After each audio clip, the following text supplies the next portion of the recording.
Well, good evening. This is Mayor Stewart, and I am calling the regular meeting of the City Council to order and state that all members are present. As usual, we are following COVID protocols and recommending that everyone who would like to wear a mask can wear one, and we also have masks outside if you would like to have one. We would be keeping the exterior doors open, and now we are. That's fabulous. All right, so we're going to go ahead and start with the Pledge of Allegiance, and we'll start with Councilmember Marks, please.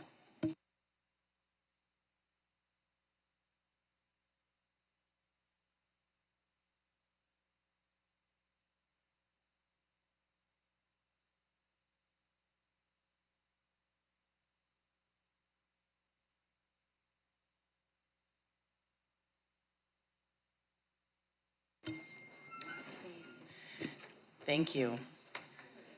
So this evening, we have a couple proclamations we get to give today, and as some of you may or may not know, this is Hispanic Latinx Heritage Month as of September 15th. And I'm going to go ahead and read this off, and then I'll meet with Jerry and Francisco down at the podium. That's not there anymore. Wow. All right. So, whereas Hispanic Heritage Month began as only a week in 1988, which was then expanded to a month from September 15th to October 15th. September 15th was chosen as the starting point because it is the anniversary of the Cry of Dolores of 1810, which marked the start of the Mexican War of Independence. And National Latinx Heritage Month is an important reminder of how much strength we draw as a nation from our immigrant roots and recognize that Latinx heritage is American heritage. We see it in every aspect of our national life, on our television and movie screens, in the music that moves our feet, and in the foods we enjoy. The city of San Luis Obispo has a diverse population in which the Hispanic Latinx population make up 18.8% and are the largest ethnic group in the state of California, with 15.6 million Latinx people calling it home. Whereas throughout our history, our Latinx communities have fought inequalities and injustices, shaping the social, political, and economic landscapes. As we reflect on the past year and look ahead, we recognize and are grateful to the Latinx community who help keep our city vibrant and prosperous. They are our teachers and business owners, farm workers and first responders, artists and activists, colleagues and friends. And whereas celebrating Hispanic Latinx Heritage Month provides our community with an opportunity to recognize the achievements, contributions, and history of Latinx people locally and nationally. Now, therefore, I, Erica A. Stewart, Mayor of the City of San Luis Obispo, on behalf of the entire City Council, hereby proclaim the recognition of September 15th to October 15th as Hispanic Latinx Heritage Month, and urge all community members of the City of San Luis Obispo to join me in honoring this remarkable community and their essential contributions.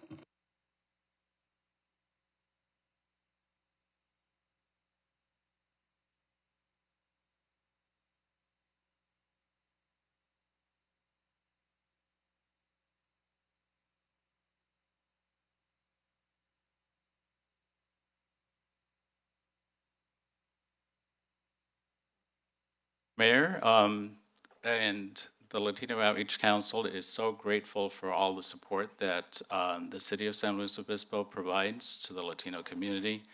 As somebody who was born and raised in Bolivia, I definitely appreciate and understand all the importance of diversity in a city and the foods and all of that stuff that it brings. So thank you so much for all your support. You're welcome. Thank you. I, too, Francisco Ramirez, part of the Latino Outreach Council. Thank you very much, and for our Hispanic community.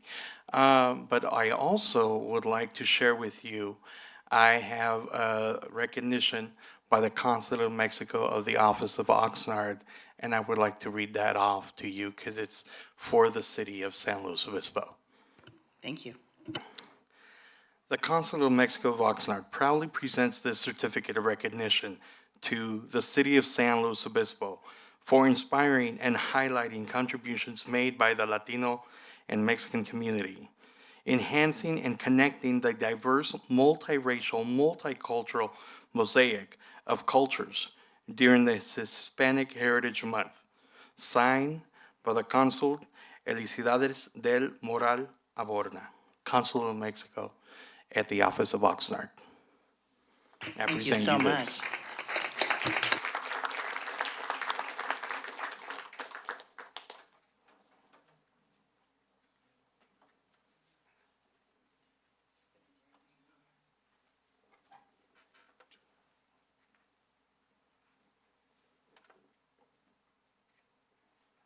Well, that is a great honor. Thank you very much. And we'll make sure we get this put up. And next we have Drive Electric Week. And I know that Barry Rands, I saw him oh, there you are. I'll go ahead and read off the proclamation, then I'll meet you at the podium for you to have your 3 minutes and give you your proclamation. And many of us on the council have our electric cars and are kind of excited about this week, I have to say. So Drive Electric Week is September 23rd through October 2nd. Whereas petroleum-fueled vehicles are responsible for over 50% of our local greenhouse gas emissions and are a contributing factor to air pollution and climate change, threatening the health of our citizens and the sustainability of our planet. The transportation sector needs support to move toward adoption of clean energy technology, including plug-in electric vehicles and bikes that reduce our dependence on foreign oil and supports a healthy environment and economy. September 23rd through October 2nd, 2022 has been designated National Drive Electric Week as a nationwide celebration to educate our citizens about the environmental, economic, and health benefits of plug-in electric vehicles and to promote their adoption. San Luis Obispo is dedicated to being a leader in the use of clean transportation, including electrifying mass transit, installing electric vehicle charging stations, establishing a 2030 goal of 40% of miles traveled in electric vehicles, and initiating other policies and programs to promote clean transportation. Whereas the Slow Climate Coalition, Slow APCD, and the Central Coast Clean Cities Coalition are assisting the city and its residents to become carbon-free by organizing Drive Electric Week events in our community. Now, therefore, I, Erica A. Stewart, the mayor of San Luis Obispo, on behalf of the entire city council, do hereby proclaim September 23rd to October 2nd, 2022 as Drive Electric Week in the city of San Luis Obispo and call upon all residents of this great city to join me in supporting the aims and goals of this worthwhile effort.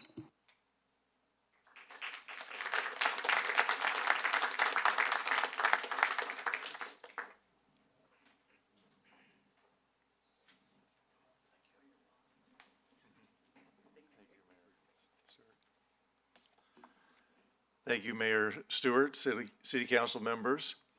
And I just want to call all of your attention and those hearing me that National Drive Electric Week has been celebrated officially for 5 years now in San Luis Obispo, and the Slow Climate Coalition, which I'm have a leadership role, has been organizing those events for those 5 years. And this year we have 2 in-person events. One is at Farmers Market. Join us there. We'll have an EV showcase and where you can actually talk to people that drive electric vehicles. You don't have to talk to a salesman. You can talk to somebody that can actually tell you about the joys and the challenges of driving electric vehicles.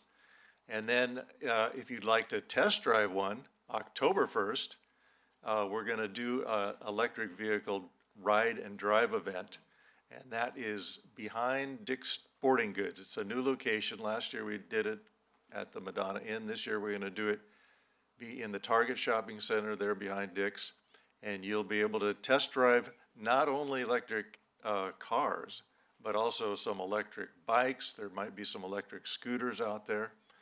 And there are some new vehicles out there on the road, and I want you to come out and try some of those out. We're going to have maybe you've heard of the Ford F-150 Lightning.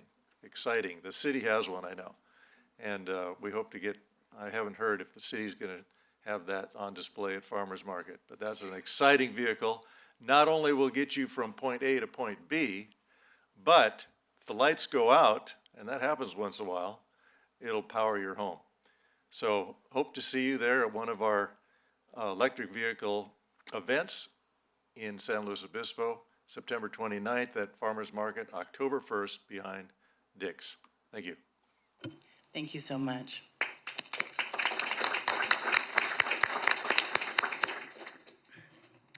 Okay, next we have City Manager Derek Johnson. As you can see, he looks a little different today.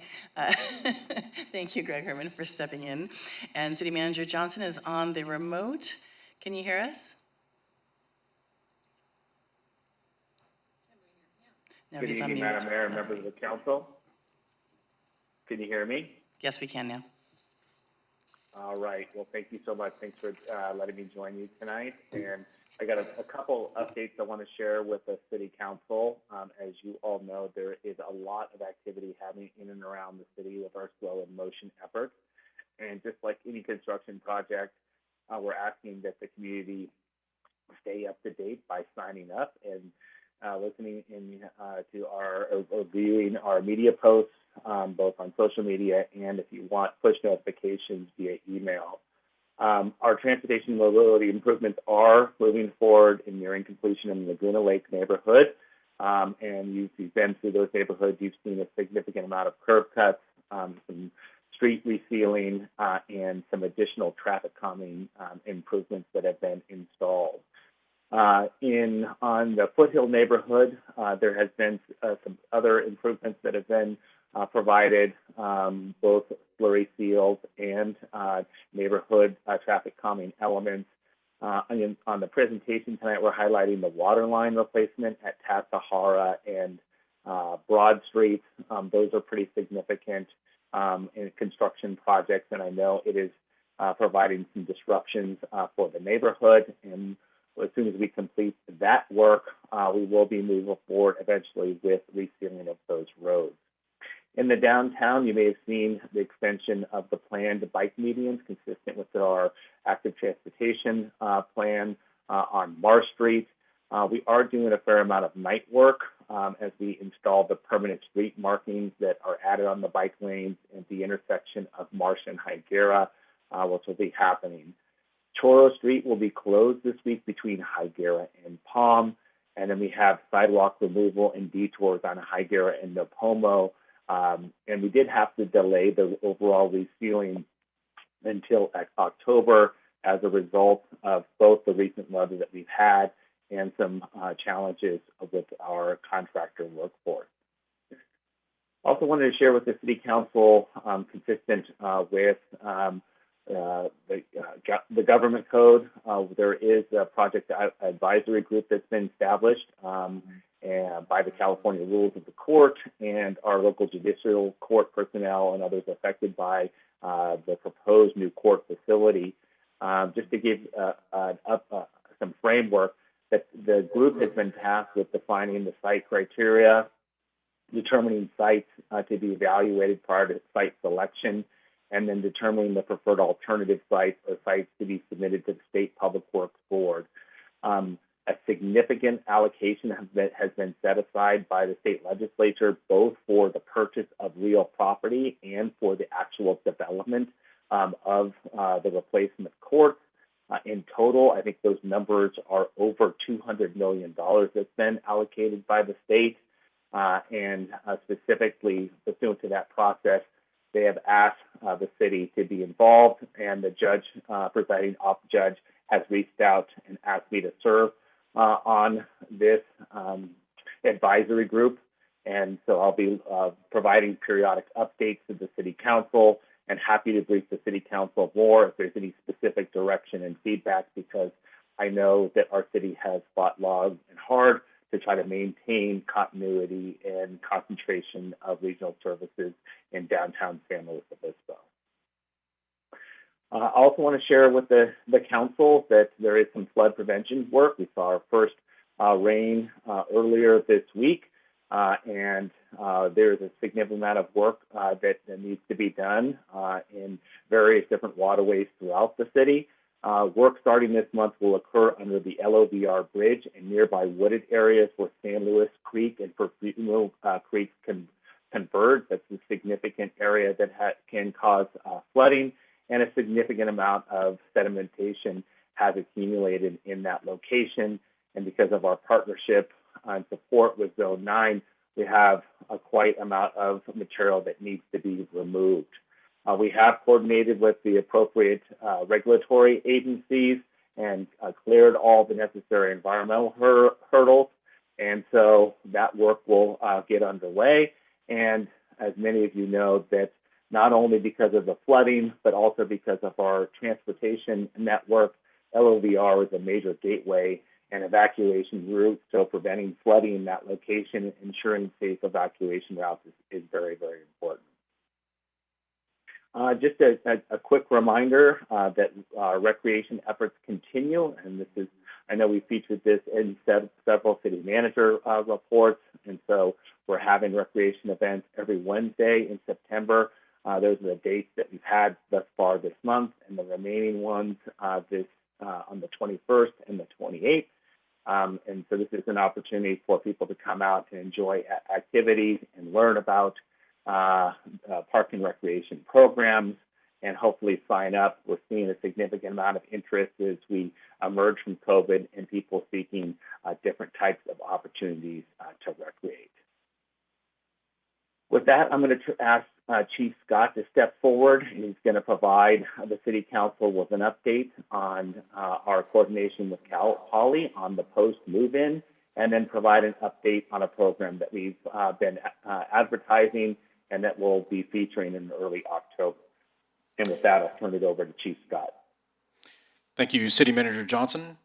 Good evening, Mayor, Madam Mayor, and members of Council. Cal Poly's back in session, and we're so glad to have them back here in the community. But with that, just a reminder, we are halfway through our 13-day safety enhancement zone, and that started last Tuesday and will run through Monday, the 26th at 7 a.m.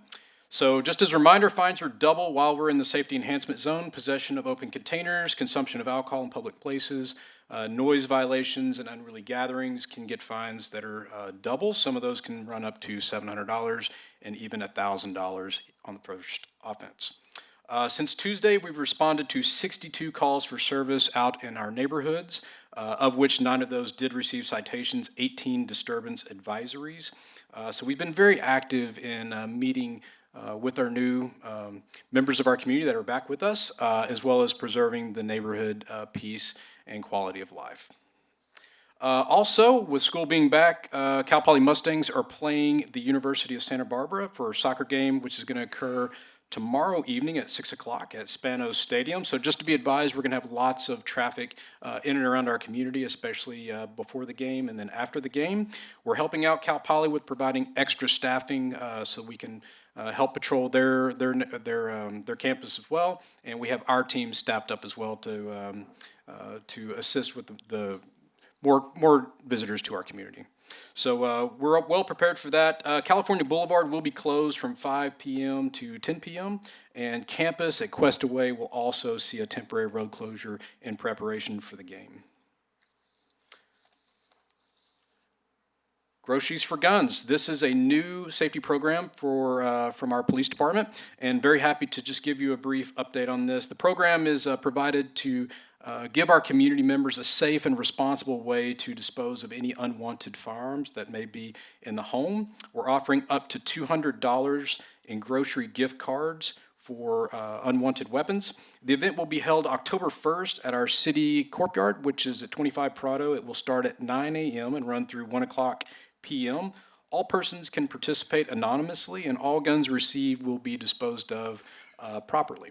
And so this is an effort to combat gun crime and to continue to make our community safe and welcoming for all visitors who choose to come.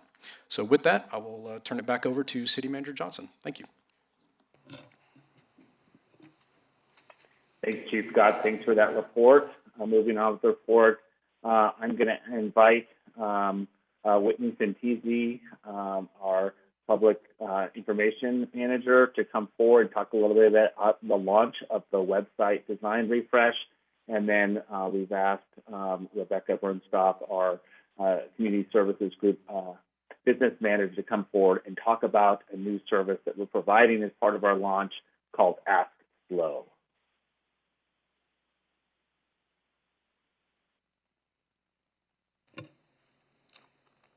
Hi, my name is Whitney Santisi. I am the Public Communications Manager for the city. Thank you for having me. I'm here today to talk a little bit about our brand new website that's going to be launching a little bit later this week. And I'll call up Rebecca to come and speak about our new centralized resident engagement platform that is going to be incorporated into our new website. A little bit of background. For many people, the city's website is the first and maybe even the only way people interact with city government. And essentially, it's our digital front desk. So it hasn't been updated since 2015, and a lot has changed in the way people communicate since then. A lot has changed in the way people use websites. People are more excited about mobile apps, and governments are, especially local governments, are on the cutting edge of that. So our new website, I'm going to quickly walk you through the brand new design and give you a sneak peek. This is the production of the new website, and I wanted to go over a few of the changes that we are going to see. So first, the city's homepage is now a scrolling homepage. The previous website was a single page with a search bar. Actually, it still is. And the new website now has a scrolling feature that has a lot more design elements. And it has new features as well as a find a service tool, and it has our link to our new Ask Slow centralized resident engagement platform. So when someone first goes to the website, they will see what they have seen before, which is our main menu. A lot of this has not changed. A lot of the information that we provide on our website hasn't changed. However, the way we present it is changing. We've also added a new hero image feature on our homepage, and this just allows us to call out community events and create a real sense of community on our website versus just simply focusing on municipal services. We can also add videos here, which is a new feature that we could not do previously. And below that, we have switchable buttons. We can switch these out anytime we want, and these just are typically things that services that people use within the city of San Luis Obispo that they want quick access to, and they don't want to have to search for it, and it's right there on our homepage. We also have this great new feature. It's called the Spotlight, and this is something that is we wanted to really call out because it's not really a news item. It's more of something, maybe we wanted to highlight a service that is not getting as much attention, or maybe we want to highlight a new program or a program that's just restarting. Moving down, we have a new layout for our events, our community events, as well as our government events. And then we have two formats for that. That's our main main calendar, which includes everything from our advisory bodies and commissions, as well as fun parks and recreation events. And then we also are featuring the next 3 events in consecutive order right here for everyone to view. And then we have our news section, and this is built out to just provide people an easy way to get the latest city news, announcements, and updates. People can subscribe very easily right there. What I do want to call out really quickly is our new I Want To button. This is a brand new service that we're offering on our website, and it's a find a service tool. Similar to our new centralized resident engagement platform, this tool allows people to quickly find the information of the service that they're looking for directly on our website. So for example, if somebody wants to report graffiti or report a problem, they can click here, click learn more, and they'll immediately be taken to Ask Slow, which is our new centralized resident engagement platform. I'm going to hand that over now to Rebecca.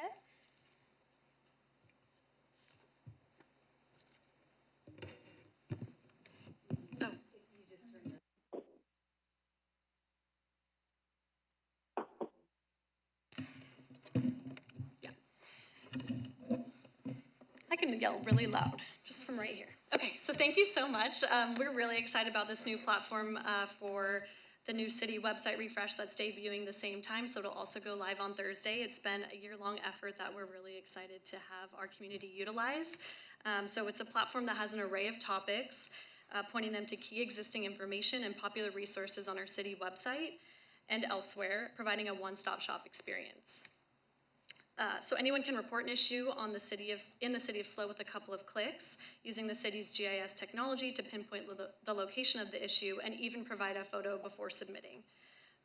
As always, if it's an emergency for police or fire services, please still call 911, and if it's another non-emergency police or fire service, please call the non-emergency dispatch line. Community members can download, as Whitney mentioned, the app on Apple App Store or the Google Play, and the online web interface is just what's before you tonight. That's replacing the report and issue page. So, for example, if we were going to submit something for, let's do parks maintenance, you can click the topic. So these are pre-designated topics. It takes you to this interface where you can make a request, and you can pinpoint the exact location on the map. You can write in description of, or this will populate wherever you drop the pin, and then you can describe the problem or question in detail, attach an image if you want, and then submit the request that immediately goes into our staff side that we can organize and respond to.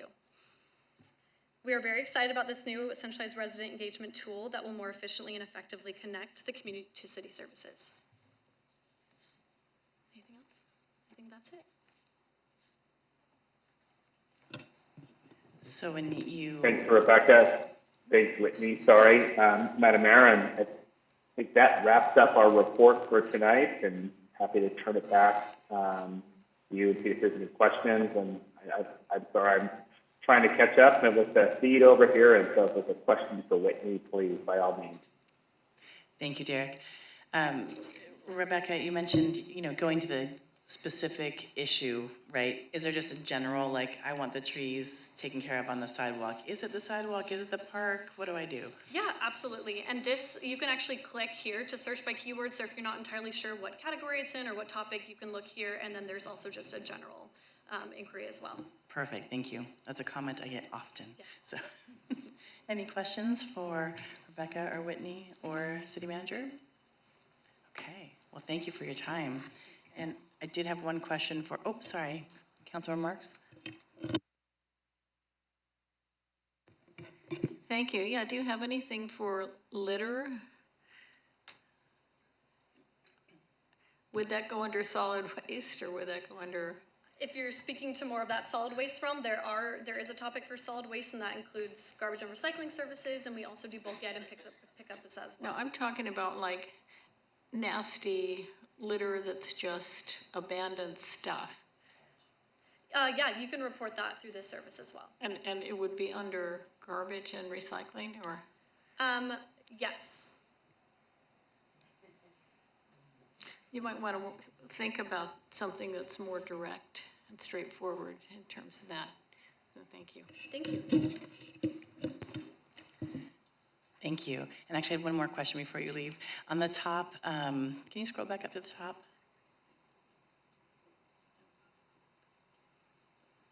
In the asking for information section, there was a button, I think, on the last page right before this. Does it automatically go to our non-emergency dispatch? Does it go to 988? What does that go to?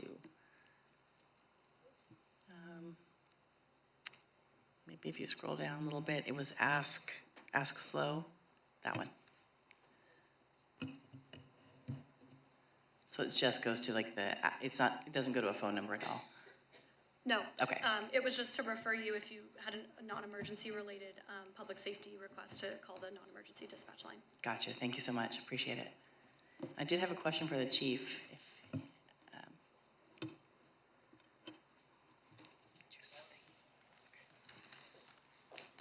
Yes, Madam Mayor. Thank you. For the safety enhancement zone, when's the next one? The next one, so they'll fall over St. Patrick's Day. So that's going to be a little ways from now, but I'll have to go back to the code and actually get you the dates of when they're scheduled. They are by code. I see. I think there's a Halloween one. That's Yes, Halloween is a big one coming up. Correct. I saw you set that up for me. I missed it. So, Sorry, Halloween. wasn't intending that, I Happy, promise. happy to report it's Halloween, so, yes, thank you. Thank you. I already have St. Patrick's on my mind, just so I you know. understand, that's Thank you. validly so. Thank you very much. Any other questions? Okay, well, thank you so much. Thank you, City Manager. No, he's still there. Thanks for the opportunity to give a presentation tonight, and so I'll be standing by for the rest of the meeting. Thank you. Wonderful. Well, now is the time we all love. If you have not turned in your yellow slips for public comment, these are for item or comments that are not items on the agenda. If you have any issues that you'd like to bring forward, please bring them forward now. Otherwise, City Clerk, do you mind calling? I'm going to offer to do that for you. Jeffrey Speck and then Gary Havas.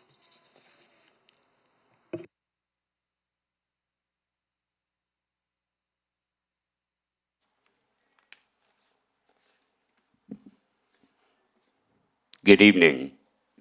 My name is Jeffrey Specht, lifetime resident and candidate for mayor for San Luis Obispo. What I usually talk about at these meetings is what I believe local corruption and misuse of the people's money.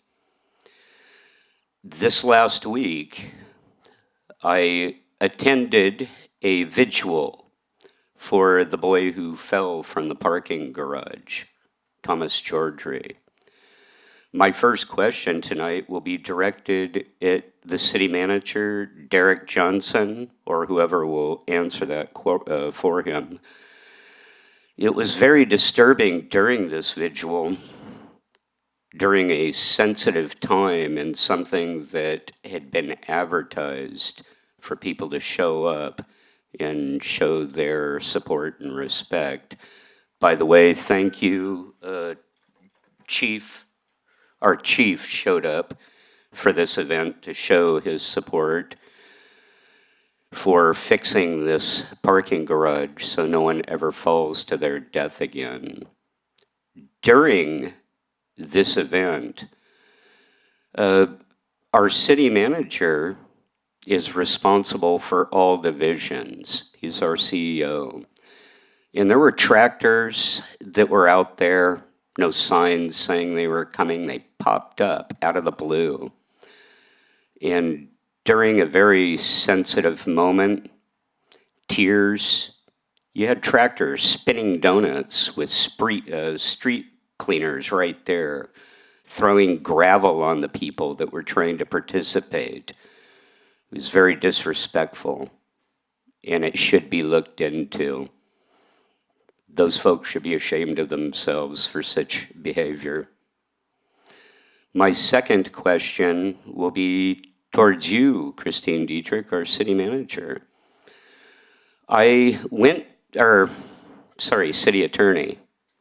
Thank you for correcting me. At the safe parking out Kansas Avenue, from what I understand, ma'am, you were in charge of the hiring for security and what have you originally. Could you clarify exactly how much money is going into that and who exactly is paying for it? City of San Luis, the county, or is it a joint effort? Because it's quite a mess out there. It's very unsafe, and there are people that tried to speak at a county board of supervisor meeting but was shut down. Thank you. Thank you. I will just say briefly that the Oklahoma site is actually a county site, just so for any people who have any questions. And thank you for bringing up the Judge Vigil. Thank you very much. Next. Gary Havas. Greetings, Mayor and council members. This is a comment for item 6A, and I'm happy to speak now or wait till then. No, you can wait till then, sorry. Cool. Thank you very much. It's okay. These are just for public comment items not on the agenda.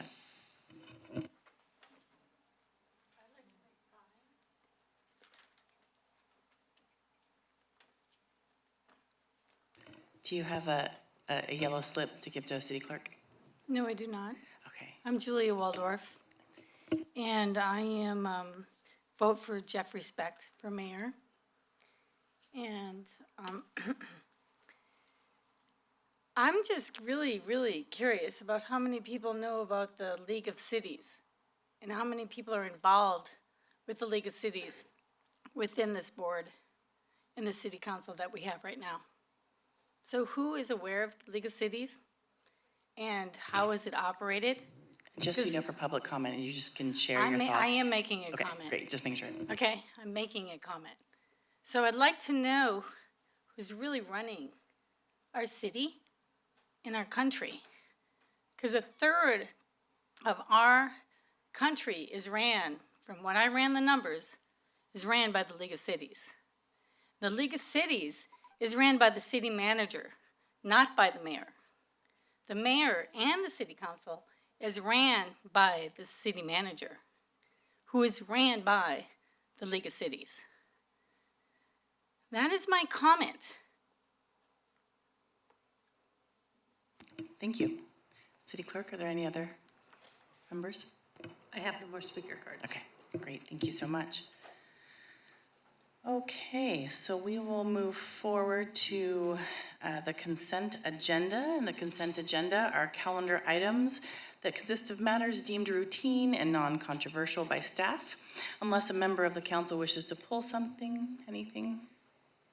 Great, then we'll go ahead and have public comment on any items on the consent agenda, and that's from items 5A to 5G.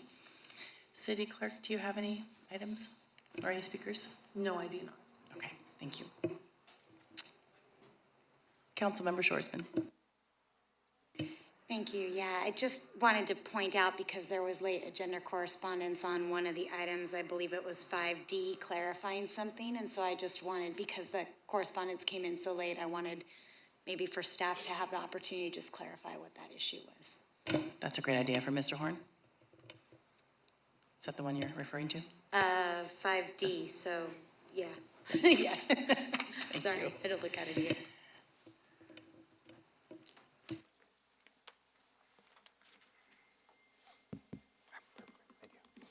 Hi, Matt Horn, Public Works Director. Thanks for the opportunity to clarify 5D.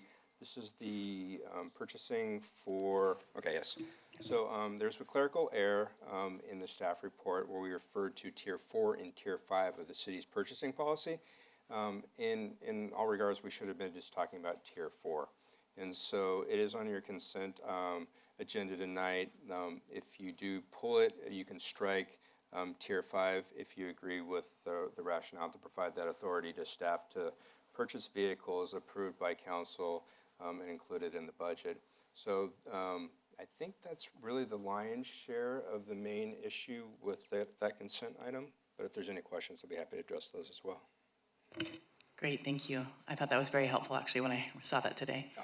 Any other questions? Councilmember Shoresman? So just to clarify, the resolution and the item in general is only supposed to be about Tier 4 and not Tier 4 and 5. That's what the error was. That's absolutely correct, yes. Okay, thank you. Thank you.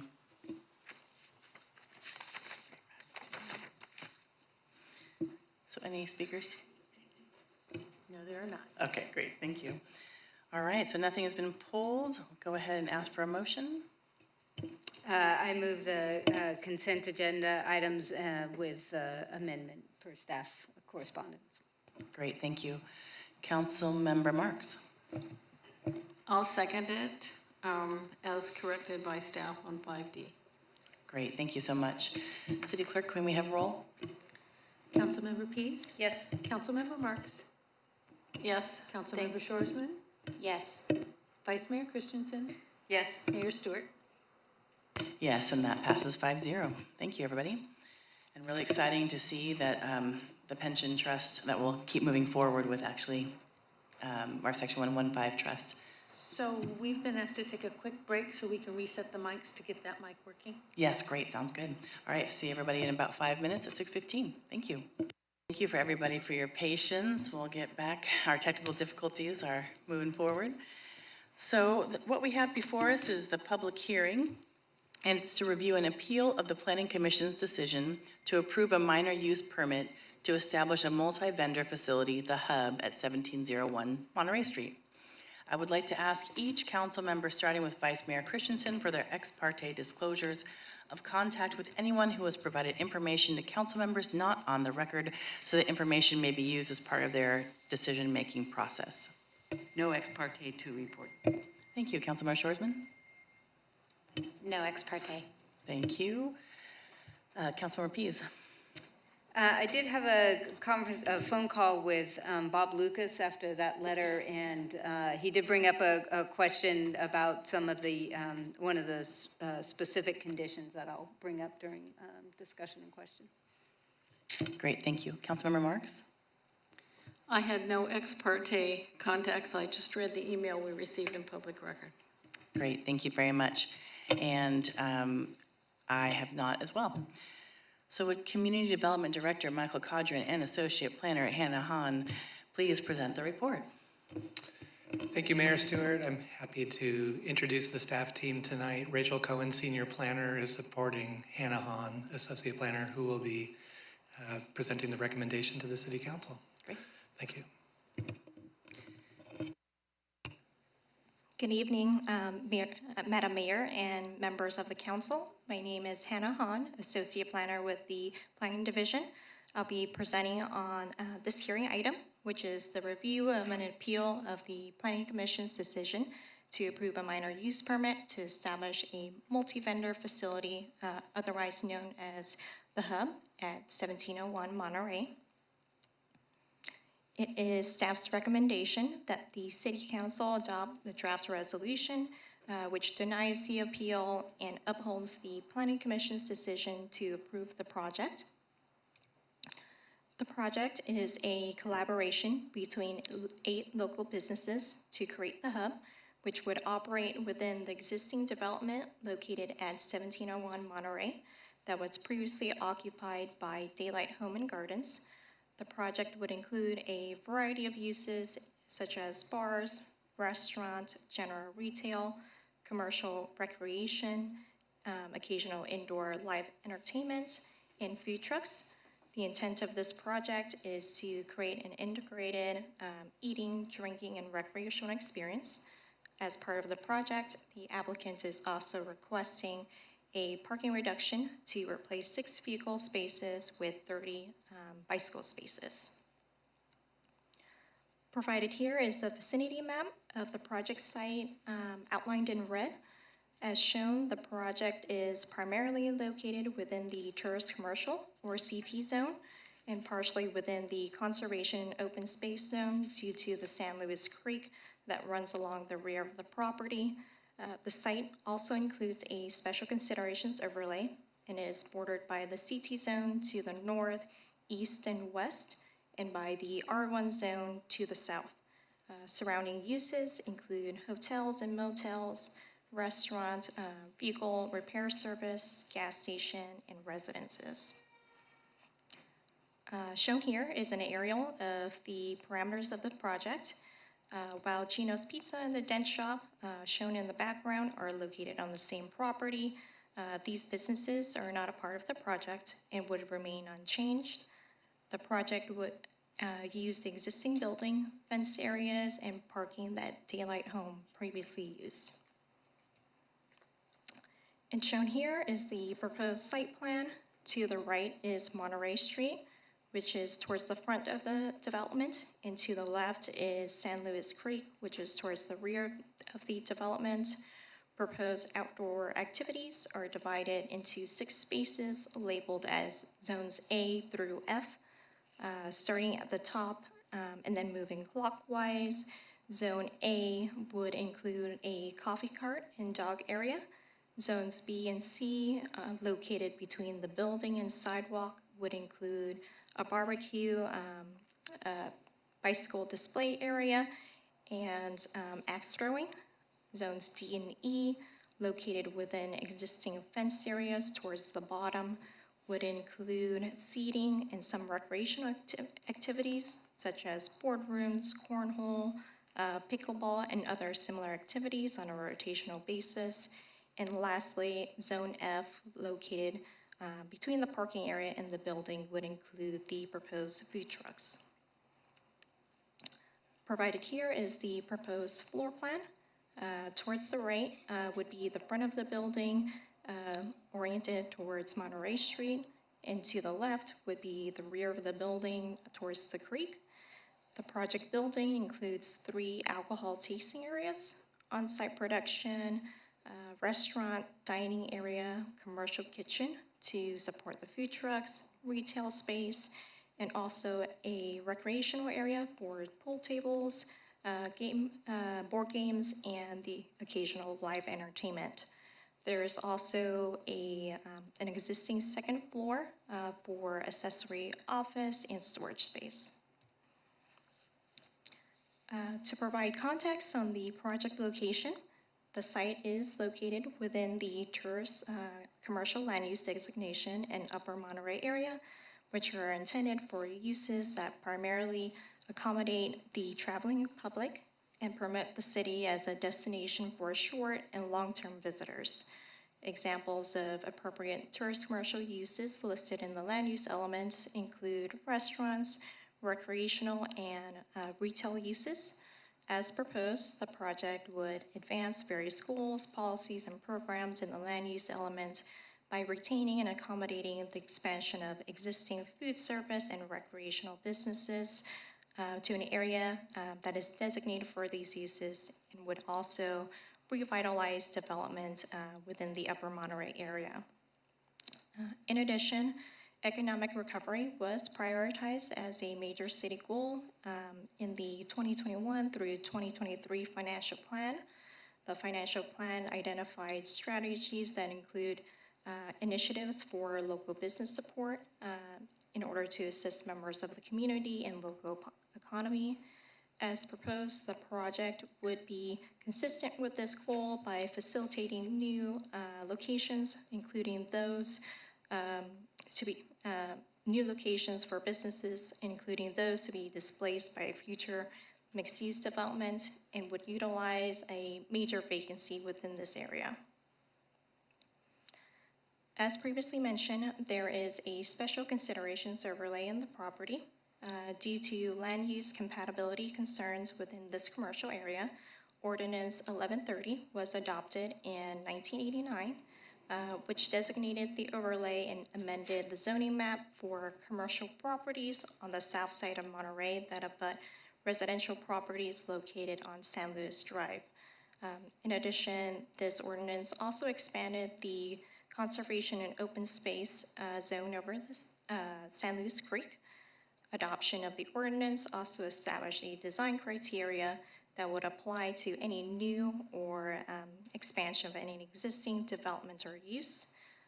Project consistency with this design criteria would ensure that any proposal would be compatible with the neighboring residences and creek. In 2018, an amendment to this ordinance was considered, and Ordinance 1651 was adopted. Ordinance 1651 superseded Ordinance 1130 and modified the design criteria, which is the basis of this review. While proposed uses are either allowed or conditionally allowed within the CT zone with a minor use permit that is typically reviewed at staff level, design criterion 18 requires the Planning Commission review any new proposal for consistency with the design criteria. As such, the project was reviewed and approved by the Planning Commission on May 11th, subject to modified findings and conditions. On May 19th, Hannah Novak filed an appeal of the approval, and the project is now brought before the council for consideration. The appeal statement presents 4 issues. For the first issue, the appellant states that the project does not conform to the purpose, intent, and provisions of Ordinance 1651. As previously discussed, the purpose of this ordinance is to establish a special considerations overlay to address land use concerns between commercial and residential uses that are adjacent to San Luis Creek. As part of its adoption, the design criteria was established and includes provisions to address impacts related to lighting and glare, privacy, noise, and traffic. The Planning Commission reviewed and found the project consistent with this ordinance as conditioned. Since the project utilizes an existing development, relevant design criteria was applied as part of the project evaluation. In regards to the privacy concerns, the project is utilizing an existing building that is located approximately 180 feet away from the top of bank and a minimum of 250 feet from the nearest residential property line. The project scope does not include construction of a new building or a building addition that would further approach the rear property line. It would only be using the existing development. In addition, Condition 28 requires installation of a barrier at the rear to block visibility of the parking area. This barrier would address potential privacy concerns from patrons who would utilize these parking spaces. As designed and conditioned, the project would be consistent with design criteria 3 and 6, which require the project provide screening between the building and the creek and to address any privacy concerns. In addition, any discussion regarding potential impacts related to lighting, noise, and traffic are addressed in responses to appeal issues 2 through 4. For the second appeal issue, the appellant states that the project does not adequately address noise impacts on the adjacent residences in Creek. As proposed, project operations would occur within the existing building or enclosed outdoor areas that are located on the interior of the site and buffered by existing buildings and accessory structures on site. Since proposed uses would occur a minimum of 180 feet away from the top of bank, areas for recreational use would not be located creekside, as these areas are not adjacent to or abutting the creek. Proposed indoor uses include the bar, restaurant, recreational activities, and live entertainment. The bar, restaurant, and recreational activities would operate at a noise level consistent with the city's definition of ambient entertainment. To address potential noise concerns regarding the live entertainment, conditions 12 through 15 require that the entertainment only be permitted indoors on limited days and hours with all doors and windows closed. In addition, Condition 10 requires that all doors and windows remain closed between 10 p.m. and 9 p.m. and 7 a.m. For consistency with the city's noise ordinance.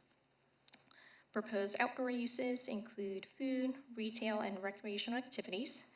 These uses would be located on the interior of the lot and surround the project building in areas located as zones A through F. As proposed, the outdoor activities are oriented either towards Monterey Street or would take place within fence areas that are buffered by existing buildings. In addition, conditions 11 and 15 require activities cease by 10 p.m. and prohibit the use of amplified sounds.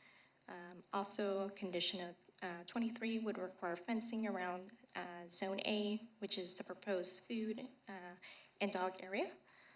All uses would be subject to noise thresholds outlined in the city's noise ordinance.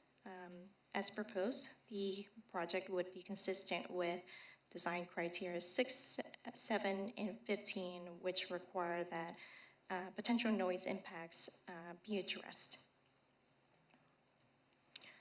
For the third issue, the appellant states that the project does not adequately address impacts related to traffic on the adjacent residences.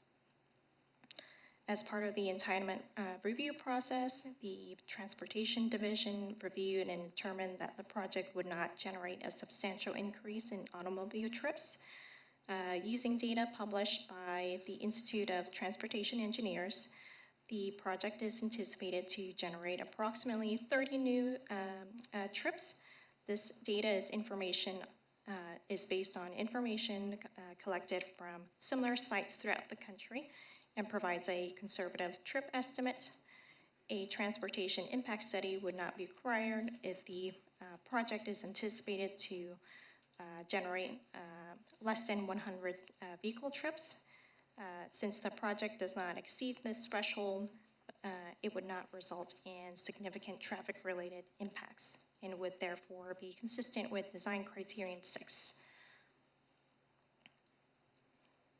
For the fourth and last issue, the appellant states that the project does not adequately address impacts related to lighting on the adjacent residences in San Luis Creek. The city's night sky preservation ordinance requires that outdoor lighting fixtures be shielded, directed downwards, and operated with the minimum intensity required for security.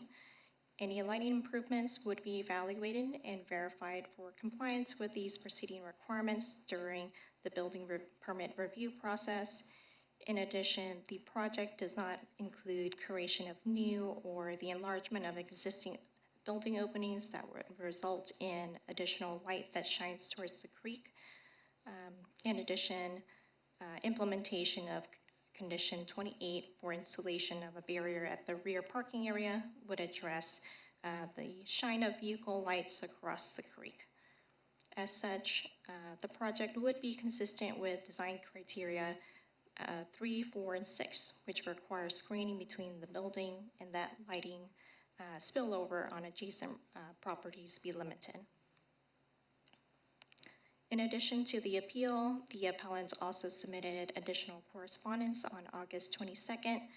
The correspondence details concerns regarding noise impacts from the outdoor activity areas and provides a supplementary letter by 45 Acoustics that includes the 3 project recommendations. For the first recommendation, it includes the construction of solid noise barriers, such as stucco, CMU, or other masonry, around 2 outdoor areas shown on this figure. The recommended solid walls would be constructed around zones A, D, and E, which are intended for outdoor recreational activities.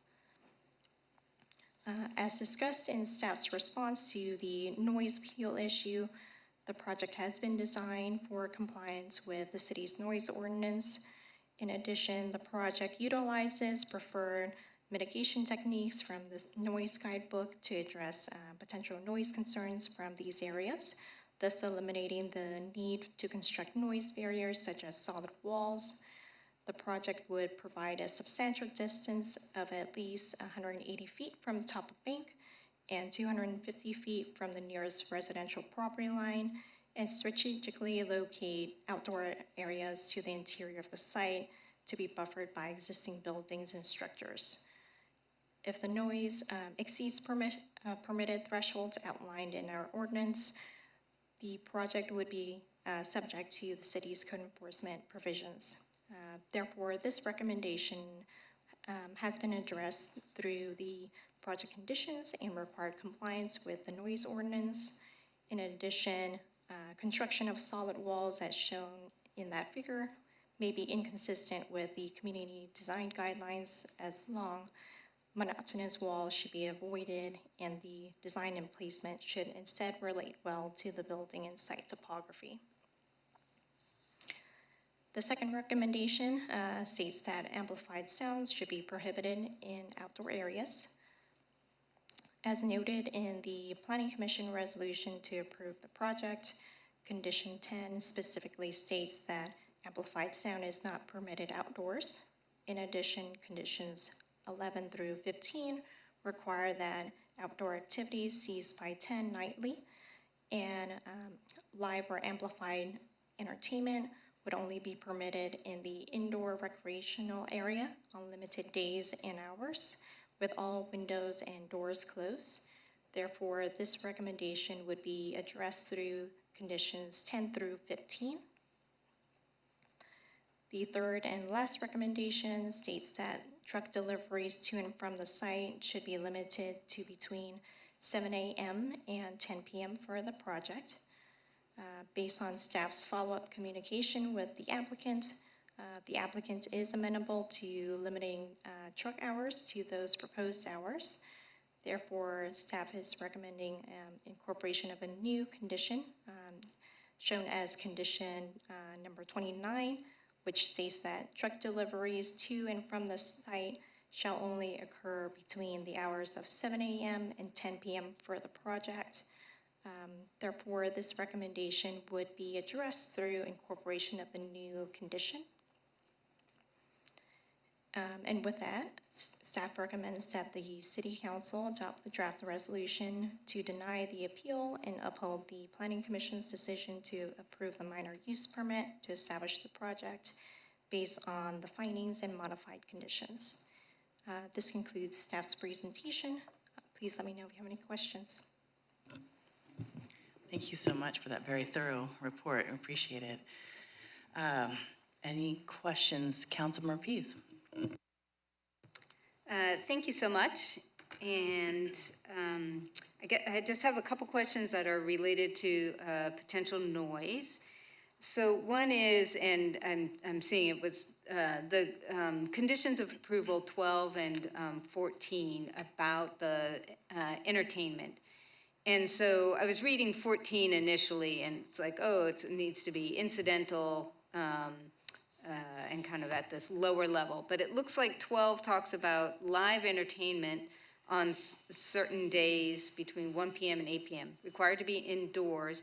But is that, I mean, that's a concert, right? That's what's being allowed during that time. You can sell tickets, you can advertise, you have a band of drums, you know, the whole set. There's no other limitation on that other than the sound ordinance outside, right? In terms of a measurable, is it higher than 65 decibels or whatever? Is that correct? Yes, that's correct. Although I do also wanted to mention that there would be a limitation on the number of people who could occupy that space, and so that would be evaluated during the building review process.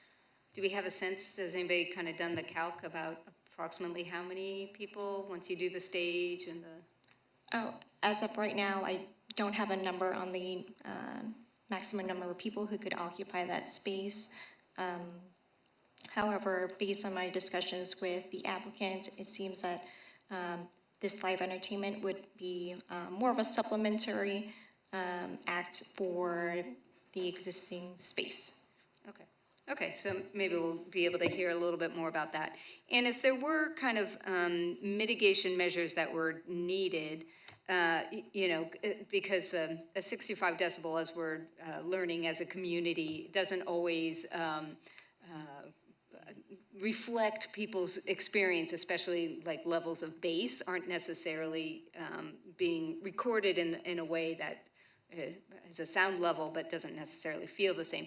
If there were concerns, would there be mitigations? I guess what would be the mitigation project after the fact? Because there was discussion at the Planning Commission about dual glazing for the windows, that might help with the noise. There was another suggestion that having acoustic curtains on the interior would kind of muffle noise. Are those the types of things that would happen after the fact if there are concerns, or is that something that would need to be written in as a condition for a specific evaluation period? I know that the applicant is doing due diligence and trying to see like, okay, you know, hey band, try to be loud in here and we'll see, hopefully it's all fine, but I'm wondering if it isn't, then what?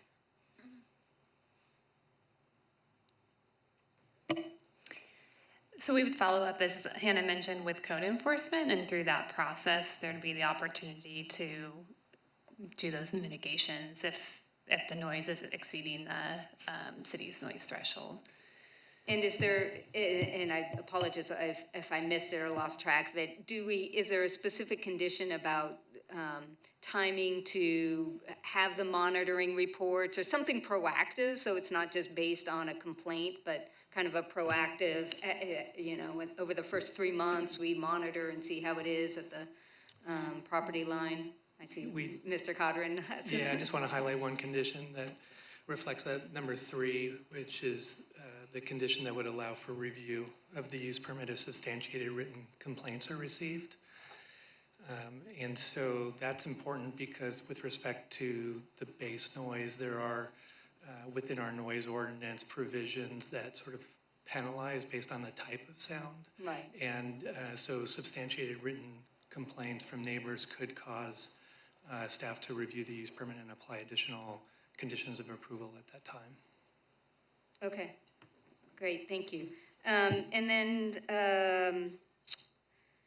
the other two questions.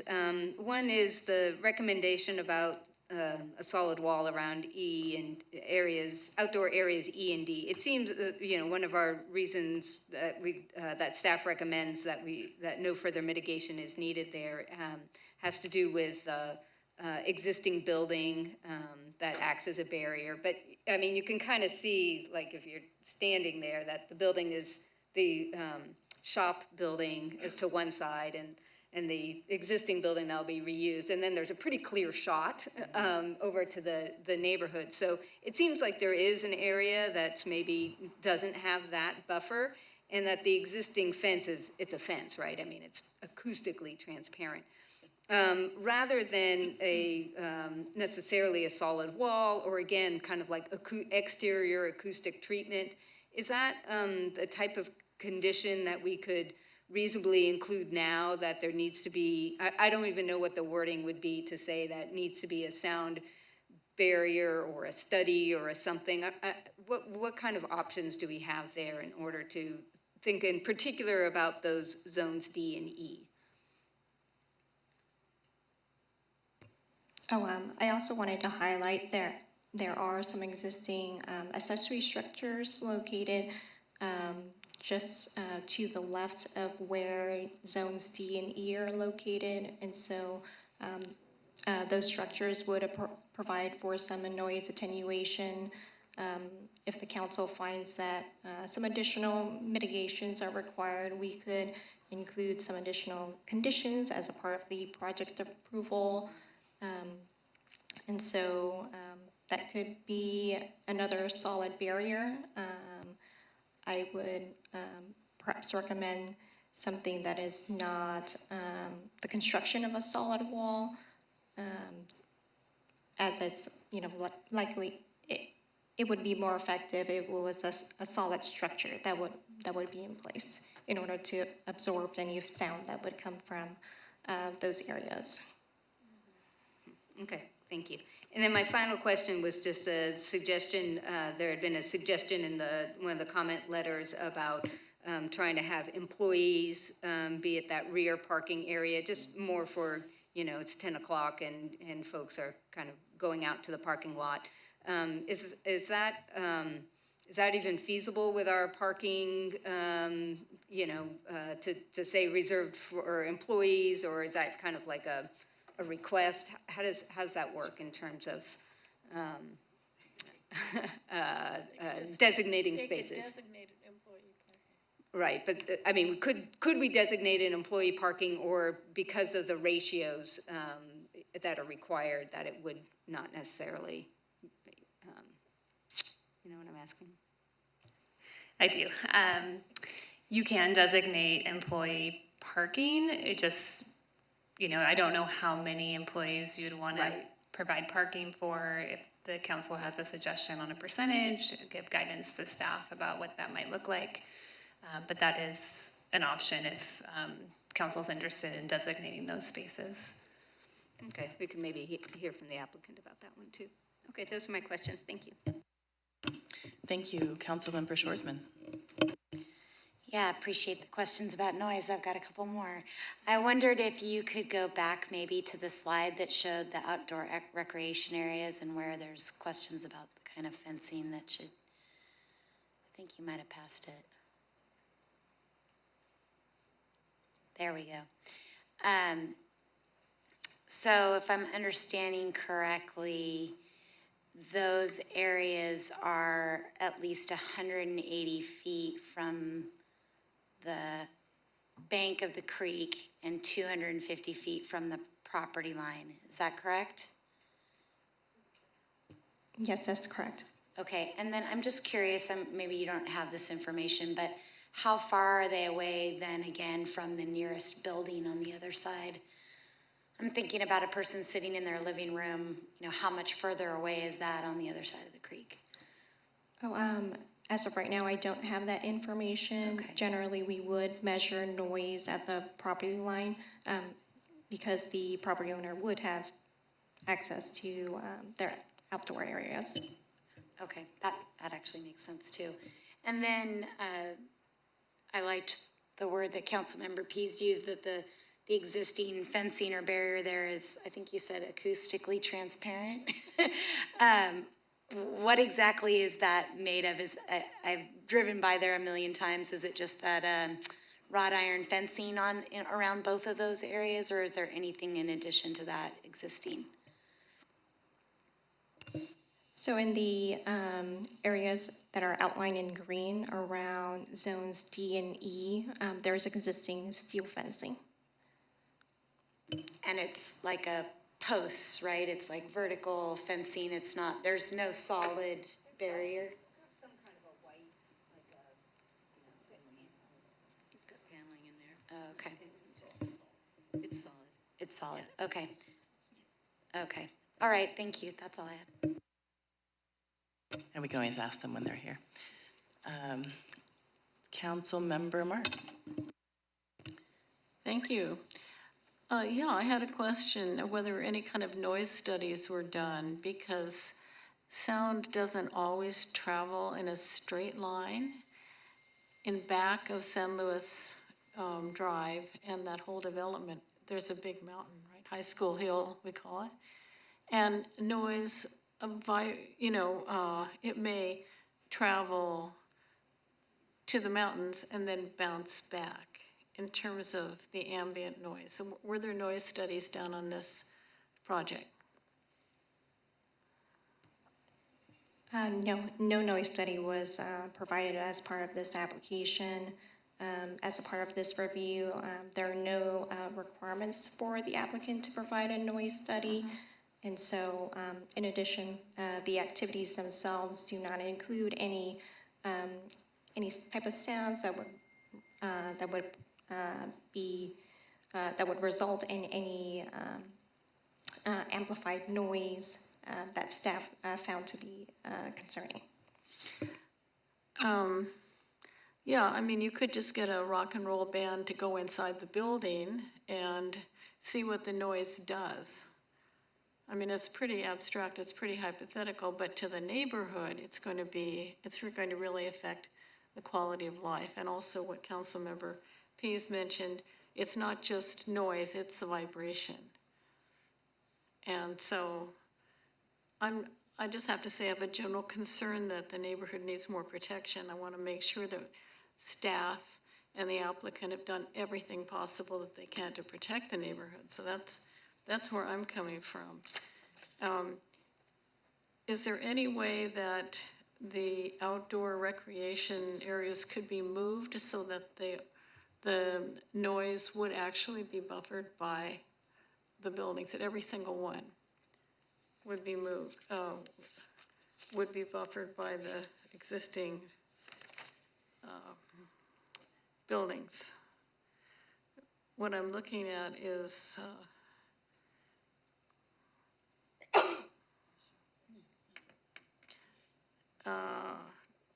according to the letter we got from Mr. Lucas, who lives in that area, only 2 of the 5 outdoor recreation areas are located where the building fully acts as a buffer. Zone E depends mainly on the current steel fence. Zone A has no fencing at all, depends on a 6-foot fence. I haven't gone out there and walked around since it was daylight gardens, but are the locations of these outdoor recreation areas written in stone at this point, or would it be possible to move them in such a way that noise would be further attenuated?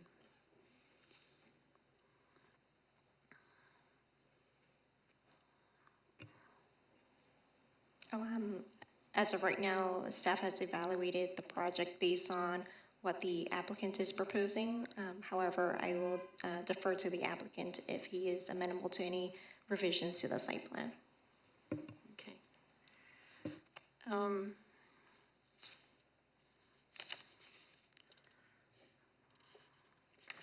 let me just check my notes again here.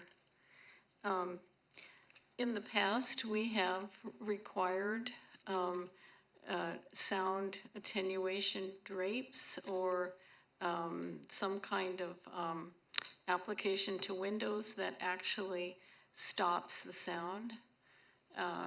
And has any of that been considered at this point?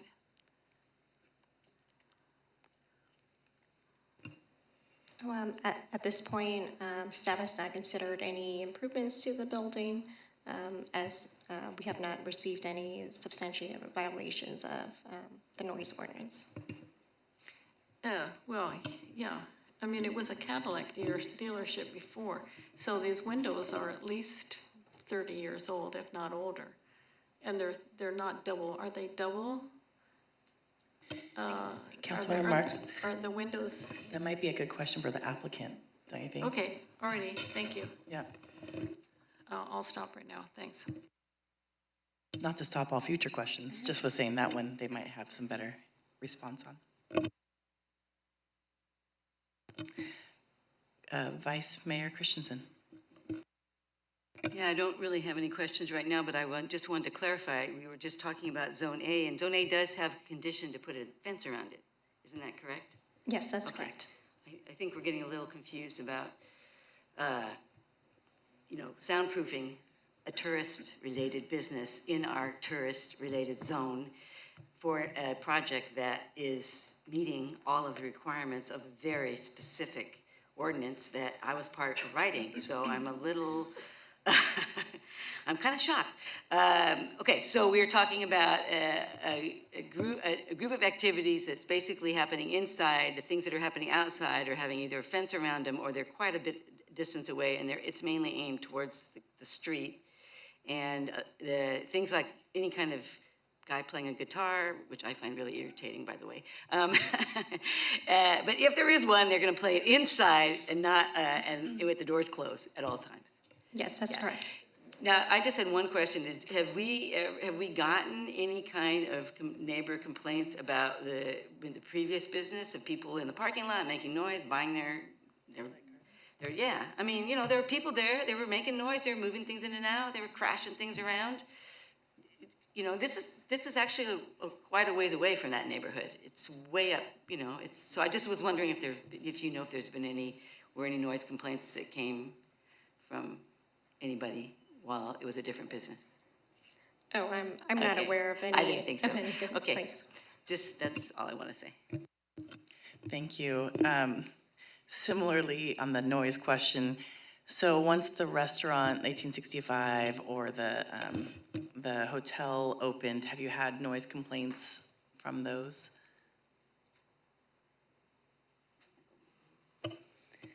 I'm not aware of any from those particular businesses at this time. Just curious, as we're talking about noise from surrounding areas. And then I love the actual table one a little bit better than this one because it shows the different fencing a little more clearly, or I'm just blurry. There's no fencing proposed around Zone F where the food trucks will be, right? Yes, that's correct. No fencing is proposed around Zone F. Okay, got it. Thank you. All right, that's my only question for right now. I will have questions a little later. Thank you. Any other questions? Councilmember Marks? You still have? Not at this time, thank you. Okay, thank you so much. All right, well, I'd like to open the public hearing to the public. We'll begin by giving 10 minutes to the appellant. As a reminder, the appellant is entitled up to 10 minutes of public testimony and reserve any portion of that 10 minutes of the response, excuse me, of that 10 minutes for a response. If you wish to reserve any time, could you please let the city clerk know before you begin your time? Or she will make a note and she can save that time for after your presentation. So I'm old school, and I have some visual aids on phone core. That's fancy. Yeah, rather than a PowerPoint presentation. That's okay, we'll take it. So And I just like Christine's to. a wonderful Vanna. That doesn't, just kind of pass them along. That'd be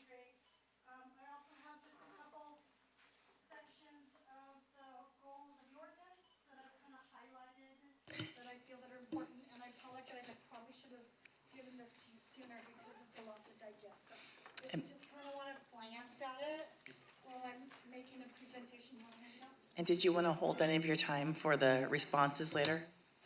I don't know, I got a lot of ground to cover. Okay, just When I asking, timed it, now it is the was like time. 9 minutes and 35 seconds. So, Then that's a no. Okay, thank you. I mean, if I do end up with extra time, oh, there's a sheet on there, that's my presentation. No, there's one of them that is actually my presentation.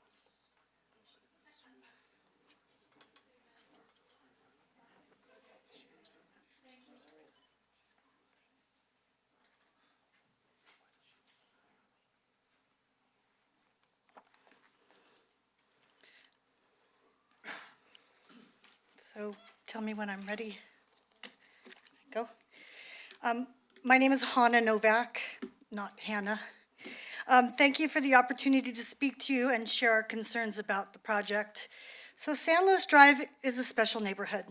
It's a residential neighborhood that backs up to a commercial use with a creek in between. I'm sure when the planners looked at how they could mitigate the impacts of non-residential uses next to residential uses, they assumed the creek would serve as a buffer. Unfortunately, the creek does not buffer noise, privacy impacts, light and glare from cars. Noise doesn't just travel in a linear fashion. It spills all over the place. It travels in a long distance. We can hear the noises from Cal Poly's football games and other events happening over 2 miles away. At the May 11th Planning Commission hearing, several of the commissioners stated that they thought the project was exempt from Ordinance 1651 and approved the project. We feel that the proposed project uses are not compatible with the adjacent residential uses and lack adequate buffering to mitigate potential off-site impacts to the adjacent residences. Several of the neighbors on San Luis Drive spoke at the Planning Commission hearing and requested that a noise study be prepared. The request was denied. Several of the planning commissioners stated that requiring the applicant to pay for a noise study would be an unnecessary burden and added expense for the applicant.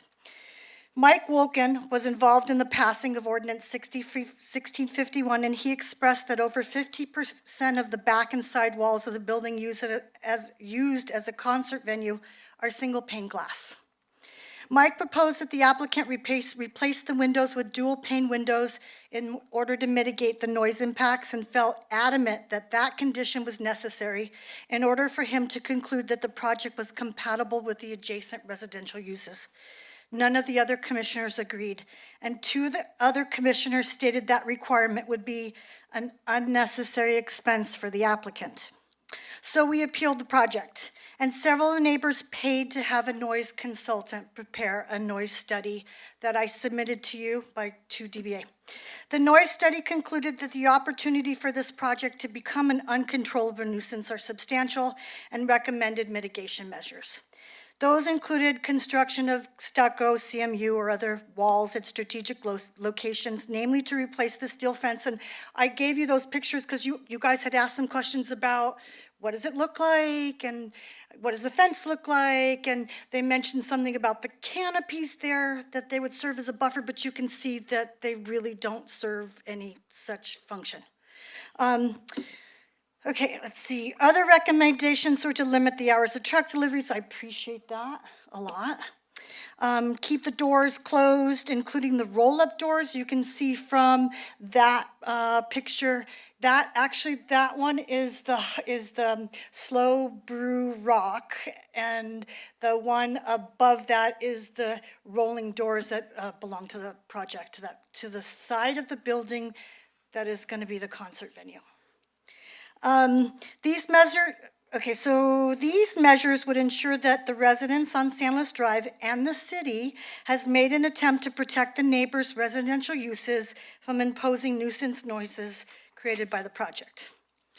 In order to mitigate the impacts of light and glare, we believe adequate fencing should be constructed along the south property line and along the creek side to block the intrusion of lights from cars parking.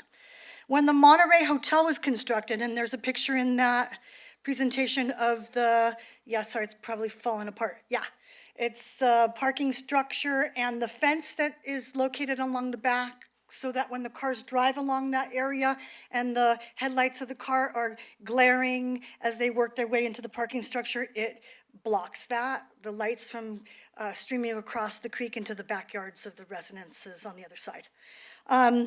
Let's see, the open parking structure was redesigned to be enclosed to mitigate noise from car alarms. That's the other thing, car alarms. And a fence was added along the rear property line to block the headlights from the cars projecting into the backyards of the residents. All that we're asking is for the project to be a good neighbor and mitigate noise impacts.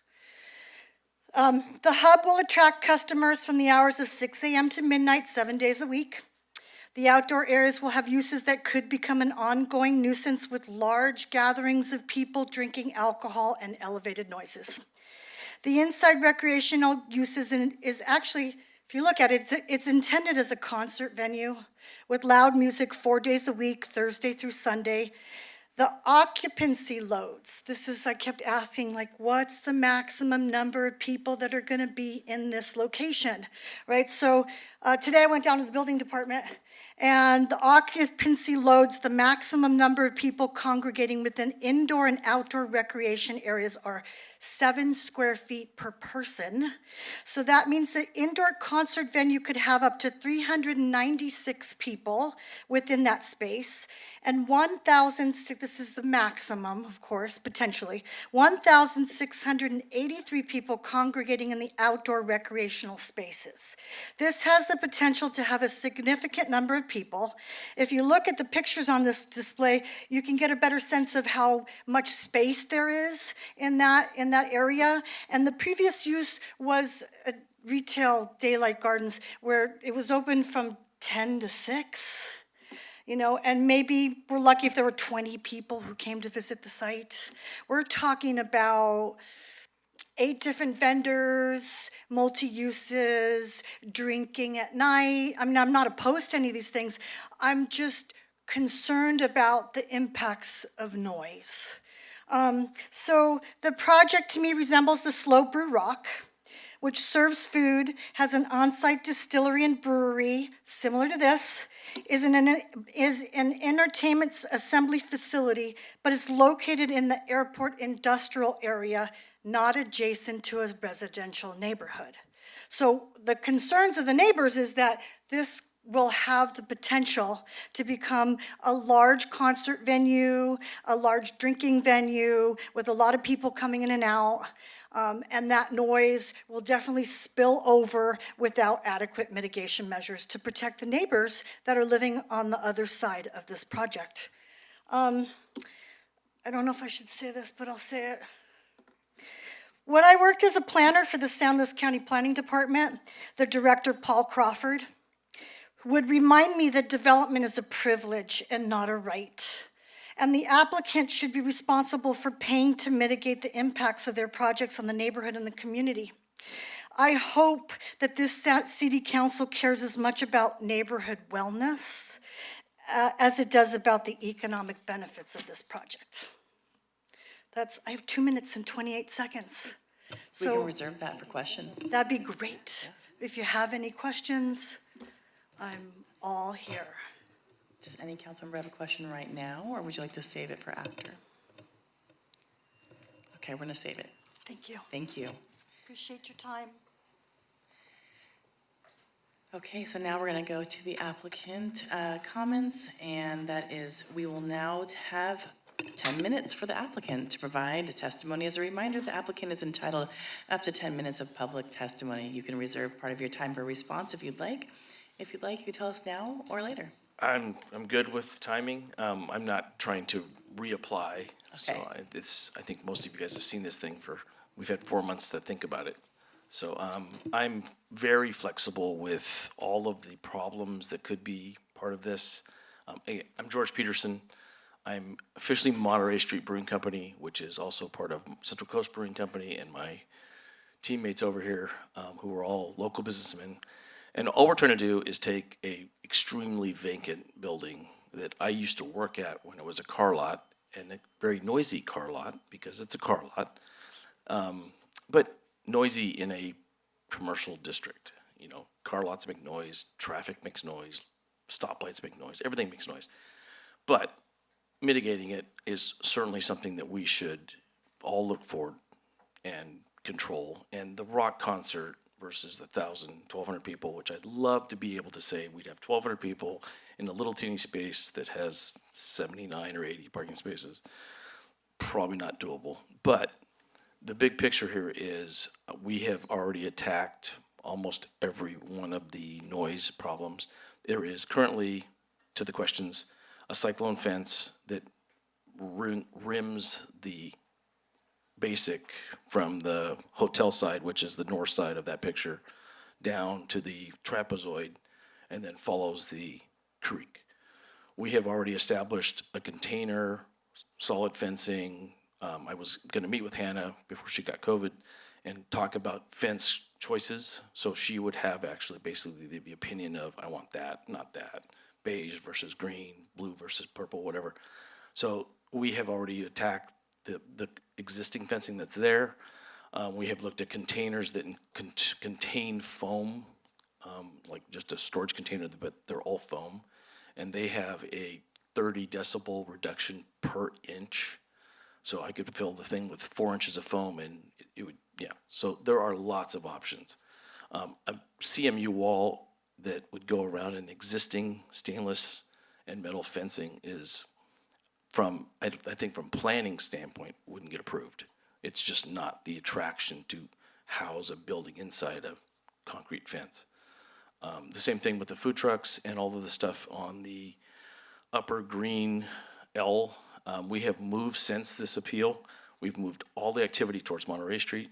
So some of the drawings are a moot point because all we've done is move everything towards the commercial district away from the food trucks. So, or away from the residents. So the residents now are almost 600 feet from any activity on the top side.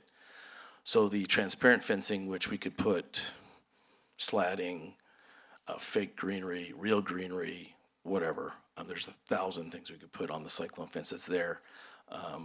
Employee parking is certainly an option, and having the containers that would basically follow the L of the creek on the dent shop side would give you no headlight intrusion to anybody, creek-wise, side-wise, or even the hotel.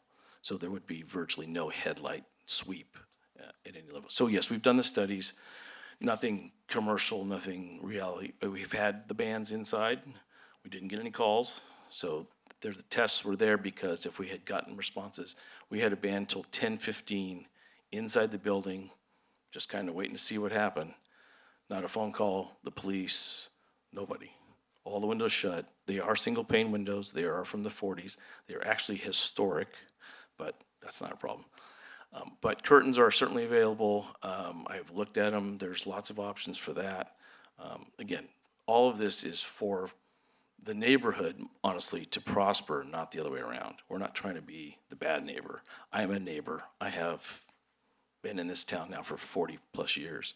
We are moving because we're getting housed out of our current location of 25 years, and we're just moving up the street. So we're keeping the Monterey corridor hopefully alive. It isn't doing so well, if you haven't noticed. Things are a little weird, and it's not gonna get any better with the current economic. So we have a whole team of, I would say, very forward-thinking individuals that want to be part of this, and we're all cohesive, we're all local, and we're all trying to do something that we can all enjoy and bring whoever else wants to enjoy it with us kind of, out there. So I've got 5 minutes and 9 seconds to discuss whatever you guys want to talk about. Thank you. I'm really excited to hear about some of the proactive acoustic work you're looking at. Yeah, I had pictures in my mind of like live plant walls, that could just move around where it needed to be. They move. But in all reality, seeing those single pane windows, I would imagine curtains would be a lot easier than replacing them with dual pane. You can't even replace them. Yeah. There's nothing to replace. That's what I figured. But yeah, I'm definitely interested in seeing, what you can do to help, and I love that you'll be meeting with the neighborhood to. The neighborhood's actually helped us paint and beautify the area. Some of you may have noticed the fence is not orange anymore. It went from orange to peach, And now we're back to satin black, which all by itself is a commodity. I had to get paint from Nevada. So it is California spec, but it took a little bit to get some, we ran out of paint. Who knew that was a Yeah, thing? stupid. And I think we've had this over and over, said over and over again, but 10 PM is still the rules, so we won't be seeing that go further. Right. The question is when people are having a concert and you're opening the doors, you're closing the doors, people are coming in and out, in and out, in and out. I would imagine there is sound that follows with that, whether it's shrieking to see someone's friend and, oh my gosh, you're so excited, or whether it's the actual band. What do you see with that acoustic aspect? Well, we're so used to wearing masks, so I think we should all put masks on, and there'll be noise canceling masks, and we'll use the silent disco headphones, so it'll just be people going like this. I like that vision, but maybe everyone else might No, not. I don't have that answer, and honestly, we've tried to make a lot of noise in the site pre-planning, just to make sure, and honestly, for my own opinion, to find out what's noisy. I mean, is the truck at 7:00 in the morning that's delivering food gonna be noisy? Absolutely, I mean, but so is the garbage truck. I mean, they're trucks. And I think a lot of the neighborhood, the voicing and the opinions that I've been getting from them is they're worried about overnight refrigeration trucks that park and things like that, and we have no need for that. I mean, the food trucks aren't that, they're use, they're not a parking type of thing. You're supposed to take the food off the food truck at night, so. As I saw the hours, was relieved, because I thought vendors don't always deliver when you want them to deliver, just as a past restaurant person. I would love to get a restaurant to deliver, or somebody to deliver food at midnight. Yeah. Hey, yeah. we're out of pickles, can you bring us some pickles? They're not doing that. Councilmember Schwarzman. Yeah, so I appreciate all that you're doing to kind of, make this a project that the neighborhood doesn't need to worry about, essentially. So one of the questions that was brought up were the roll-up doors, and, they're compared to Slow Brew Rock, which is obviously a completely different place and a completely different part of town.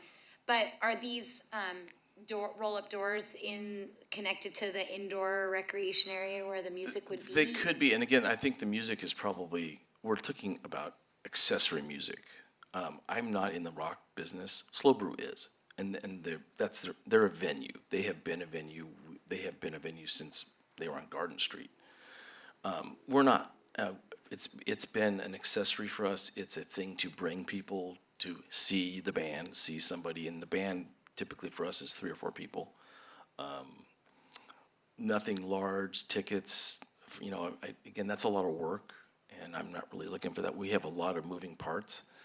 So to get everybody out of the way, let's say, to have this 1,000-person, concert venue, it's just not really in the cards.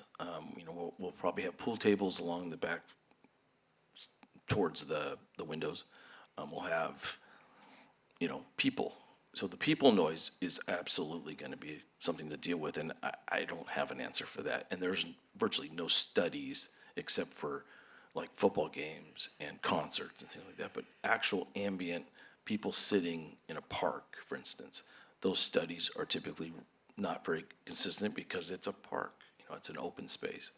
So we are above. Yeah, go ahead. So my understanding, though, is for that area of the building, the indoor recreation area where you might have music, even it's just a few people playing guitars and what have you. We would have the doors shut at that point. Okay, that was my And that question. and that's actually the condition. So that wasn't That's what probably I my was- first goal, but if that's what we need to follow the rules, shut the doors. The doors they're old and they're just big doors. When I worked there as a car dealership, that was the service department. So you drove in those 4. There was actually 5. That little one is actually a door that's missing, and then you drove out the backside. So you went through the building.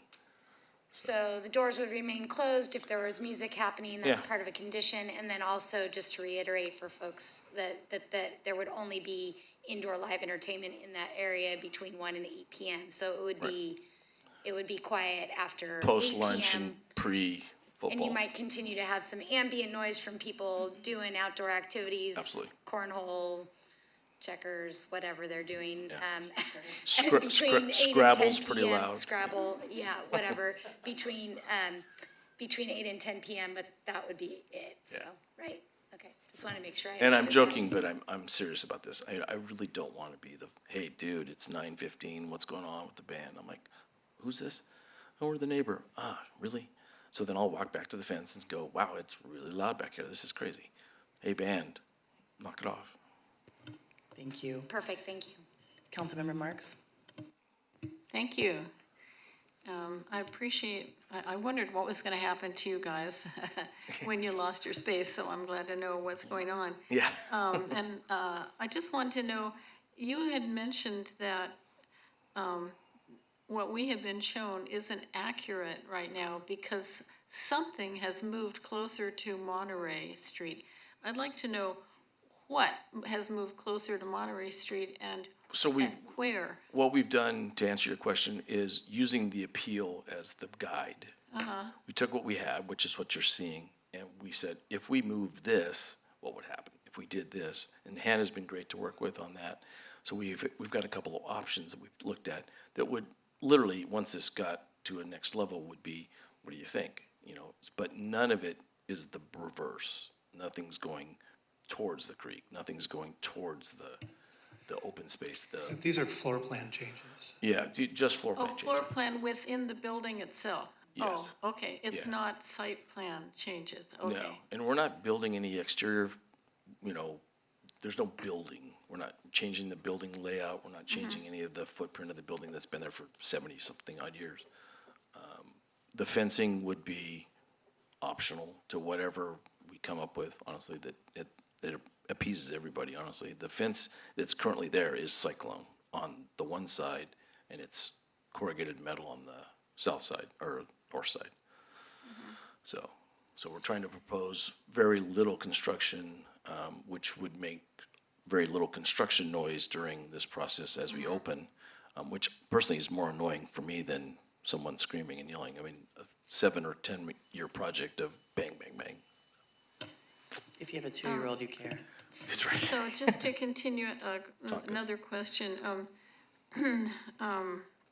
So the outdoor recreation areas have not moved toward Monterey? They're No. just staying where they are? They're existing where they are, and most of them, and we are adding some sound mitigating, because right now it's concrete. So soft scape, like some sand, DG, the fake turf. I want to say AstroTurf, but fake turf. I know, so on the floor, On the ground, yeah. So Okay. there'll be some stuff. And then all of the front footage is retail, and so all the stuff that's actually on Monterey Street is, I would say, the brunt of the activity. You know, actual, like, people in and out, the egress, things like that. So you're coming in through the front door. You're not coming in through the side door.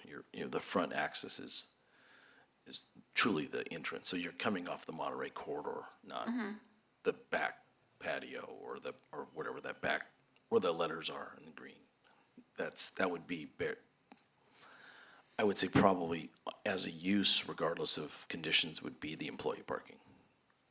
So, Okay, here's the other question. So you are agreeable to designating employee parking, from what I heard you say, yeah, as being in the portion that's closest to the creek, the little sort of Yep, dog absolutely. leg, so Yeah. to speak, yeah. It's a difficult parking area, honestly. So it's not something you're gonna try to put, the monster truck back there and,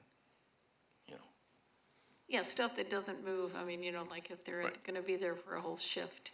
right. You know. Yeah, it's gonna be one in, one out type of thing. Okay, and you're also amenable to the curtains being, and sound attenuation inside the building? Yeah, or something like it. I mean, what I don't want to do is get pigeoned into a black, ABC curtain. Something that works is better, broad scope than it is something that, it has to be a 9 foot by 3 curtain. We're trying to get something that's, the result is the key here, not the process. Yeah, I mean, to me, the question is noise attenuation. Right. Do you Not hear- the color or the Not the color, design or exactly. the, Absolutely. that's your. Totally your on thing. board with that, yeah. It's the result, not how we got there. Okay, I have a question for staff. Is it possible to create more conditions if we wanted to condition the project on these certain items that the applicant has agreed to. Yes, the council can add additional conditions as part of the approval if you'd like. Yeah. Okay, thank you. Councilmember Pease? Thank you. Really appreciate your time and proactive nature. Sure. Can you just clarify buildings, kind of those little outbuildings, 9, 10, and 10, that, and, because I think one of them is just like an open little pole structure and the other two are maybe containers. But is that where you're talking about maybe putting a storage container, or So- you're having it all the way down? Well, I mean, one of the ideas that has kind of, we've had plenty of time to think about this. So the bigger one, the rectangle towards, that's actually looks like it's part of the patio. Number That- 9? I can't read the number. That one, yeah, that one is Yeah, a, is that right? Yeah. that's a wash bay that is part It's- of, yeah. it's part of the dent shop. So that's their structure. But it is it's a covered patio, for lack of better. Right, but it's kind of a pole structure. It's Ye- open. Right, Yes. with the Yeah, top. okay. And then the two smaller ones are currently existing containers that were there when it was the Cadillac store. The goal would be to turn those, literally, and use those as noise at the back of the building. Gotcha. So take one of those and actually use it as the corner, and take another container. And so using the containers as the buffer, and instant structure, no construction, really simple, quickly, and something you can adapt with colors, paint, and they're already 8 to 9 feet tall, so they're pretty barrier. The word came up, barrier. Thanks. Any other questions? All right, thank you very much. Thank you, guys. And Ms. Novak, you still have a couple of minutes. Did you have anything you wanted to add?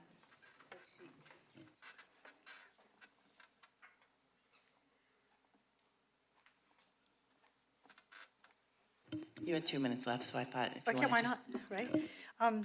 George, I appreciate your willingness to work with us.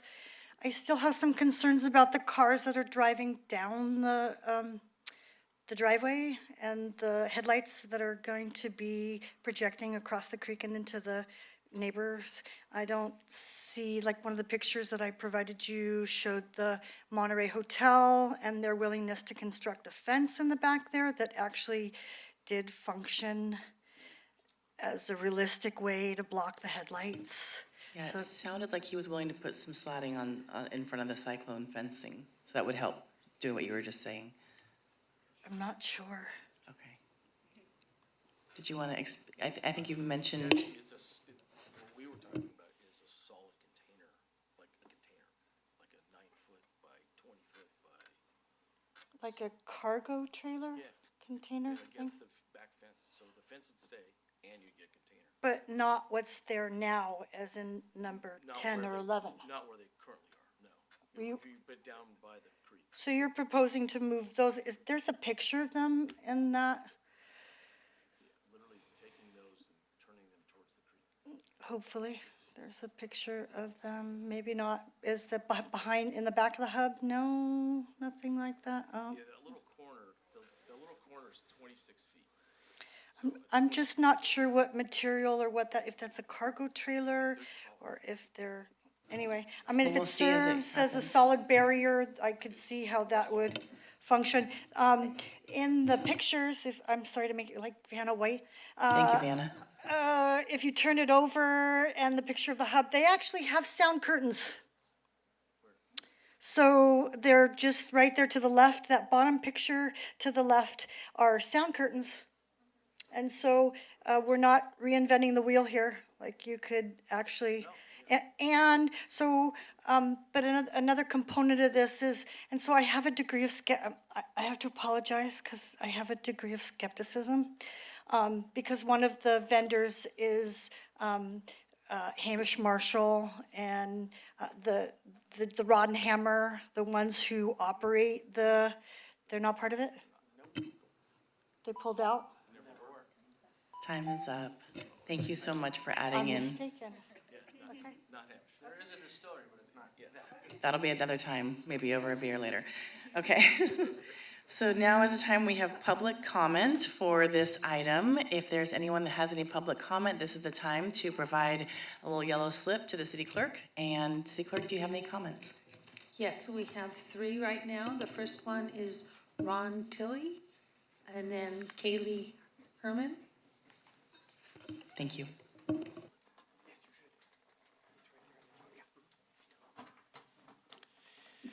Good evening, Madam Mayor and council members. My name's Ron Tilley. I live at 1780 San Luis Drive, which abuts the parcel, although it's not directly behind the Central Coast Brewing operation. And the 2 concerns I have been addressed. Noise, number 1.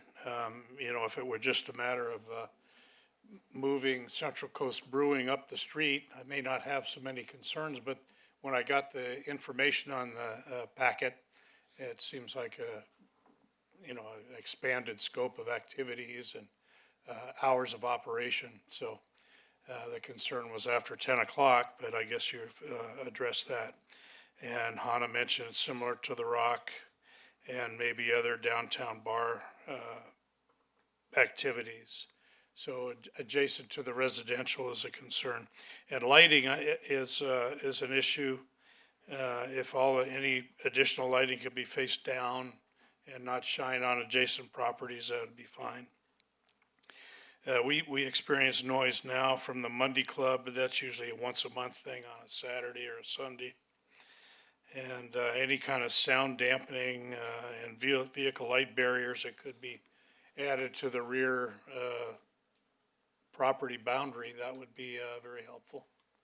So I've enjoyed George's operation in his current location, and I'm acquainted with George, and he's a good man. So I guess that's all I have to say. So thank you. Thank you so much. Kaylee Herman, and after that, Gary Havis.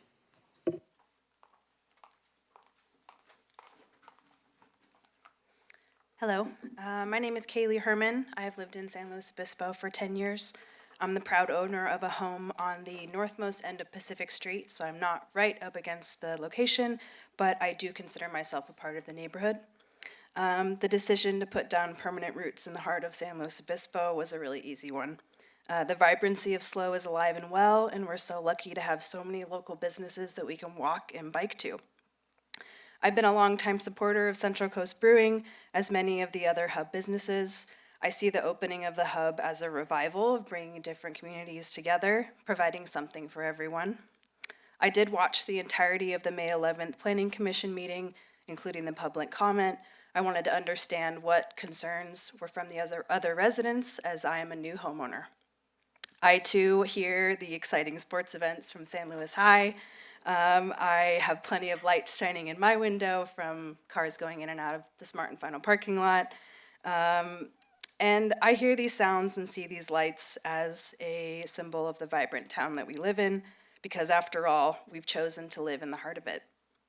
I welcome the opportunity to be connected to fellow members of the community, and for that, we need those gathering places where we can talk, laugh, sing, and dance together.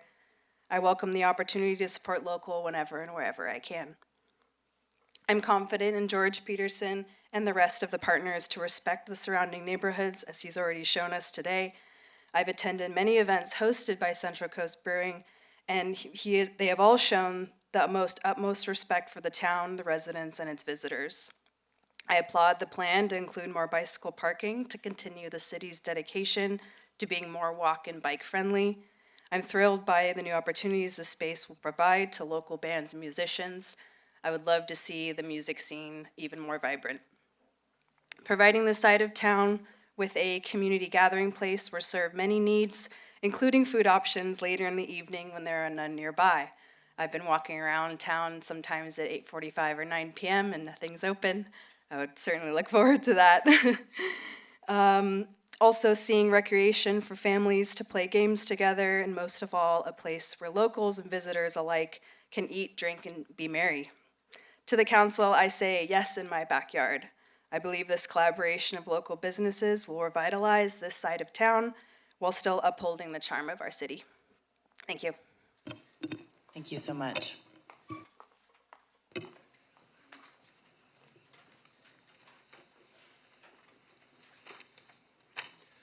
Greetings, Mayor and council members. I'm Gary Havis, local cyclist and enthusiast. I'm involved with many individuals who think a watering hole with food after a ride is truly a wonderful thing. Maybe bike repair or two, or a chance to ogle new bikes and such. Just to remind you, cyclists bring dollars from locals and visitors. Think economic recovery. Bicycles also bring lower speeds. They're quiet. They increase property values, and I was here in the council chambers when the Bill Rollman, now the Bill Rollman Greenway, was discussed, and somebody said, very ready to have somebody on, that this is make driving awkward. It makes driving for me awkward, and it's increased my property values. So this is what cycling can do. What the hub I see as a cycle-centric, amongst other things, cycle-centric, it's community-centric, and it's community building. It's a great low-impact use of that site. I believe there's no new building, only repurposing, remodifying existing structures, and this kind of thing is very popular in the city of Portland. Just to know how successful this kind of gathering of business is. I feel that the staff have done their homework in order to protect the community and its neighbors, preserving the attractiveness of the area. I trust the finished project will be reviewed well, monitored well, and stewarded well. Thank you. Thank you so much. We have two more public speakers. I'm sorry, I'm going to mess up this last name. Lee Wilkerson? Okay. Next one is Lee Samways. Hello, I'm with Whalebur Kombucha. I've been working with George on the hub. I have an engineering background, and I just wanted to point something out because hearing everybody complain about the sound and their issues with that, I just kind of wanted to point out something that's different about this place than Slover Rock, because it's been compared to that. When Slover Rock went in and they tried to convert that event center into a concert hall, they had to put tens of thousands of dollars into the acoustics there. Because a building like this, that is a big square building with a steel roof, single pane windows, concrete walls, and big steel doors, is going to rattle like crazy if you turn the volume up too loud. So I think that concern and issue is going to be a bit self-regulating in the sense that nobody's going to want to be in there if you put a bunch of amps in there and crank it up. So if we did get too loud or get a little carried away, what we'd actually have to do is do the proper thing and put the right sound acoustics in to even make anybody want to listen to that type of volume in there. So I just kind of wanted to point that out from an acoustic standpoint and a physics standpoint, that this is a bit self-regulating in that sense. And if you're going to compare it to Slover Rock, you should consider that they had to do a lot of things to that building to make it work. So that's all I want to say. Thank you. Thank you. Lee Samways, and then Brian Ridley. Good evening. Lee Samways, thank you for having me. Sounds like a lot of people have a lot of concerns about this, that, and the next thing, and we've all heard all those arguments and counter arguments. All I can do up here is just attest to the character of George Peterson. He's been an inspiration of mine for a long time, so much so as to even open my own successful business. And based off of the pillars that he's taught me through our friendship, and that was, of course, respect for community, responsibility to that community, and safety third, of course. You know, and you know, it's kind of like once you have that figured out, then you're almost guaranteed to have a good neighbor. You know, if I were to choose a neighbor for myself, it would be George Peterson or any of his successful businesses. And that's really all there is to it. Thank you. Okay, Brian Ridley is our last speaker. Good evening. I'm Brian Ridley. I'm the project architect, so I just want to make sure I wasn't jumping in on time that wasn't mine. So is it okay if I have a few technical comments? Is that part of the appellant or applicant comments? Typically, that's part of the applicant team, but it's at the discretion of the council if there's information you'd like to have them share. Council question That's time fine, is, thank you. is typically not counted against the applicant time. Sure. I'll be brief. Go ahead. So I just wanted to comment very quickly on the occupant load for the building. So there were some rather large, what sounds sort of like scary numbers thrown out there, about 1,600 people on the site. And so when we look at buildings and sort of what they can support, it's not just the square footage that we have to deal with. There's, especially with older buildings, we have to look at sort of a ceiling of occupants before the building has to structurally perform in a different way. And so that's actually 500 occupants. After that, it goes up to a different structural class, and we'd be talking about reinforcing the entire building, et cetera, et cetera. And I know that we're not doing this because George hasn't asked me to do that. And in fact, the project I would say from beginning to end has really been about a light touch and using what's there and making sort of the businesses and the operations really fit in to the existing building and the existing site. So while there might be a physical possibility of cramming 500 people into that space, operationally it would be a disaster.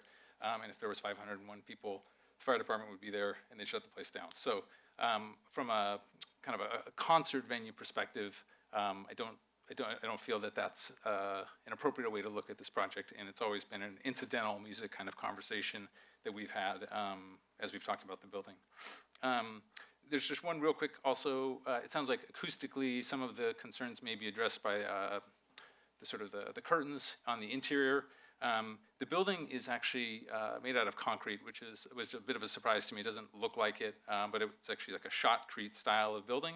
And so it does have a good amount of mass to the building walls. And I think it was mentioned that the windows of the building represented 50% of the wall. It's measurably maybe about 25%. So just for that little bit of reference, it's quite a bit less than 50%. And then lastly, largely because it's been on screen for the last 30 minutes, I just wanted to point out that I wouldn't quantify this as a noise study. I would quantify it as a noise opinion. A noise study would include actual generation of noise and monitoring and data, and this is none of those things. It's just really an analysis of a site plan, and I think it broadly sort of fails to also accommodate the difference in elevation between this site and the immediate neighborhood. And so generally speaking, line of sight is a huge contributor to noise transmission, and sites that are lower generally actually benefit much more than sites that are higher. So if you've been to Shell Beach and you sit below the freeway noise is almost gone, whereas if you live above it, it's very noticeable. Anyway, that's all I've got. Thank you. Thank you so much. Okay, next, wanted to see, obviously, Hannah, if you have any more comments that you wanted to add to us, to these comments, and then we'll come to the council for any other comments or questions. I think I just wanted to note that condition 28 in the resolution does talk about providing a rear barrier for the headlights from vehicles. So that's already incorporated. I just wanted to make that note. Thank you, very helpful. Mayor Stewart, there was one point I wanted to make just to relate to the City Council about the Planning Commission discussion, and there was a misstatement by one of the planning commissioners about being exempt from ordinance, and he was really speaking towards CEQA because it was a categorically exempt project from environmental review, and I think that started a line of thinking that the planning commission wasn't as engaged as they should be in the moment, but really it was just a misstatement in my view. I was at the meeting and I thought that it was actually a very detailed and good free-flowing conversation. There were more members of the public that attended and provided testimony that night, and there was similar sort of free flow of conversation between the applicant and the neighbors, which doesn't usually happen in the public hearing setting, but it was actually productive, and so we allowed it to happen, and I think got to a good place. So I wanted to relate that to the council. That's great, thank you so much. Vice Mayor Christensen. Yay, we love appeals. I too hear the exciting events from San Luis High and Cal Poly, just to say. I think the entire town does, so people telling us that doesn't really make us feel bad or good. It's just one of those things, the way our bowl of a city sits. So I was very involved with the crafting of 651, which was the ordinance that affects this area that replaced the old one. And it really was, it was due to the incredible advocacy on the part of the neighborhood, and they were very specific because they were concerned about that hotel that was coming in, and it was a big hotel, and it was going to be stories up, so it was going to be high, it was going to have balconies, it was going to have 24-hour traffic. It was going to be a big deal, and so the hotel ended up being built with basically everything the neighborhood asked for, which was wonderful for everybody. And this ordinance got redone, which was great because it really provided some very concrete requirements for any commercial development on our tourist area on Monterey, it backs up against a very, a very involved residential area and on a creek too, which is, of course, we're always careful about. So I was very happy to hear that the requirements of 1651 were met, and of course I read our appellant's concerns, and noise, light, those kinds of things are always a concern, and they need to be addressed. I'm a little concerned that every time we have something happen on Monterey in this neighborhood, we're gonna hear about these fears that the projects are trying to, they are addressing, and so is staff and working with them. And it sounds like actually this applicant and appellant have more talking to do, which will be great. But I just want to make sure that we're not going too far down the path of basically conditioning projects on fears about projects that aren't there. This is not a hotel. It is not 24 hours a day. And it is not a concert venue. It is not Slow Brew. This is a reuse, and it will be active, but it has very specific hours. It's not going, no one's playing any music till midnight. It says 8 p.m.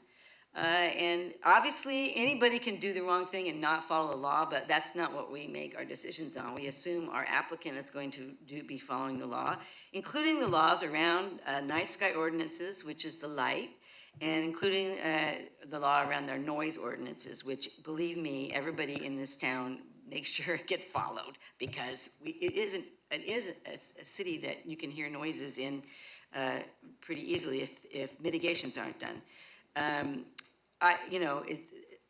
So I am very happy that the Planning Commission did their work, and that the staff did their work in terms of Condition 1651 and our ordinances. I did read actually all the conditions, and it's hard to keep them all in your head while you're listening to all these different concerns, but I think that they're pretty specific and they're pretty strict, and I think they're going to address the things that should be addressed for any development that backs up against a residential area. Now, the only thing I've heard from my esteemed colleagues is things like dedicating parking spaces to employees, and oh my goodness, we have 30 bicycle spots, and we have policies that say we don't want our employees driving to their work. So I am not going to support dedicating parking spaces to them. I want them to be encouraged to ride their bikes over from Cal Poly and work at that bike shop. And so no, I don't want to add any. Or I think that the conversations that are going on and the plans for the interior specifics are going to continue. These are local people. They do understand that if they don't make sure they're mitigating any impacts that are not legal, that they're going to be in trouble. They're going to hear from our esteemed neighbor. So I'm very confident that this application is fully compliant with the law, and I'm not wanting to put any more conditions and do any more condition smithing here tonight. That's where I am at. And I support the project and want to deny the appeal. Thank you. Councilmember Pease. No? Councilmember Marks. Thank you. Well, I am in favor of putting 2 conditions on the project. Well, I have to say I do support the project. I'm in favor of the project. I think it's going to do a lot of wonderful stuff for that part of town, the uptown. But I'm also concerned that we need to make sure that we're doing everything we can to protect the neighborhood. And from what I've heard, requiring noise attenuation, sound curtains, or other noise attention measures in the concert area inside, I would like to propose that as a condition. And then also that the parking along the creek would be limited to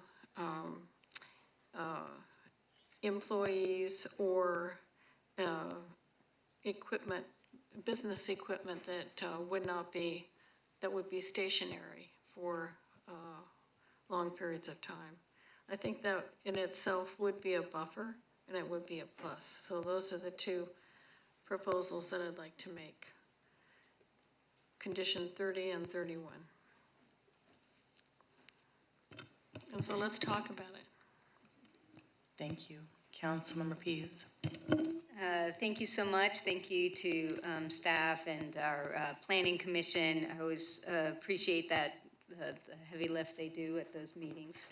And to the applicant and the appellant. I was really pleased going back and watching the planning commission, how supportive folks are of the project overall and just want the thing mitigated.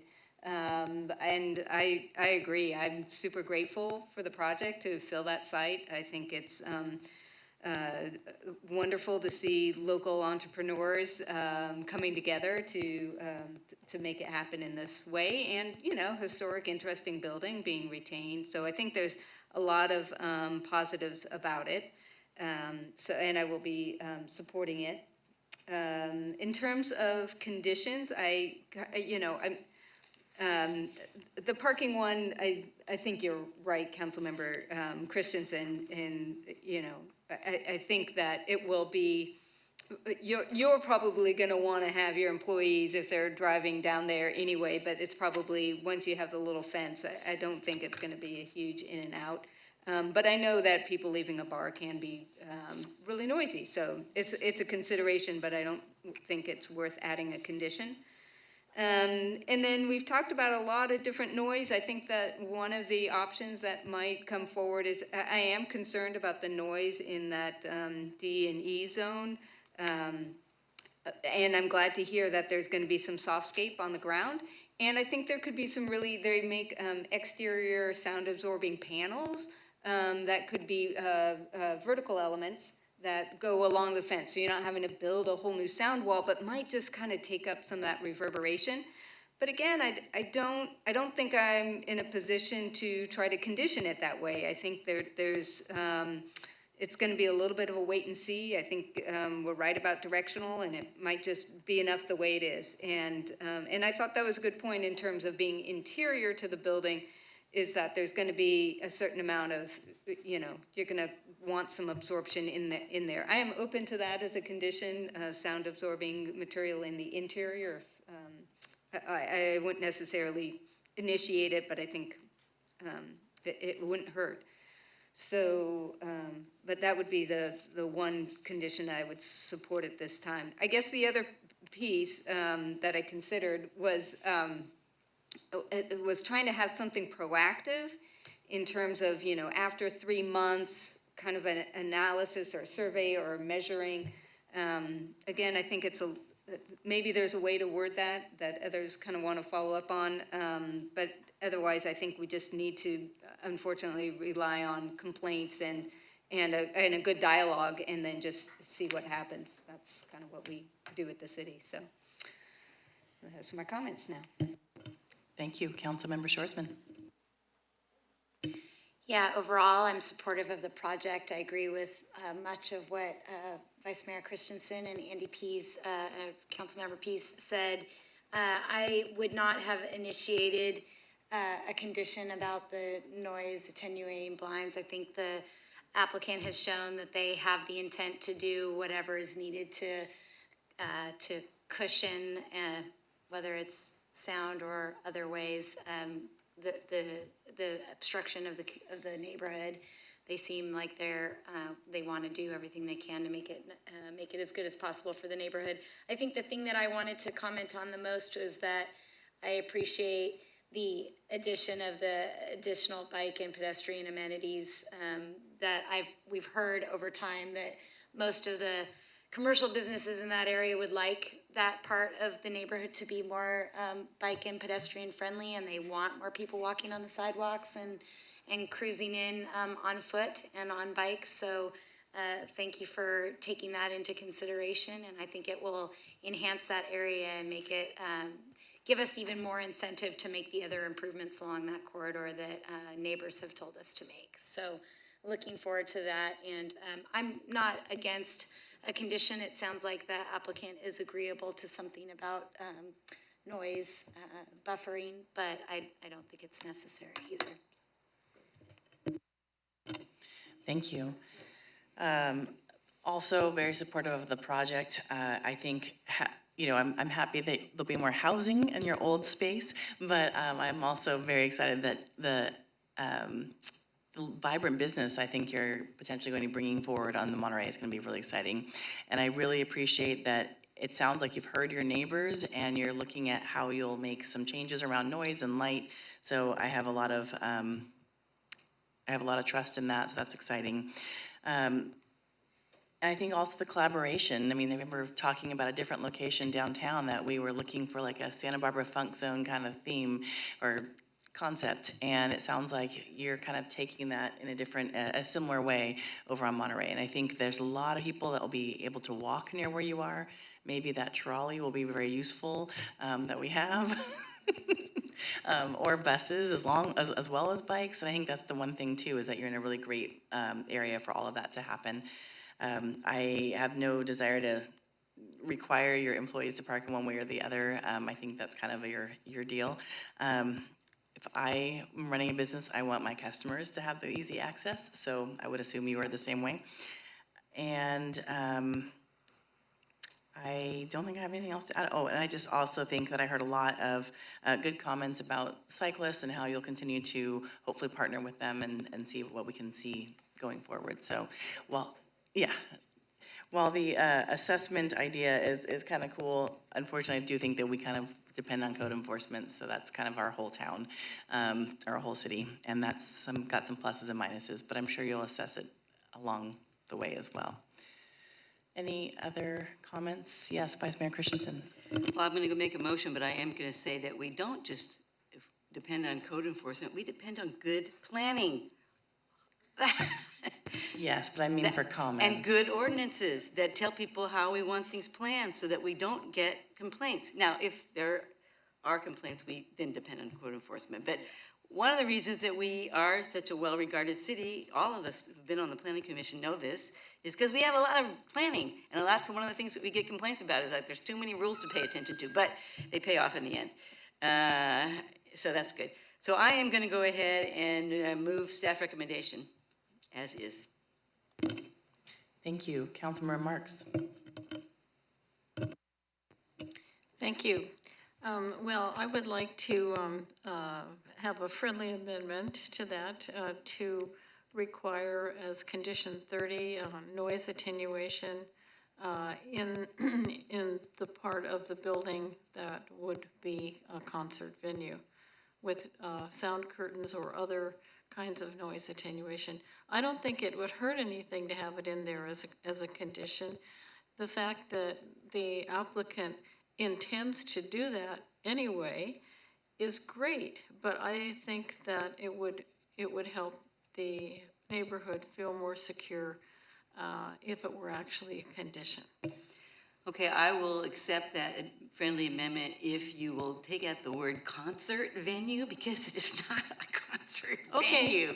It's so music area. Music area. How's that? Okay, good. Will that work, everybody? Okay, great. So then I'll second it with the friendly amendment. You got that?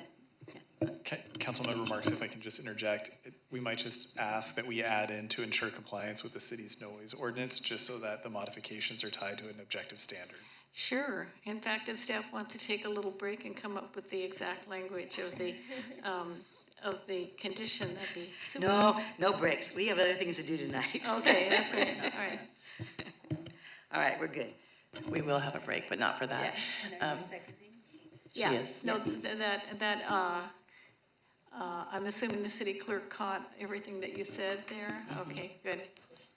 Yes, that is a friendly amendment to a friendly amendment, yes. I appreciate your friendly amendment. I think that's a great idea to actually have it in the works. And obviously, we know that the applicant is already going to do this work, but that's wonderful. The indoor recreation, 2,775 square feet. That's the area we're talking about. Indoor recreation. Okay, great. Councilmember Pease, did you have a question? Okay, great. Okay, can we have roll call, please?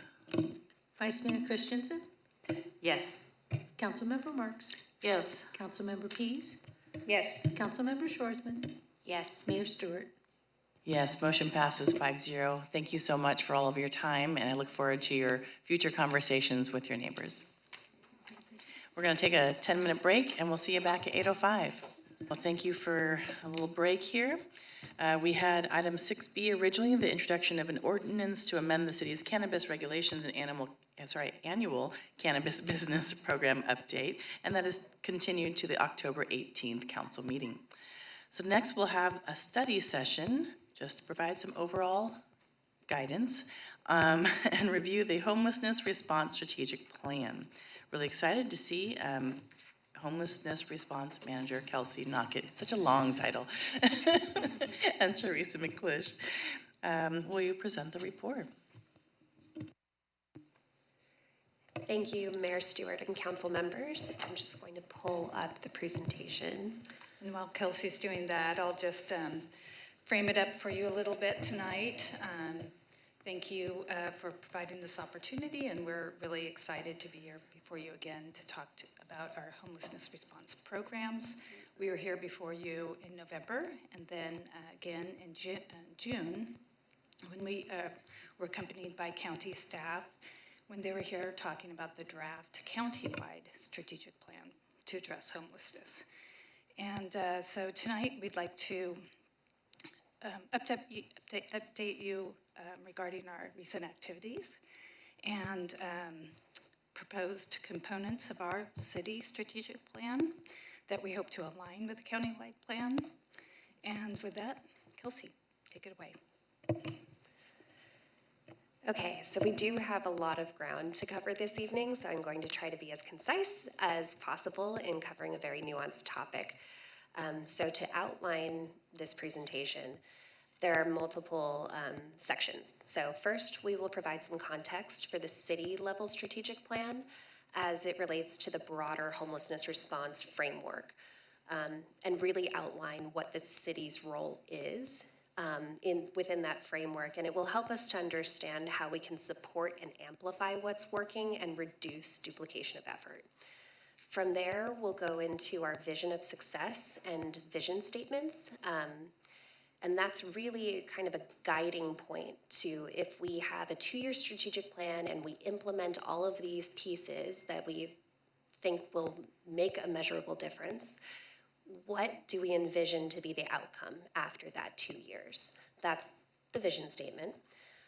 From there, Council approved of 5 key component areas for the strategic plan back in November of 2021. So I know that was quite some time ago. So we'll go over each of those key component areas and the progress that has been made since November. And then we'll outline what the 2-year benchmarks are that staff propose and what those measurable outcomes would be for those 2-year benchmarks. And the last section of this presentation is focusing on outreach and feedback and how that will play into drafting the strategic plan. Throughout, there are kind of focus questions that I will display on the screen. I will spare reading them to you, but I will paraphrase, and that's really just to make sure that we facilitate discussion, because this is such a nuanced issue that it can stray in all directions. So should help us all to stay on the same page here. So first, to outline the context of the homelessness response framework, we have, it's useful to think of it in terms of spheres of influence. So this is a visual to help illustrate that. So each sphere's size is an indication of its influence, and the opacity is an indication of the funding that it controls as related to homelessness.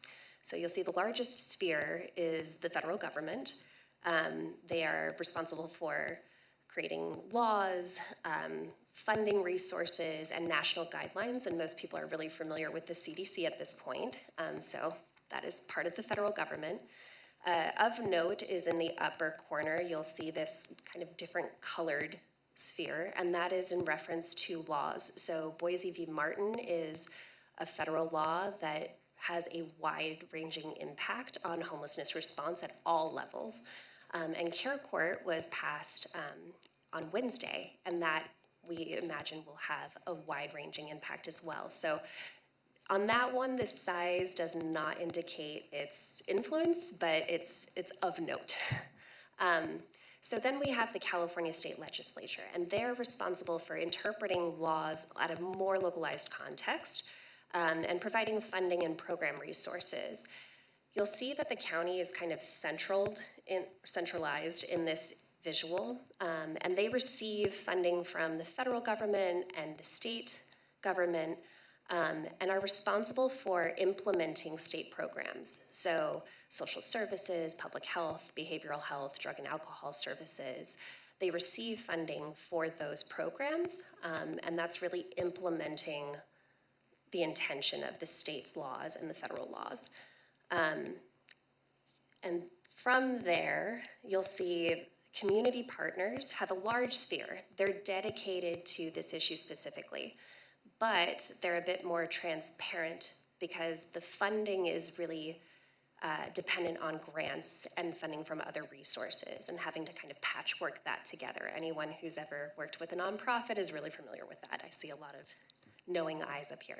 So the city sphere is quite small. And the reason for that is because the city is mandated to enable safe conditions and public health. So in terms of homelessness specifically, we recognize that that is something that we do take responsibility for in terms of public health and safety. But there isn't necessarily dedicated funding to those issues at the city level. So that's where there's overlap with the county and overlap with our community partners. And specifically in the city of SLO, we've taken an initiative to develop a community action team, a mobile crisis unit, and those are teams that are dedicated to meeting people where they are. We also fund community partners to make sure that they have enough resource for their operational costs to operate a warming center, a safe parking program. That's at Railroad Square, and we'll get there in a minute. And then we also have a variety of funding resources in terms of CDBG funds, GIA. Again, there's time for that in this presentation. So to further outline the city's role, I thought this cartoon was pretty apt. Homelessness is incredibly complex. It's very visible as well. So people will often see the most vulnerable, people who are on the streets and the creek beds, but there's multiple underlying conditions that lead to these situations, right? So in here, this is only a handful of conditions that may lead somebody to experience homelessness.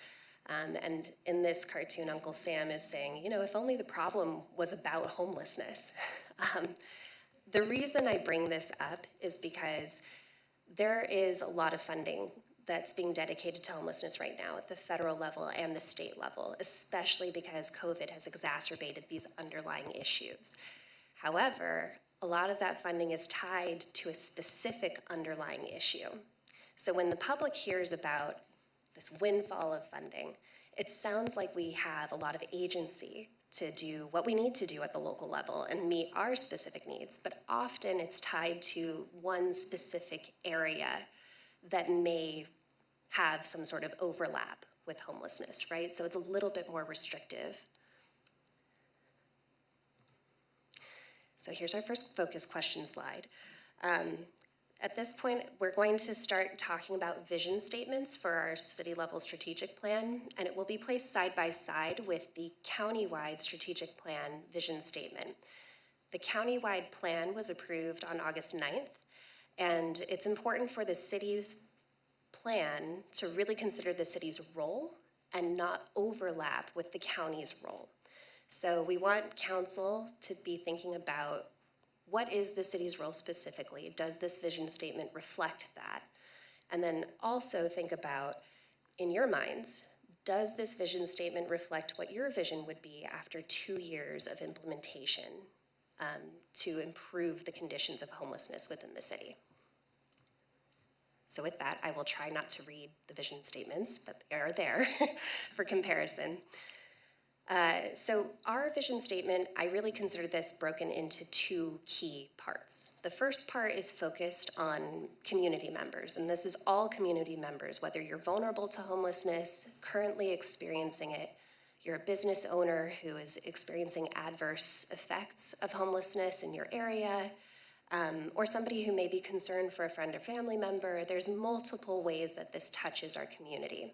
So for all community members in SLO, the vision is that they would be empowered to know where, when, and how to access resources to successfully address their concerns, right? So that's part one.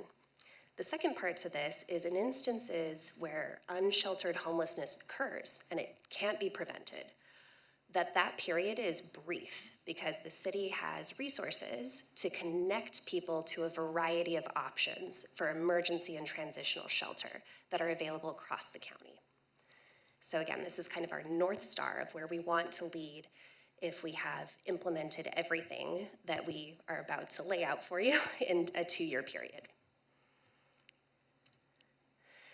So I don't know if you remember this slide from November, but this outlines our methodology for the strategic plan. So it's a continuous implementation methodology, and what that means is essentially we're not waiting for a written plan to start taking action. There's urgency to this issue. So we've been implementing the entire time, but in terms of sequential order of developing a written strategic plan, this meeting is really the final stage of visioning, establishing what constitutes success for our city-level strategic plan. And now we're solidly in the strategy development phase. After that, you'll see its strategic plan rollout and transparency, and again, we enter into implementation. And that whole process is continuous so that we can adapt to changing needs. So also in November, this council approved of 5 key component areas for the plan to focus on, which included data, communications, pilot programs, funding opportunities, and regional collaboration and engagement. I think you'll find that the theme across all of these areas is transparency and measurable outcomes. In looking at other cities' strategic plans, there are a lot of great ideas, but it's unclear how they will be operationalized and exactly how those outcomes will be measured. So we make a concerted effort to consider whenever there's an outcome that's listed that we're considering what the indicators would be to measure success. So another one of those focus question slides. When we're talking about 2-year benchmarks, we want council to be thinking about, do we think that this is sufficient to meet that 2-year vision of success? And then also, are there any recommendations for other measurable outcomes, anything that we missed? Okay, so starting on our first key component, that's data. I'm going to give a quick update. The city has developed an app that will enable data collection to be more streamlined across different departments. So on a day-to-day basis, we have police department, fire department, ranger service, public works, parks maintenance staff, all engaging directly with homeless individuals. So all of these groups have different ways of documenting those interactions, right? And so this app helps people to, in all of those different departments, to communicate and make sure that we're not duplicating the effort, but also that we're making referrals in the most effective way. So this is just a quick demo video of the outreach page of that app, and it would allow somebody to make a referral to emergency shelter by typing in their name. And then below, you'll see our community action team, or mobile crisis unit, they'll tick mark that outreach is needed. And then once outreach is completed, they'll check mark all of the services that they referred an individual to. Over time, this will allow us to know what services are most commonly referred, and we can follow up with those service providers to understand what the outcome was. So that's progress to date. In terms of our 2-year benchmark, the key theme is to establish data-driven best practices. And measurable outcomes, ways that we would measure success, is to reduce the number of data collection repositories, right? So this app is a first step in that direction.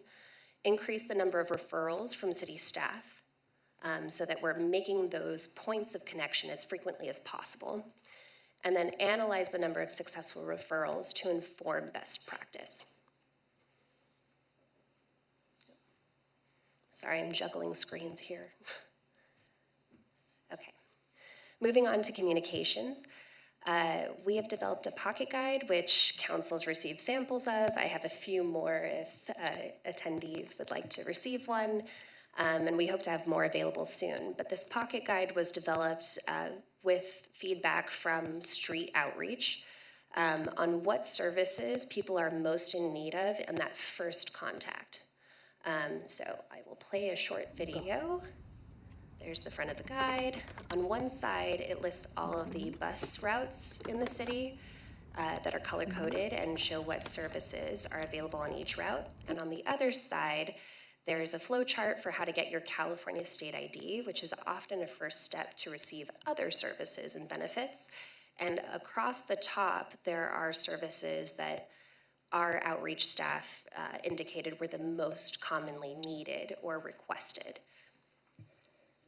So in terms of enabling effective public communication, our measurable outcomes would be to increase general community awareness of available shelter and mental or physical health services by 50%. I personally moved to this area about 1.5 years ago, and I've done informal surveys at my gym with my neighbors, and it's amazing to me how many people are not aware of the services that we have. So it's a bit personal. I want to make sure that people know what is available here first, and then we can amplify what's working. The other measurable outcome we listed is to develop communications, outreach, and county collaboration to support Housing First as a model. And one thing that's not listed here is that we want to enable access to all of these resources, so translation into Spanish, and we've even talked about printing a guide like this in Braille would be a key component to that. This is communications part 2.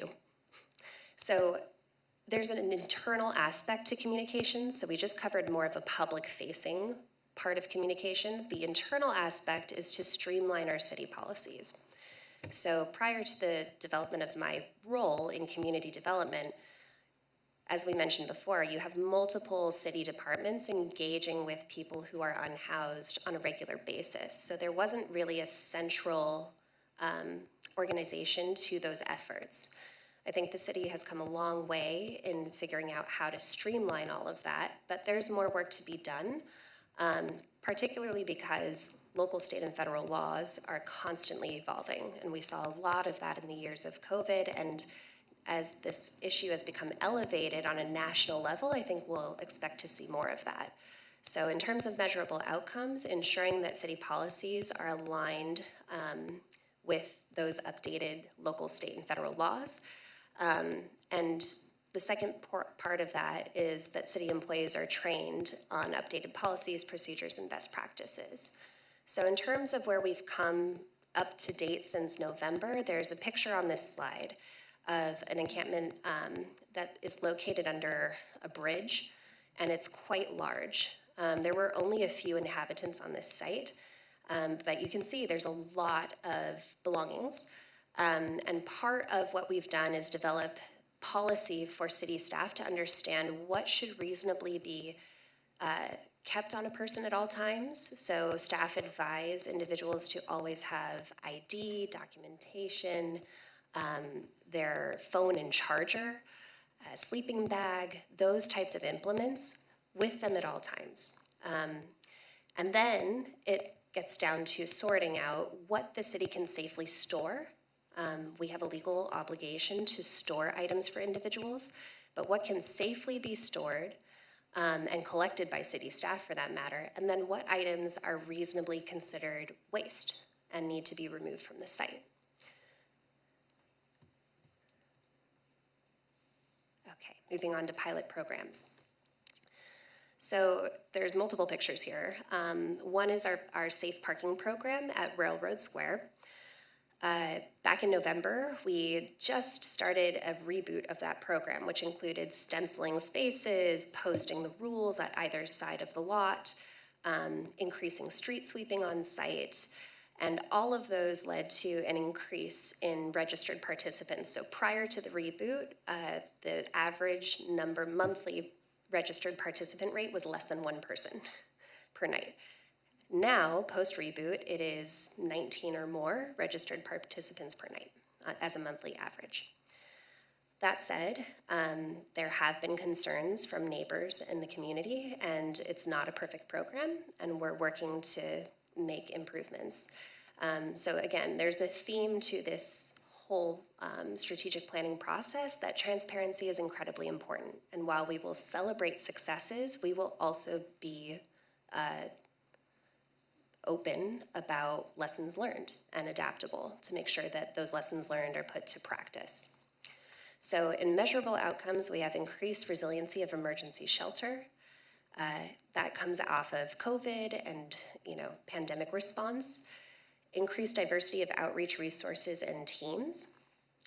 We've identified a need for female case managers, especially in the field when dealing with issues like domestic violence. So we're fortunate to have Erin Smith on our mobile crisis unit. And then identify and support opportunities to develop transitional housing. A few quick highlights in terms of celebrating the successes. The Community Action Team, SLOW PD, has dedicated a second officer to that effort. And we're currently waiting for our partner, Transitions Mental Health Association, to hire 2 caseworkers to pair with the 2 officers. In the interim, the officers on our Community Action Team have been supporting the Mobile Crisis Unit, which is an EMT who's paired with a caseworker. The Mobile Crisis Unit was hired in June, but fully onboarded in July and ready to do street outreach. And in that short period from July to present, they've conducted 4 successful family reunifications. So it's already proven very effective. Funding opportunities. In terms of where we are to date, if you look at the pie chart on the left portion of the screen, the yellow and green portions are indicative of general fund dollars from the city that are dedicated to homelessness. And then the dark blue area is indicative of one-time funding from ARPA, the American Rescue Plan Act. So we are committed to addressing this issue, but there is also room for diversification in our funding resources. In terms of our 2-year benchmark, the plan is to leverage funding. And in terms of measurable outcomes, it would be to increase and diversify SLOW City's funding resources for homelessness response and support efforts to establish transitional housing for key beneficiary groups. So Home Key Round 3 is projected to announce its NOFA next spring. We're already working on potential plans to submit for round 3, particularly focused on families. So as we mentioned in the beginning of the presentation, federal dollars are often really dedicated to specific underlying causes, but they also have rapid turnaround time. So in previous rounds of Home Key funding, it's been an 8-month turnaround, which is incredibly fast, especially when you're dealing with construction. So the city has learned some lessons and is looking to be more proactive in terms of grabbing these opportunities for funding. Regional collaboration and engagement. I was a member of the steering committee for the strategic planning effort at the county level. So as I mentioned before, the county-wide strategic plan was approved by the Board of Supervisors on August 9th. So that was a key effort to let us know what the regional objectives are so that the cities understand how we can plug in and support. Below that, you'll see a floor plan of 40 Prado, and that's really been a regional effort as well to identify how we might make changes to the floor plan or how we might propose that the facility become more resilient in instances of outbreak. So we can't assume that COVID will be the last outbreak that we see. In fact, the county hosted a meeting regarding monkeypox or MPX, And a lot of the requirements are very similar to what we experienced with COVID. So we're trying to think more proactively about, rather than waiting for the next crisis, how can we make these services more resilient? It also is an issue with consistency. So any time that our emergency shelter services have had to close to new intake, and this is across the county, it becomes a consistency issue with people who are seeking those services. People aren't ready at all times to seek services, but when they are, we want to be sure that those services are available. So as a 2-year benchmark, we would like to promote best practices at a regional level.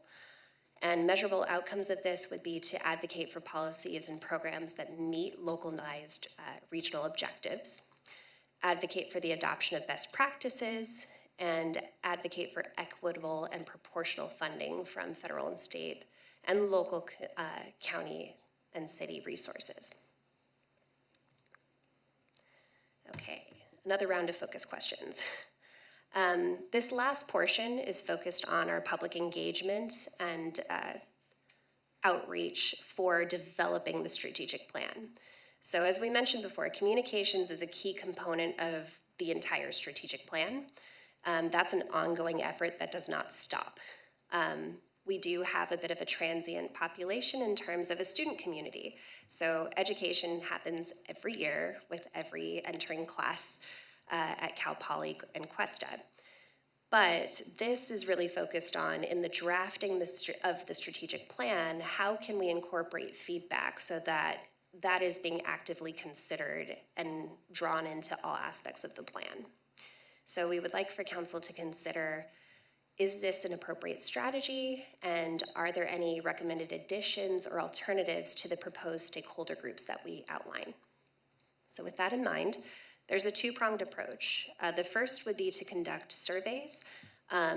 One is meeting people where they are to engage the unsheltered community members. So this is a subpopulation of our homeless community, and these are people that are not currently enrolled in services. We want to be sure that their voices are heard in this process. So we've identified some of our implementing partners who have events where we can conduct surveys on site. The other key audience would be for the general public to engage in a survey process online. So we do have a landing page for the strategic planning effort, and people will be able to go on that landing page to access the survey. The second prong of this approach is feedback sessions. So we've identified 7 key stakeholder groups that we will engage in a presentation and then facilitate a discussion around their feedback. We were really intentional about how we organized this because we recognize that we are a major donor for a lot of stakeholders in our community, and that may make some groups wary to give critical feedback. So in pairing groups together that have a similar way of operating and similar goals, it provides a layer of protection, so no one's feeling that they're sticking their necks out and potentially risking funding. Not that that would happen, but it takes away that fear and allows for really genuine conversation. And the idea behind this would be to develop consensus around the feedback per stakeholder group. And if there's an individual who has different feedback that isn't part of that group consensus, they can always participate in the general public survey. So that concludes the presentation. Here are all of those focus questions in one place. I will turn time over, I guess, to council. Before we get into those, can I just ask you one question? Waste is always an interesting topic to me because one person's trash is another person's treasure. So can you just kind of expand on that? How it's done? Yes.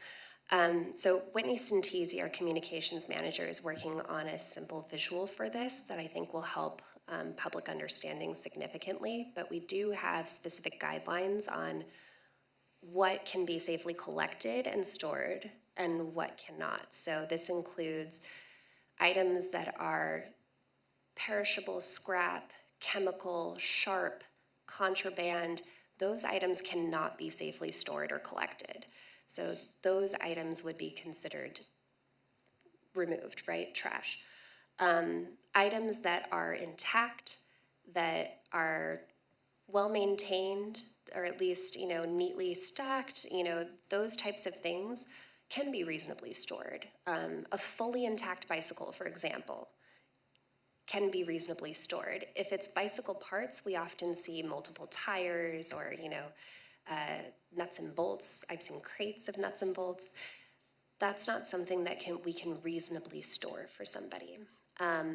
However, clean clothes, or at least dry clothes, are something that somebody may need and may not be able to immediately or reasonably carry off-site in one go, right? So for those instances, the city provides up to 90 days of storage. Thank you, I appreciate that. Well, it's a lot of information. Yes. Do my colleagues have questions or responses? Vice Mayor Christensen? Well, how do we want to do this? Well, Questions of staff first and then public comment. yeah, we're not answering these questions now. So I don't really have any questions. My question was going to be, how do you want to approach this? Okay. Just so that if we have public comment, they know how we're going to approach it. It is a Right. study session. I have a lot of very specific feedback and some, which involve some questionings, but I don't want to get into it right now. Otherwise, I'll be diving in deep. Okay, thank you. Councilmember Marks, do you have initial questions before we go into these 6 questions? Yeah, I just noticed that there wasn't much of an emphasis on the impacts of the homeless population on the general public. And I wonder why that was left out. I mean, it seems to me that this work is very good. I'm supportive of the work, but in terms of what city council hears, our emails, our people that you just know or meet on the street, and then they say, oh, you know what happened to me? This homeless guy came up to me and here's what he did, and I was just trying to have my lunch or whatever, or I got threatened. There's a lot of aggressive behavior out there that the general public has to deal with. So I'm just curious why our strategic plan is not addressing the impacts as well as trying to help this very vulnerable population. Thank you. I think there's a couple ways that we're addressing the impacts. I'll go back to the vision statement first. So in this first part of our proposed city vision statement, we're referring to all community members. Staff receive many of the same emails regarding people who are compassionate, but at their wits' end of what to do with some of the negative impacts that they are experiencing. I'm thinking primarily of the business community. So in those instances, we want to make sure that that community understands how to access resources that successfully address their concerns related to homelessness, right? So this isn't just for individuals who are vulnerable to homelessness or currently experiencing homelessness, but for all community members who are adversely impacted. So that's one area. And then another, I think we really focus in on this in terms of communications. So this pocket guide that you all have a copy of at this point was originally developed for people who are in that situation, who are experiencing homelessness or at risk to access services. But what we realized in conducting a gaps analysis was that a lot of business owners, a lot of other community members were not aware of a lot of the resources that are available. Again, in my sort of personal informal surveying of my immediate community, and I live in SLO, people did not know what 40 Prado was. And to me, that was shocking because that's such a huge resource. It's the largest emergency shelter within the county, and it's right here within SLO City. So I think those are ways that this plan is addressing that, and we can perhaps weave in greater emphasis So I look forward to further feedback on that. I also had a question about the choice of the word empowered, because in my experience, many people feel victimized and sort of hopeless about the whole situation.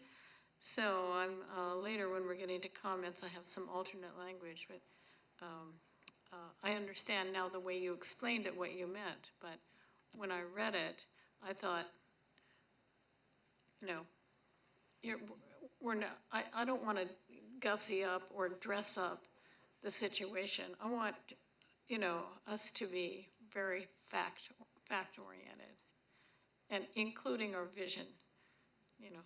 Thank you. Thank you, Councilmember Shorsman.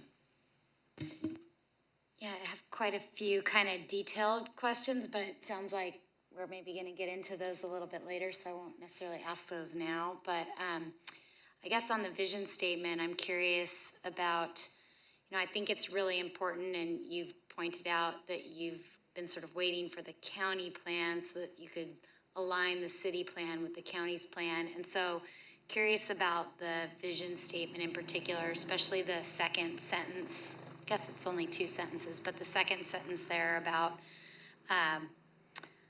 wanting the unsheltered periods to be brief. And I don't remember, haven't read it word for word, but the county's plan, I don't remember, talked about that in particular. And so I'm just wondering how that sort of got into the proposed vision statement.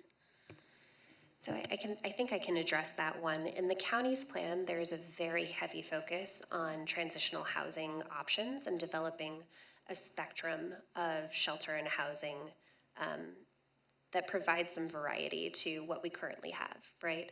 So in terms of bringing that to the city's level and what concerns us more locally, we often receive feedback from our community members about people who are the most vulnerable, and those are the most visible. So people who are on the streets and the creek beds.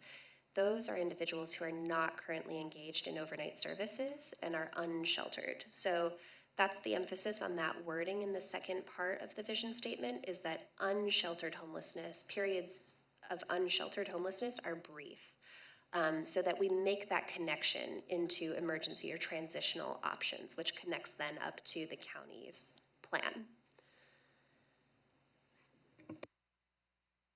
And then the second question is, this plan that we're writing is, again, focused on just like 2-year period, right? Okay, just want to clarify that. Sure. So the county-wide plan, just to provide a little bit more context to that, the county-wide plan is a 5-year strategic plan, and ours is a 2-year strategic plan. And that was done intentionally to sync with funding, but also to sync up with affordable housing initiatives at the city level. So this would be, and this is why we refer to 2-year benchmarks, is that it's a continuous process. So after 2 years, we can assess and adjust our goals and our benchmarks for another 2 years. If after that period we need to do a 1-year plan to sync up exactly with the county's 5-year plan, we can assess that closer to that date. It also may allow us to learn from our failures or lessons learned and incorporate that in our feedback to developing a countywide strategic plan after that 5-year period. Thank you. I mean, as we do the major city goals and budget planning, that makes logical sense that it connects every 2 years. So thank you for that. Okay, no public comment at this time? That's correct. Okay. Oh, there is one more. And if there's anyone else in the audience that would like to put in their public comment, please provide your slip to the city clerk. Next, we have Kathy Borland. Share a little experience I've had with the homeless. In probably around May of 2020, beginning of COVID, I started volunteering at our church for a food pantry on Mondays. And our church is Mountain Brook, which is up, if you guys know about it, it's up on the top of the hill right by KSBY. So we get a lot of the homeless that are down in the creeks. that are right there at LOVR. They're under the freeways. They tell us, see that tree over there? And I drop them off. I help them to get down the hill with all their stuff. They go under a tunnel and disappear. So about 6 months ago, I thought, I went to Costco and got trash bags, the great big ones. And so we asked them, do you guys need trash bags? They go, yes. So we started handing out trash bags. Well, about 2 months ago, they go, we have like 7 full trash bags and we don't know what to do with them. So with that, I called San Luis Garbage. Nope, we won't pick them up. And then the guys told me, oh, go to Caltrans, just walk in, they'll give you an orange bag. And, if we put it on the off-ramp, they'll pick it up. Well, I went to Caltrans. No, they don't hand out orange bags. And they put me in touch with a lady in Paso who said, there's a lot of problems with this, and one of the things is there could be needles in those bags. You've got to be very careful about who's picking them up. I went, oh. I was ready to have my son get his truck and go pick them up, and I go, well, that's not going to solve it. That's going to help this time. So my other observation with these guys, I've talked to a lot of them, they have no interest in housing. They like it just where they are. I don't know where they get their resources. I mean, we provide a little bit, but certainly they have a lot more resources. And it's a very complex problem, and I thought Kelsey did a great presentation. I love measurable outcomes, and I came out of the healthcare industry, so that's like, best practices, that's great. But it's a very difficult situation, and the guys that I'm dealing with don't want the help. And there's a guy on Broad, I don't know if you guys have seen him, his name is Jeremy. He's right in front of Carl's Jr. His cart is right on Broad. He sleeps right there. I've kind of adopted him along with a whole lot of other people and take him food, talk to him. And I asked him, I said, do you want to get into housing? He goes, no, it's just too much trouble. It's too much red tape. And the other problem with these guys is they don't like the rules. So they like it where they are. So I don't know I just want to tell you about this trash problem because I kept hitting brick walls. And it's like, it seems like the city should be distributing trash bags and then somehow arranging for pickups once a month or something to pick up this trash because the guys are willing to pick it up. Otherwise, it's going down the creek all the way to Avila. Thank you. And they're willing to do it. So thank you so much. And I know that, Kelsey, there's some plans around that if you wanted to share. Yes, so there has been a Blue Bag program at the county that was proven successful, and I know funding was set aside for the continuation of that program. We do have individuals from the county present tonight, so if there's time, we can maybe have them comment. But trash collection is a key issue, and going back to storage of items, we often have sites where there's commingled waste. So what was being referred to in terms of contraband or sharps or things that could be potentially dangerous commingled in larger piles that have been collected. So that is one issue with trash collection done on site by individuals who are inhabiting the site and outside of our more formalized trash collection resources. So in terms of addressing that issue, we do have these storage protocols for how to safely determine what items should be stored, what can be removed. The city hires contractors who are trained in that kind of waste collection. But doing it ad hoc, I applaud the efforts of community members who want to become more engaged and can offer that additional help. But it will be really important for us to work together to fully complete that circle, right? So that there is a proper collection mechanism. Thank you. And I think that goes back to, the previous slide and this slide both around communicating with the community and educating the community, as well as educating employees and nonprofits, and having it all kind of come together in that Venn diagram, so. Okay, so my thought was, let's start with question 1. We could all have our responses or questions with it and go on with each question, or do you want to go through all of your questions separately? Well, I don't have my comments organized by those questions because I don't have Got much it. to say about a lot of them. I have comments to say about a couple things Okay. very intensely. Well, that's you all. are next on the conversation, so go ahead and share your thoughts, Vice Mayor Christensen. And I appreciate our public comment, and believe me, we know about the trash. We hear about the trash all the time, and there is a successful blue bag pilot that the county did, and that's one really good approach. And I also appreciated Councilmember Marx's earlier question, because I think that the strategic plan that we're talking about is about dealing with the folks who are unsheltered and homeless. But there is that component of the community's concern about what happens if we're doing all this stuff, but what about the messes that are still going on, whether it's trash or whether it's somebody living on the corner with garbage around or somebody screaming on the street, and so what do you do about them? And I was just looking at your wonderful, we all love this, but is the non-emergency police department number on this thing? Because I don't think it is. And that's where people, the 911 is, but is the police non-emergency? Yeah, so that's where we get to, where people go, I live next door to people, I've helped them, I did it, and now they are completely out of it, and I don't know what to do, and I don't want to call, they never want to call 911. It's not that kind of emergency. But they don't know, they don't know how to get a hold of our CAT team. They don't know how to get a hold of the mobile crisis unit. They need to be able to, if all these other things don't work, all those other numbers, if they can't get them to all these other numbers, the community needs that non-emergency number to call. And that would be really that one little additional piece right there would be helpful, just to say.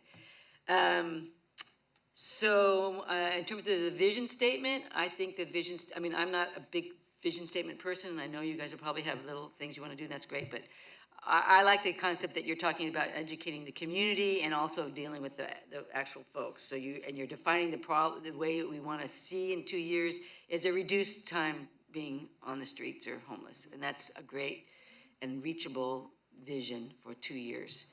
I like the part, it maybe could be worded more elegantly about getting people in the community to know what the heck's going on. And they should at least know about 40 Prado, and that it's always, we all know that it's really frustrating to have people come tell us constantly, but what is the city doing? You're not doing anything. And it's like, oh my goodness, what do you mean we're not doing anything? So that part is really, would not only benefit people who are unhoused or could be unhoused, it will benefit the community by just being more educated and aware. So that's great.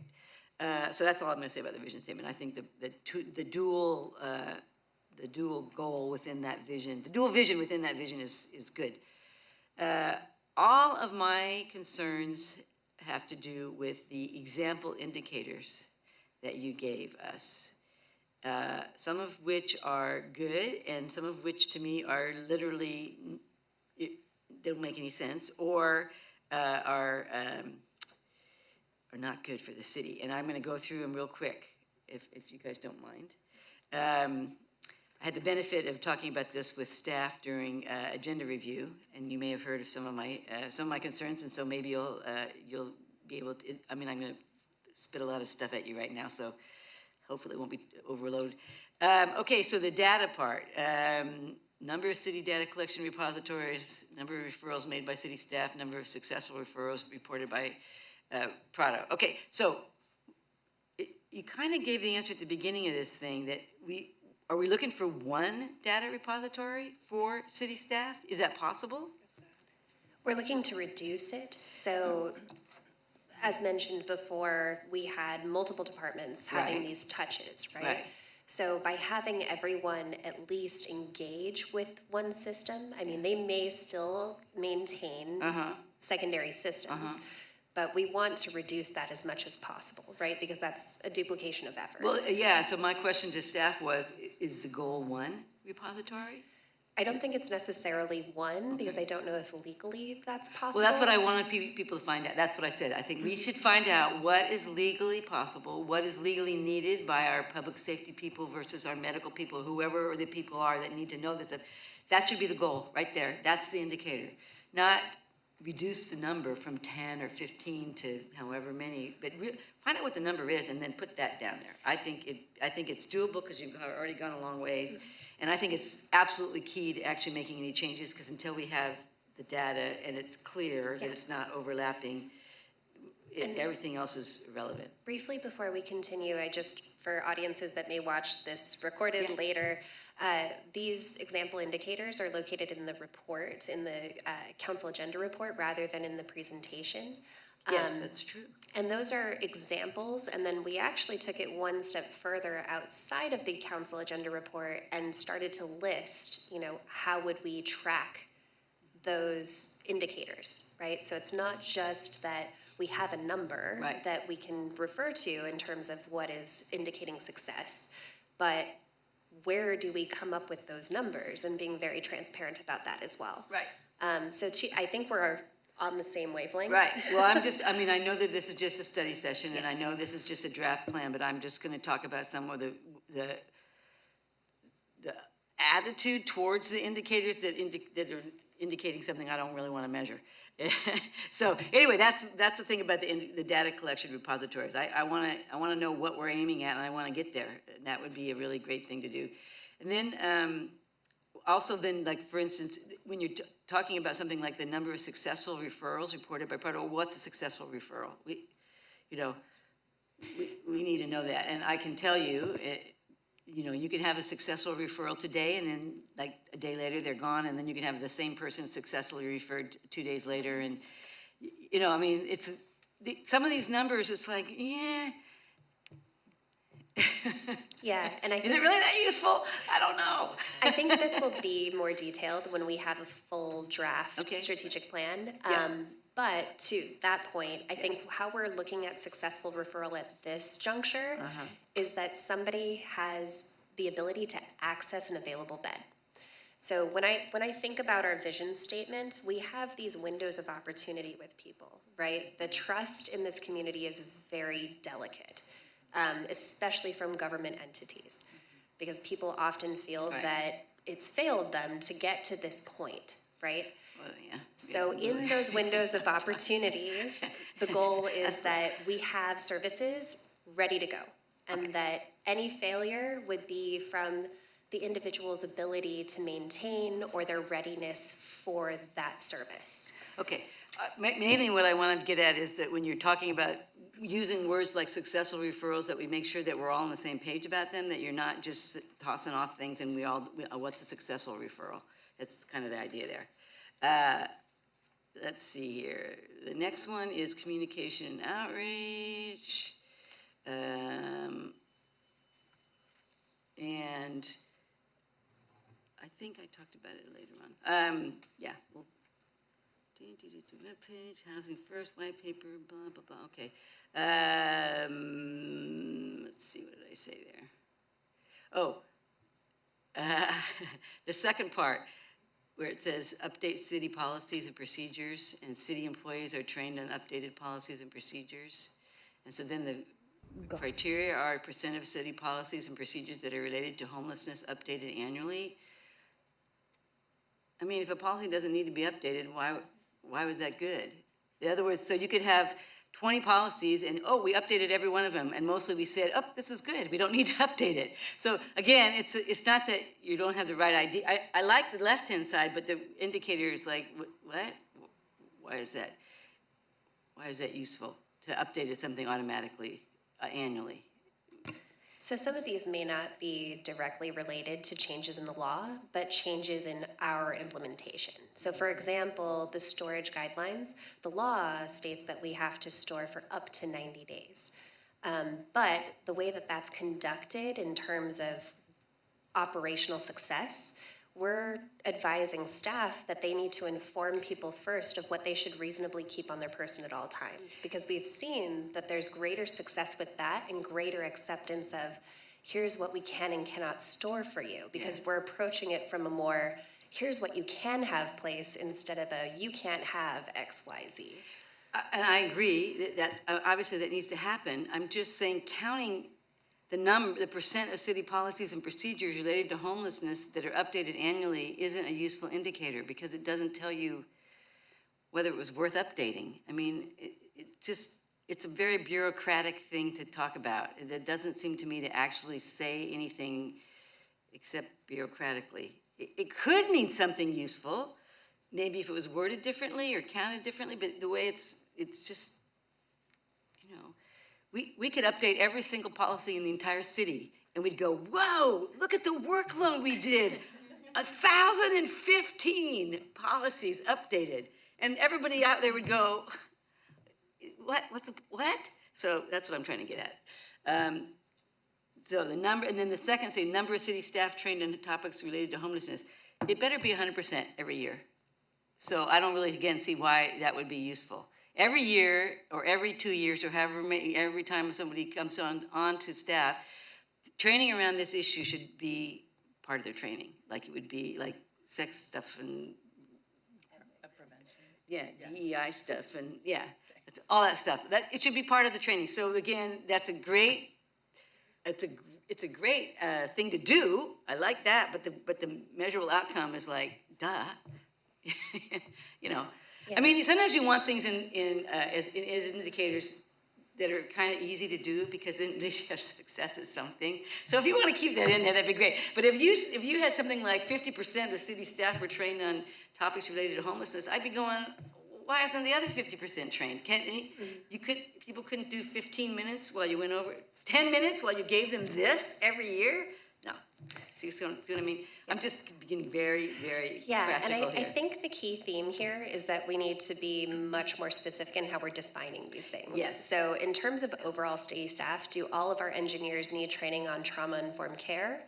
Maybe not. Maybe not, But 100% of staff who are directly interfacing with homeless, absolutely Well, yeah, 100%. No. Earlier, you said part of our vision is that the community is going to be empowered, the entire community. Those engineers are walking around downtown. They're the entire community. They need it just as much as anybody else. They need their 15 minutes. They don't need 3 hours. They don't need trauma-informed care. But they need their homelessness stuff.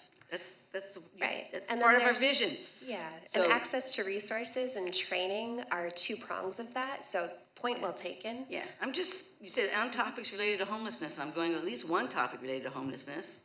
The cities do, I mean, really, like you said, I mean, we have people who work for us who don't know that Prado exists. Yeah. Come on. So, yeah, just kind of, like I said, I'm getting indicators. You know how indicators drive it. It's like if you don't have good indicators and they're not clear and they're not real, you don't get what you really wanted. So that's why I'm getting so much into these things. I just want to say this is example indicators. I know. Okay. I know this is a study session, and I'm saying, I'm trying to give really specific feedback, so when the next thing comes along, where I won't even be here, that will, you guys will benefit And from. this is very helpful, Good. by the way. Okay, good. Then the next one is pilot programs. Let's see, what did I say about these? Okay.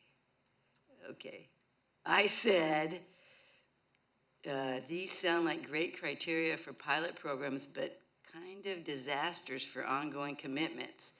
What did I mean by that? Let's see here. Oh, yeah.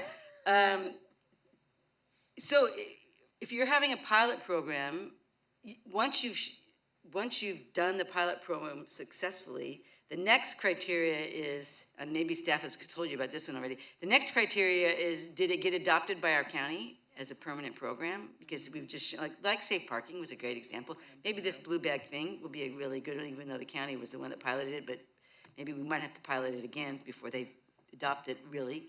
Maybe the county people can tell me. But, so that would be one criteria. If you're doing a pilot program, I mean, that is totally the city's intention on pilot programs, is not that we become the provider, but that we use our incredible, nimble staff and our generous taxpayers and do some of these pilot programs because we know the county's got a lot on its plate. So if the county adopts it, that's a great indicator right there. Okay, and then but the other ones is like number of days intake is halted due to communicable disease outbreak and disruptions. It's like,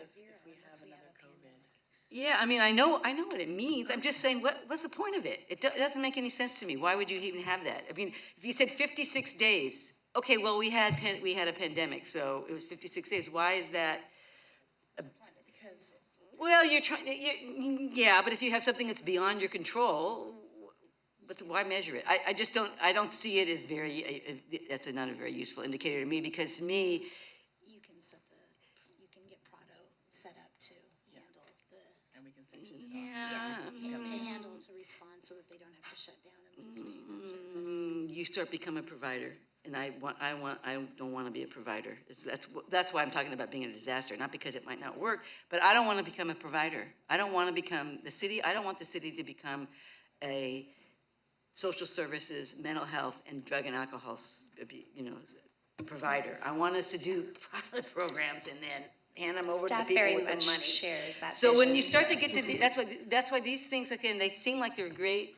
They're good criteria for a pilot program, but they're not good for our strategic plan because they are too much. They're not focused enough on the pilot program, and that once the pilot program is gone, we shouldn't be measuring this anymore. Same thing about the number of city outreach staff, number of outreach contacts. Well, first of all, I want to know what is an outreach staff, and I was laughing kind of with the department heads during agenda review. I said, as far as I'm concerned, every police officer, every firefighter, every Parks and Rec person, every public works person out in the street, they're all outreach staff. Is that what we mean? I don't really think so, but it might be. I don't know. So then you say, do you want that number to go up? Do you want it to go down? I mean, I don't want to have. If I'm hiring more police officers, I want them to be doing more policing, not doing more. Maybe, I don't know. Or I want, Parks and Rec people. I don't want them doing more outreach to homeless. I want them to do more Parks and Rec stuff. So again, we need to be careful of exactly what we mean and how we're measuring this and what it exactly is by how outreach stuff, and whether we want it to go up or down. It's the old thing. It's like rape reports. When they're up, you say, well, that's good. More people are reporting these terrible crimes, and so they're getting help.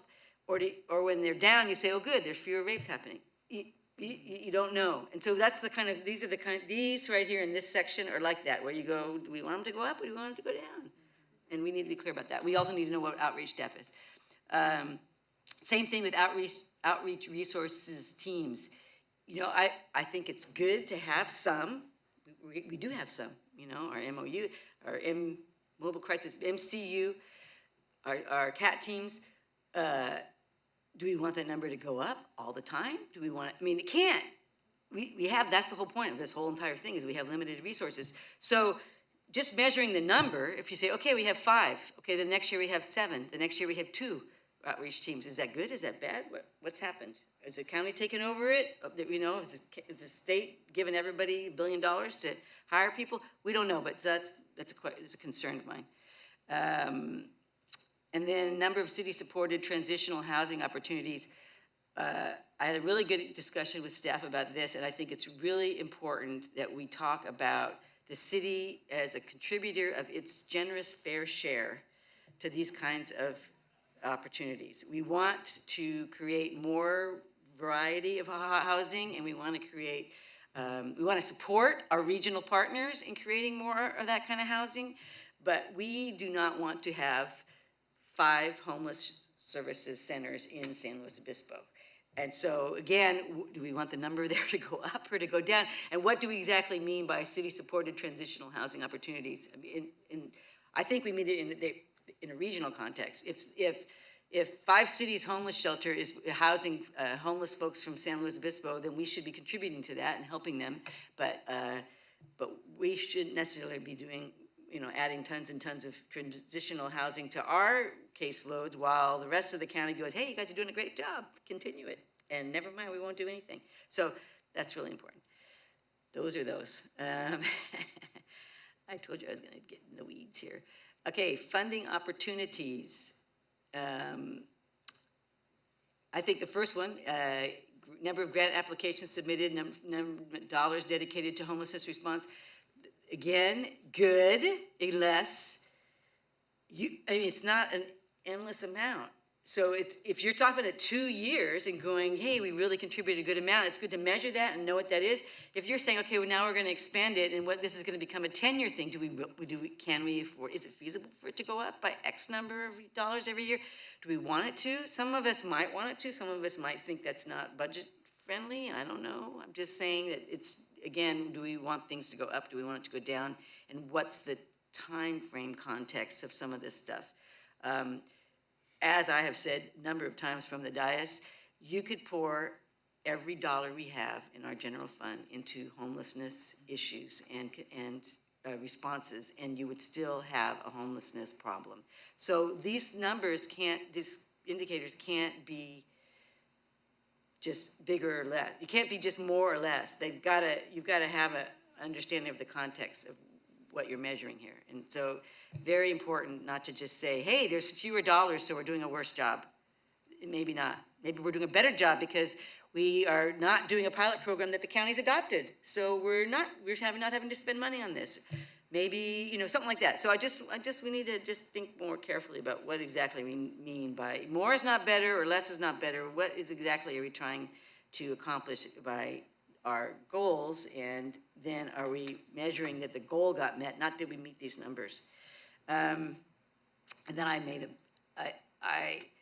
number of city-supported emergency transitional housing projects for the chronically homeless, medically vulnerable, and or families. Again, the same thing. City-supported emergency transitional housing projects. We do support one big one, as you say already, and we're supporting a couple of other littler ones, and that's good to a point. But again, finite. We have finite resources for this issue, and that's not our purview, and it is somebody else's purview, and our goal is to work with our regional partners in our county, not to become the homeless city of the state. So we just have to be careful about, that we're giving ourselves credit for the good work that we're doing and the great, amount of work that all of our partners are doing, including our business partners and all kinds of people are doing. But we can't just say, since we're doing more, it's better. It's good, because sometimes it's not. It's the same or worse. And sometimes we're just spending money and spending money and spending money, and it's not really actually doing things. It's basically saying to people, hey, if you come to San Luis Obispo, we'll spend money on you. And I'll use a little example of that at TEMA, where the TEMA outreach folks, they give people, they find what they're called Obama phones, California Lifeline phones. And if you measured our success by the number of phones that we were providing to you know where I'm going with this, the number of phones that we're providing to clients, we would be the most successful mental health organization in the entire, state. But guess what? Most of them are lost, sold, abandoned, and a lot of them go to the same people over and over again. And there's nothing wrong with that. I'm not saying that we shouldn't provide people phones. I'm just saying counting the number of phones we provide as successes is not the way you're going to count success. So it's part of it, but it's not really all of it by any means. Okay, so that's hopefully that makes sense. Okay, and the last one is collaboration and engagement. And I think, I'm sure we'll have more comments about getting people out, but I think I mentioned to staff that we need to make sure that we want to engage students, neighborhood groups, tourism groups, specific, I think service groups was listed in there, but our DEI groups, we want to engage them from the very beginning,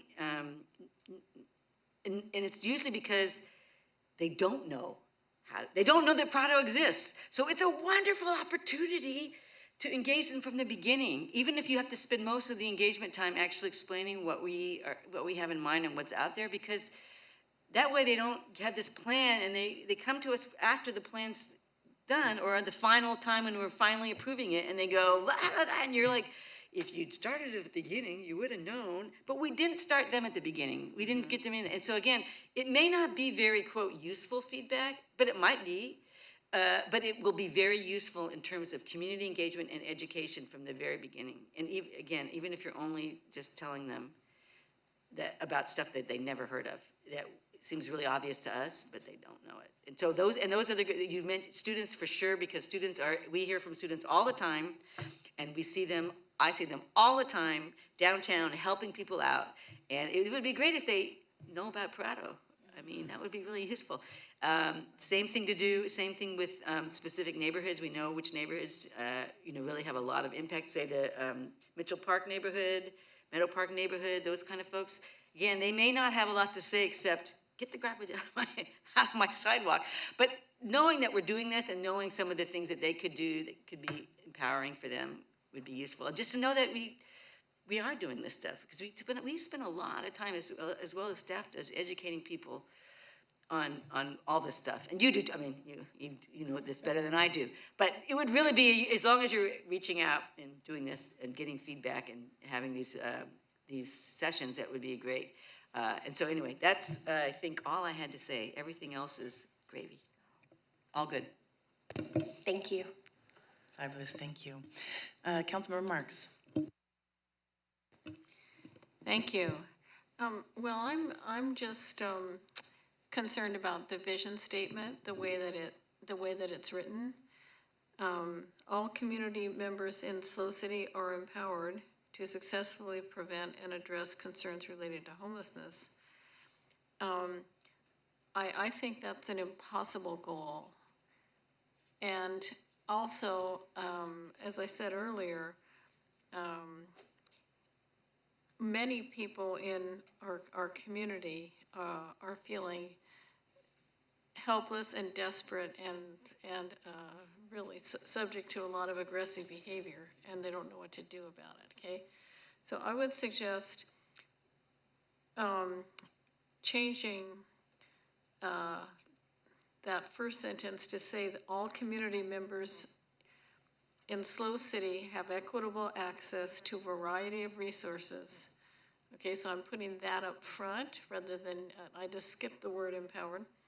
Have equitable access to a variety of resources to successfully prevent and/or address impacts of homelessness, not only on people experiencing homelessness, but also on residents and the community. I think our vision statement has got to include the fact that the city is dedicated to protecting the general public. And the emphasis is so much on helping this vulnerable population. They definitely need help, but our jobs as elected officials are to safeguard the health, safety, and welfare of the residents of the city of San Luis Obispo. And so that's where I'm coming from.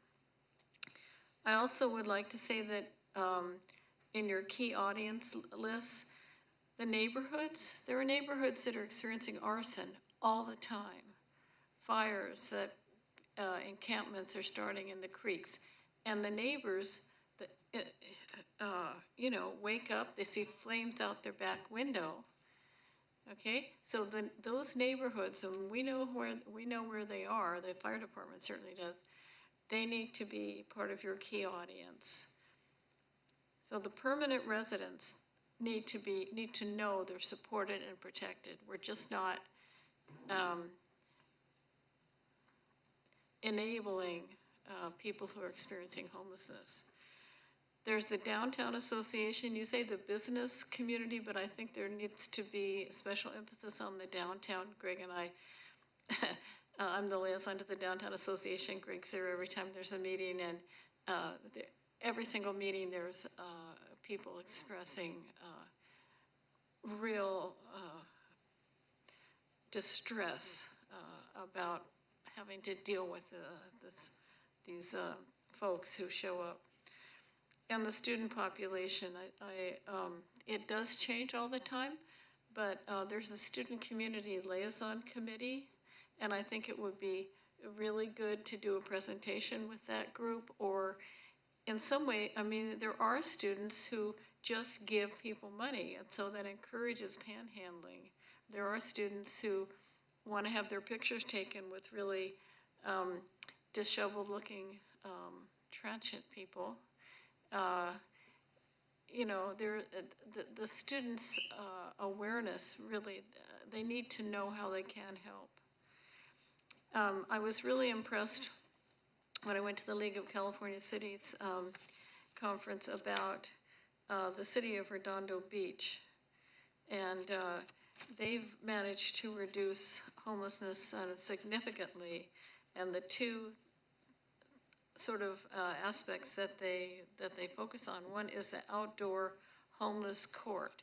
I don't know how that exactly fits in with these care courts that the legislation has now just passed, but I do think that you know, we have the mental health courts, we have the veterans courts, so possibly having something that's just for the homeless. What they have said in this brochure, and they got an award from the League of California Cities, so I'm assuming it's all true, is that they reduced the city's homeless population almost 25% in 2 years. They had a 78 average attendance rate and sometimes 100% attendance rate in the homeless court, much higher than what's typical for the population. So these courts are being held outside, on site, and it's creating a sort of atmosphere of trust. So 75% of the homeless court participants were placed in temporary or permanent housing. Then they also did a pallet shelter project. I don't know how far we want to get into this with a strategic plan, but I do think a really worthy goal would be to try to work with the Superior Court, the police, and see if there's some way we can create a homeless court that would deal with some of these infractions or misdemeanors rather than not even tracking them. Because what happens is that people call the police say, oh, well, you know, it's under $950, so it's just petty theft, and the court won't hear them anyway, and like that. At least that's what the word on the street is. But we need to track all of these infractions and misdemeanors and create patterns so that we know. There's a criminal element, you know, beyond like, oh, poor homeless people. Well, sure, they're vulnerable and they're homeless, but there is also a criminal element that is present in some of these encampments. So that's just what I think. I think that that the community of residents and business people and the general public deserve to know the city is protecting them. Now, I don't know exactly how you would want to put that into your vision statement. I'm going to stop talking right now, so thank you so much. Thank you. Councilmember Shoresman. Yeah, I thought I was going to go into the weeds, but Vice Mayor Christensen did that for me. So, so I won't comment. I won't comment on any of the indicators, Kelsey. I promise. No, but I just have a few other things. I mentioned the vision statement, was asking questions about that because I appreciate the suggestions that Councilmember Marks made about the vision statement. I actually thought the first sentence was pretty good as is, but I think she offered some good suggestions as well. The second sentence is the one that I was a little bit more uncomfortable with, I guess. I just wondered, especially in a 2-year period, it seems like a pretty tall order for the city to be able to take on ourselves, knowing that we aren't the main provider of that full range of services to transitional, to emergency and transitional shelter and housing. If in a 2-year period there aren't more options available, then how do we as a city shorten periods of unshelteredness, so to speak? We need to be able to have all those resources, and I hate to be negative, but I don't see the full spectrum of those services being available in a 2-year period. So that was just my concern about that sentence that I would think about. You know, I appreciate it as a vision. We want to see more people sheltered for longer periods of time in some sort of permanent or transitional shelter, but I don't know that we are going to be able to shorten some people's stays in an unsheltered status, or make those periods more brief on our own as a city. So that's my thought about the vision statement. I had some questions about the app and collaboration. I appreciate the intent of trying to decrease the number of places that data is shared. But I also know that from my work at the county and with the homeless services folks, some of which are here tonight, that there are efforts at the county level to try and help, and I believe this is part of the county plan too, to try and help share data between service providers a little bit better so that we can, you know, a lot of the service providers in the county see the same people. They travel from North County to South County to SLO, and they are shared clients. So it would be great to see, if not with this app, then some collaboration on data collection and sharing so that we can reduce duplication of services between the different parts of the county and the different agencies. So if this is just a data tracking tool just to count the widgets, so to speak, the client contacts within the city so that we can report that data later for the city, then great, but I would like to see ongoing more work on, you know, sort of collaboration of data collection. The pocket guide is great. It's pretty, it's convenient. It folds up real nice. I wondered if it was in Spanish or any other languages. Was the first thing I thought of when I saw it. And also if it's aimed at community members who might be able to share resources that they, you know, like we were saying, a lot of people don't even know what Prado is, and if they had one of these, I think it's a good outreach tool for the general community as well as for the unsheltered population. So I would sort of offer that. And you sound like you want to speak. You mentioned Spanish or Braille would be next, right? Yes, so that is our next step in terms of development of the pocket guide. And then we realized initially it started out as an initiative for people experiencing homelessness or vulnerable to homelessness, but we came to the same conclusion that it would be a great resource for the general public. And it reminded me of something that was said earlier about the non-emergency dispatch line. We tried to really focus in on, again, what would be the most immediate urgent need for people experiencing homelessness. So the suicide and crisis lifeline of the new national number 988 would connect to mobile crisis unit and CAT because there is a mental health component to that. And 988 is specifically for mental health services. Yeah, the other thing about these are that they're great, and I've seen lots of different organizations have their own little version of this. There used to be one, for those that have been doing this for a while, that was a county-wide one, that was this fold-out thing that was long and vertical, and there was an effort every couple of years to update it because they get out of date really fast. Services change, providers change, all of that. So I think it's great that this is kind of a city level one, but you'll always need to make sure that it stays up to date. So just wanted to mention that. And then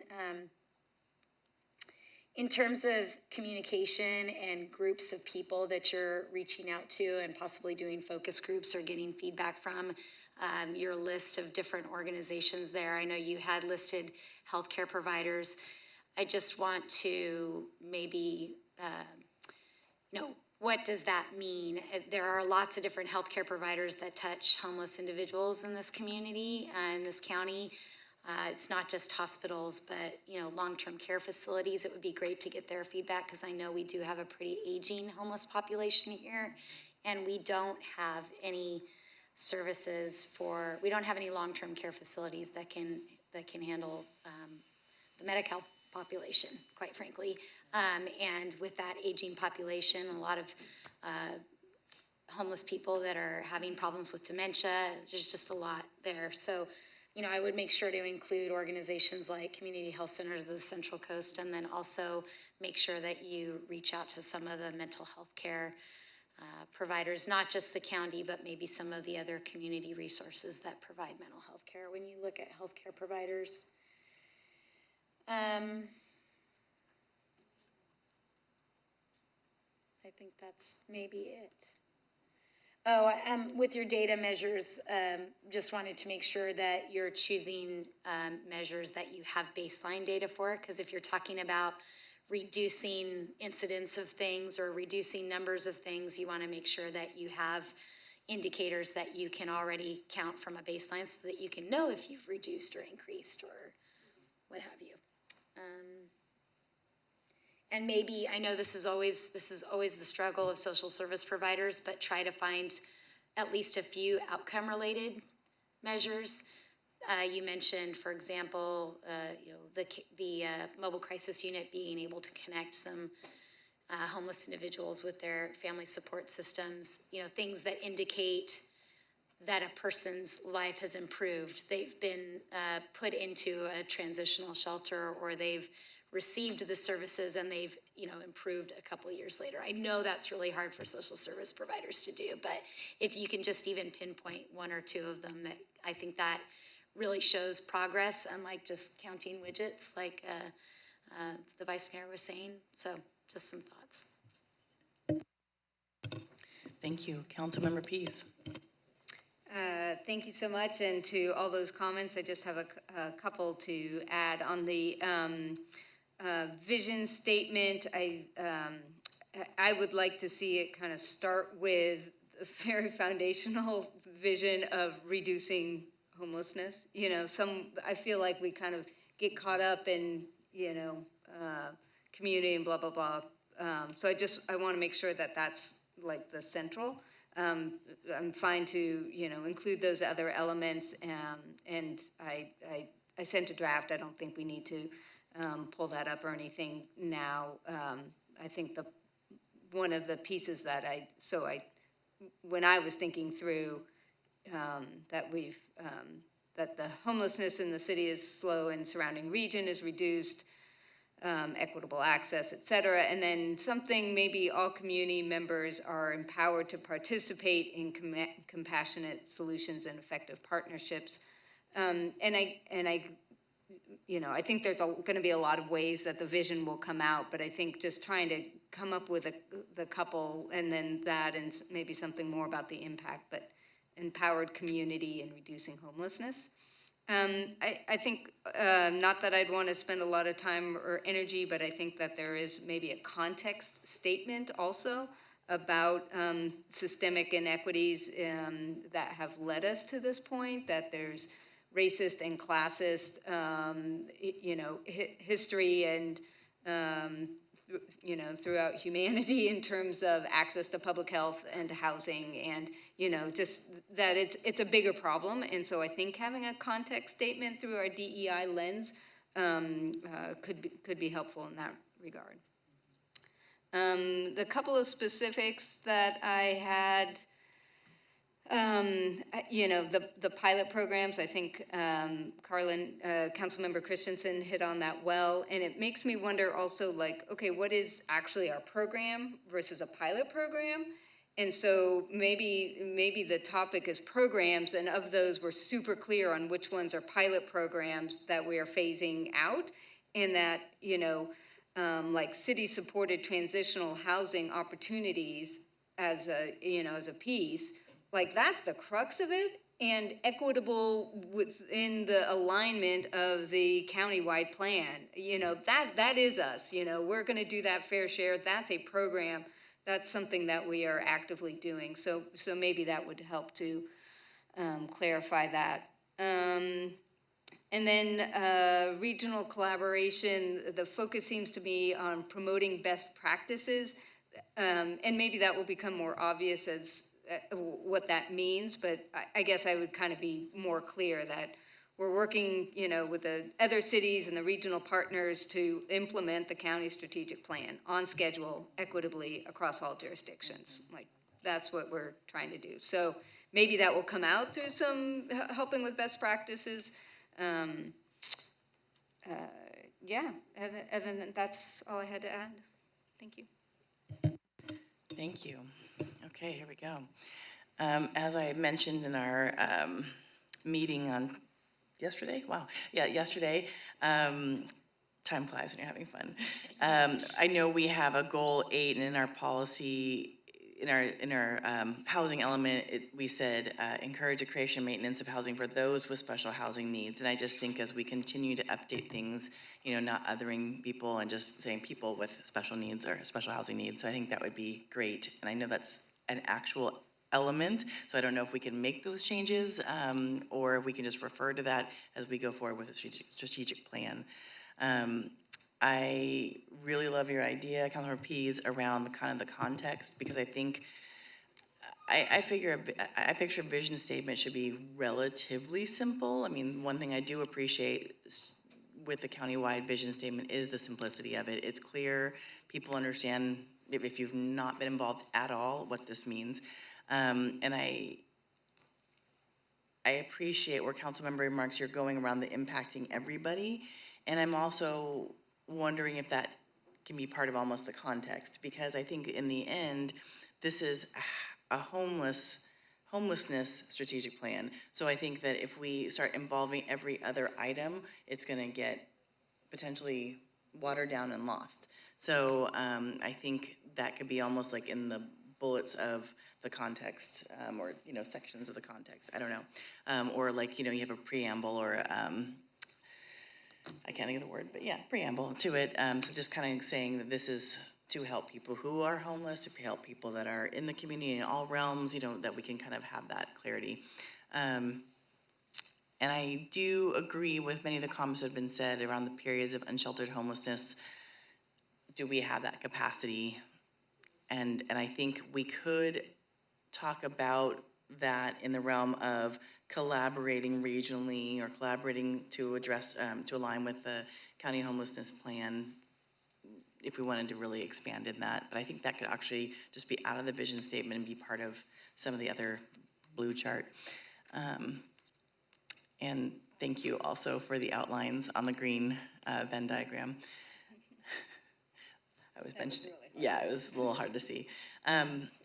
So as far as the, vision statement, and maybe this is too basic, but I'm really looking at if someone was having no idea of any of our awesome plans, they have no idea what 40 Prado is, as we've just went through. What is the point of this plan, right? We're trying to reduce homelessness, and we're trying to help people have access to the many resources within the county plan. And I think if we could simplify it a little bit more, that would be better to me. We can always expand more like you have in the chart and the tables and, explain more what that means if people really want to get in the nitty gritty of it. So that's just my 2 cents. The data, I love the app from what I was seeing, and I love the streamlining of the data. I won't get into the weeds because I'm not the staff here, but I picture if I was staff, oh cool, one more way I have to collect my stuff. So I don't know how that's gonna work, but I'll let you all deal with that alignment. But I also know that, I don't know, I understand that the county is looking at trying to create some sort of coordination with their HMIS too. So is there a logic that we should be aligning our data collection with their data collection? Seems like what you were saying, but I just wasn't sure if there was a way we could do that even a little bit smoother. Communication is, to me, it's like the real estate, location, location, location. To me, that's communication, communication, communication, and that is for employees and that is for the general community. The more that we can explain what the heck we're doing, then people are not coming at us with these unique ideas of what we're doing. And now that's still gonna happen, and I fully understand that. People have all sorts of interesting translations to what we do at the government level. But I think for the people who are actually trying to care, what they hear at the coffee shop, if that was consistent with what they hear from our mouths, it would be really great. Now that I know this we can't fit, help everybody totally say the same thing, but I think it would be helpful to have a really clear, obvious, this is what we're doing, outreach, outreach, outreach. Yes, and I also coincide with what Vice Mayor Christensen was saying, is when it comes to diversity and when it comes to homelessness, I think it would be great to have different levels of basic to maybe intermediate training for all employees, because I think there should be clarity as to why we are looking at diversity through everything we do. It should be clear as to what our city is responsible for in homelessness and what we're doing around helping in the pilot program versus something else. So I think that would be helpful. Sorry, let me get back to my notes here. Oh, and I think there also, I don't know where to put this, but I think there almost needs to be a repository, the, what do we call it? The biking lot, the park, bike rack, for really cool ideas. All of us here on the council could tell you all the cool things people tell us or that we go see from Redondo Beach. I was part of the, league community services policy and heard the amazing things what they did in Norco, which actually Jack Leahy was able to share how that works, could work here or not. And I feel like there are all these great ideas that I don't want them to sidetrack our pilot programs or our actual programs, but I don't want people to think that we don't care about these cool new things that we're bringing. It's just we're kind of on track right now in these 2 years to work on this thing, kind of like we do with major city goals and budget planning. Is that's really cool, and how can we do that? But we can't stop everything all the time. And I mean, when it comes to the trash and the blue bag program, I mean, I also have been talking for a couple of years now about what they're doing in Salinas and helping put people to actually receive gift cards and receive, almost financial reward to be able to clean up after themselves. And that seems to have been good for the government and for the individual who's homelessness. Or who's homeless. So I think there's lots of ideas that we still might benefit from in the future. And I know with the DEI task force, that's what we did, was like, here's the ones we're gonna really focus on, but here's the hundreds of other ones that people brought up to us, and they're all very valid. And if we can get to some of those in the future, awesome. But it just might kind of like identify the priority and focus, but yet still be open to hearing other people and what they have. So let's see here. There's a point where you're talking about advocating for funds. Number 4 here, funding opportunities. I love this so much, and there's funds we thought we were supposed to be getting from the county because it was flowing down from the state and the federal to be able to do the work in our city that we're doing, pilot program or otherwise. We haven't always seen all of that come down. So I guess there's this balance of advocating versus receiving, because I think if we advocate for a lot of funds, if we don't actually receive the funds, that does very little. So I'll just leave it at that, and you can go from there. Thank you. And then I think collaborating with the region in the last one is awesome, and I think partially some of those bike rack things will be kind of in this realm, because we're gonna not just lessons learned from what we're doing here in the city, we're gonna take the lessons learned from throughout our county, I would think, from the other cities and the pallet shelter program and what that's doing and how that's going well and not, and what can that look like here, and how we can also continue to help developers or people who have a little space in their land or whatever it is to be able to do something similar if that's what they so desire. And I think the point in time count, as we've talked about it, it depends on rain, it depends on gift cards, it depends on volunteers, it depends on so many things, which are all, it's the way we have to do it. So not questioning that, but I think that the other areas of engagement you mentioned with our nonprofit partners involved in this work is going to be very important when we look at our numbers and what that looks like truly. And then when you go to the slide that has the bullets of who we are going to, the focus groups, I do think the marginalized communities are not really in this. It could be kind of in the grassroots activists, could be under faith-based community, but when you go back to your original comic, it's not really comedian, but original drawing, one of the comments was LGBTQ plus and kicked out of their home because of that. And I think that that's not really listed in here unless it's grassroots activists, which I think of grassroots activists as much larger than just marginalized communities.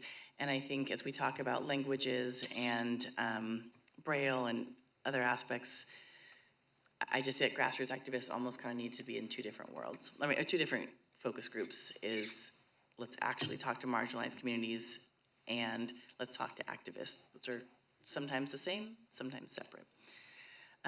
Thank you for the business community, as we mentioned yesterday, the Downtown Association and Slow Chamber being together.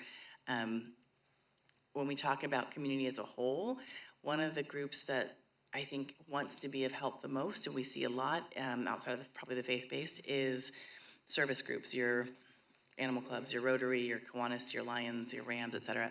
And I think that is a missing group here, because these are people who are voluntarily desiring to help and go out and help on their own.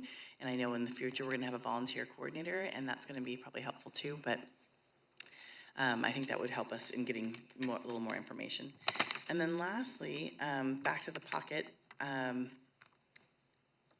totally hear you on the 988, but then I would almost label that differently, because I know it's a suicide and crisis lifeline. I get that, because we've been talking about it for, I don't know, about well over a year now. But the average person may not realize that's like the non-911 number. But the other part that I see missing here beyond the non-emergency number here is 211, because I totally hear you that Slow Food Bank provides food and you can get food at the 40 Prado. There's also many places, as you well know, days and times, and depending where you're located, it might be easier to go to C.L. Smith. It might be easier to go to Mountain Brook. It might be, whatever it might be. So 211, just the fact that it has access to 700, 800, 1,000 nonprofits and non-governmental organizations, I just feel like that is something that's missing here that could help in so many different ways.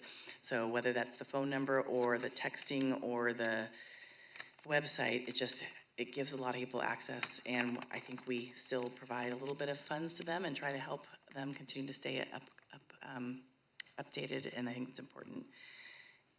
And then I guess the last part of this, which goes back to I think what Councilmember Marks was saying and what our public commenter was saying, is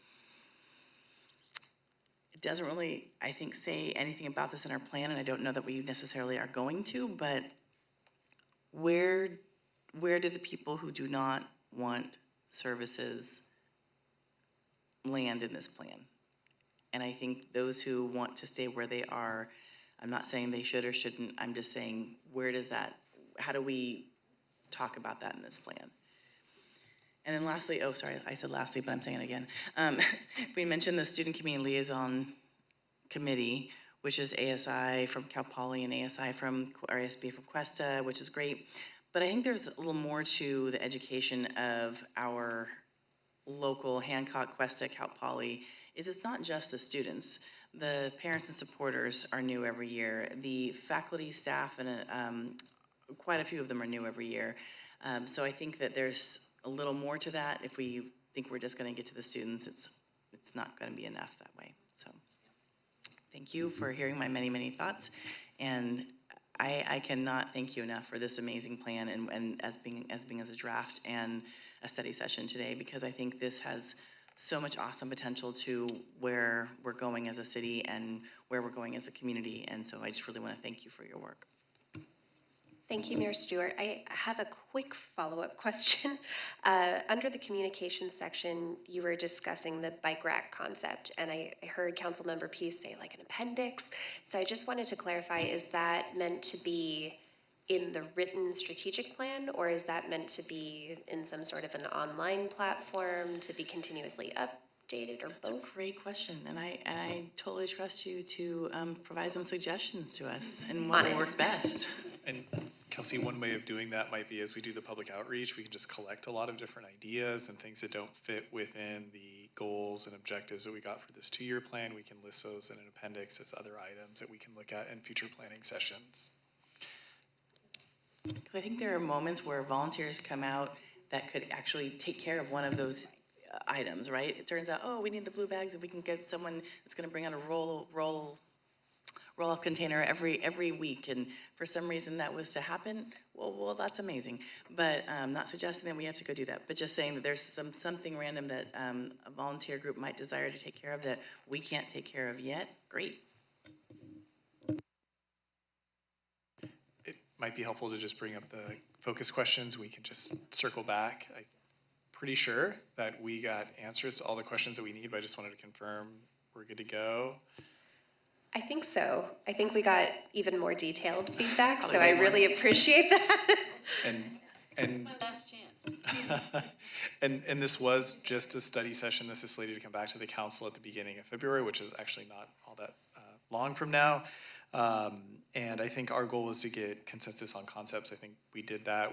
Several of us were taking pretty studious notes on a lot of detailed issues, but the thematic pieces I heard is that we're going to provide definitions where appropriate for clarity's sake. We are going to indicate direction or targets for outcomes where we can and pull together baseline data. We're going to make sure that all the indicators are aligned with the appropriate city role that we've been discussing, which is that the county is the primary provider for a lot of these services. A lot of feedback on specific expansions that we're going to make to the outreach list, including tourism groups, our student groups, downtown service groups, underrepresented groups, health centers, et cetera. And then we had a lot of feedback on the vision statement. We can work on the wordsmithing process and potentially get some feedback as we do our community outreach on that. Add a policy context section on the care courts, or on the court piece of it. I think we can look into the Redondo example, and then also by that time we should have some more information on how the care courts are going to play out at the state level and potentially incorporate that into the plan. And then some good feedback on the regional approach, making sure that that's focused on implementing the county plan and that there's funding associated that we see at the city level. And then focus on employee training and development so we can act as ambassadors for this plan. So I think. And I think, thank you, that's a fabulous summarization. And I do want to say, I would not like us to be the leader in creating a court system beyond care court. I would just want to make sure we're going to follow. I mean, just from the little bit that I just looked up on their fact sheet of what they're planning to do for the care courts, there's a lot of good stuff, and it's very similar to some of the things that used to exist at the courts that had to kind of go away for a little bit. So just throwing that out there. Definitely. Mayor, I can maybe provide a little bit of background and context. So this model where we coordinate city prosecution, municipal prosecution, with our partners in the courts, including the public defenders, social workers, the deputy district attorneys, the presiding judge, and associate judges, it has been a model that's worked for us in the past when we had the resources, particularly related to CAT, to be consistently in court and following and tracking sort of the folks that are frequently involved with the criminal justice system. We did have a lot of success in directing folks through a mandated tool that you get only through the courts to services, and having some success with avoiding some of that recidivism. So that is a goal of my office, to enhance and return to that model with some of our new staff. And actually Hayden and Keanu and I talked a little bit about that previously last week, and we'll continue to do that. Thank you, that's wonderful news. I'm just checking to see if the city manager has any comments, since he is hanging on here. Yeah, well, thank you, Madam Mayor, and members of the council. Thanks for the presentation, and been following. And I know that we've been taking a lot of notes tonight, and we'll be working towards bringing this plan back in time for deliberations for the strategic plan.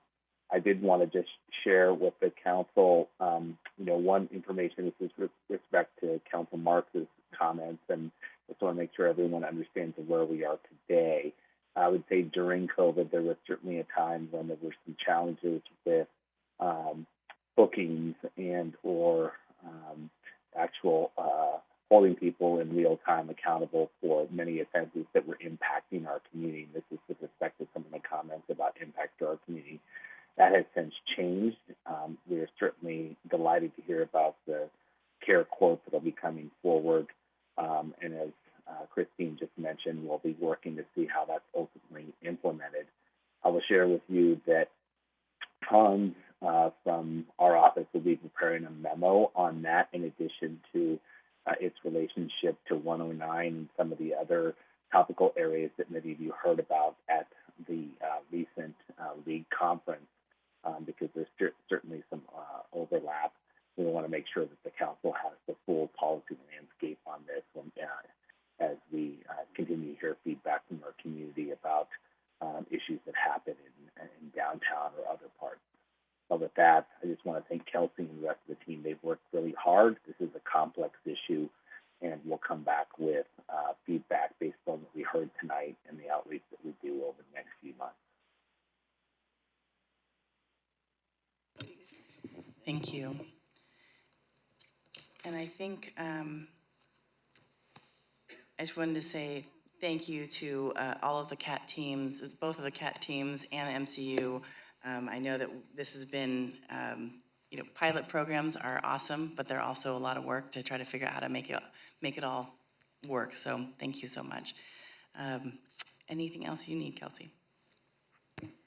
I think we've got a really good summary going. So thank you so much for the additional feedback. It's at this stage of the drafting process, it's vital for us to collect as much as possible. So I really appreciate the detail. Awesome.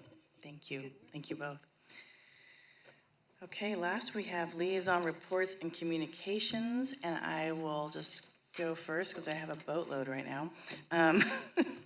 So as many of my colleagues here, we went to the cities, the California Cities League of Cities Conference, and that was on the September 7th through September 9th, and that was with city funds. And during that time, it was amazing the amount of things we got to learn, but on top of that, continued my agreement to be part of the California Cities African American Caucus as a secretary, as an officer, and also was great to see all the Women's Caucus and be able to see how it has grown through the years, and so many people from the Women's Caucus and the African American Caucus. It was the first time they've ever had a woman, or first time they've ever had an African American on their city council. And so I cannot say what an honor it is to serve with all 5 of us as women. And we've had women through the years, many years, and it just, it's not a shocker for us, and so it's fabulous. Also, thank you for all of you who went to the 9/11 memorial event at Fire Station 1. That was amazing, and always heartbreaking to really stop and think about the amount of lives lost. And on the same day, the 11th, was the St. Stephen's 155th year anniversary, where I got to go and join CAPSLO, receive many, many, many welcome home kits for people who will be getting housed, and that's also really exciting because these were people that are getting housed currently and will be housed in the near future. And then some of us also went to the Cal Poly Convocation to hear what's happening at Cal Poly for the next 22-23 year, and lots of interesting things. Of course, talking about housing being built at Cal Poly so that we can see those increased student population living there. 2 more things is on the 13th, went to the County Board of Supervisors to talk about the health counts, the ARPA funds that they were giving into the community, and that was a really big deal, almost $6 million, and many, many hours of conversation, and interested that they finally were able to give that money out into the community, which is great. And then lastly, on the 14th, went to the annual grand jury meeting where the city manager and myself, we went and shared what's happening in the city. All of the cities came and shared what's going on. The grand jury asked many questions as to what we need and shared what they were working on. So that's for me. Councilmember Marks. Thank you. Except for the grand jury, I think I was there with you for most of it. I did want to say that tomorrow I'm attending the annual Central Coast Community Energy 3CE annual meeting. And the first part of it's a conference. The next day is a meeting of the Policy Committee, the Operations Committee, and the Community Advisory Committee. So it's a 2-day marathon, and I'll be leaving early tomorrow morning. That's all I have right now. Thanks. Thank you. Look forward to hearing all about that. Councilmember Pease?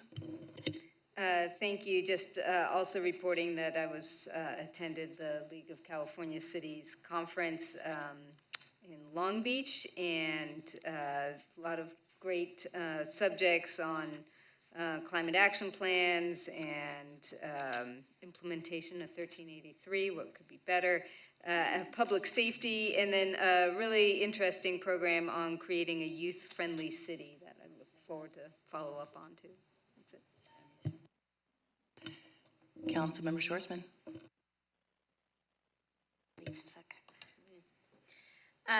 Yeah, so I also attended the Cal Cities Conference.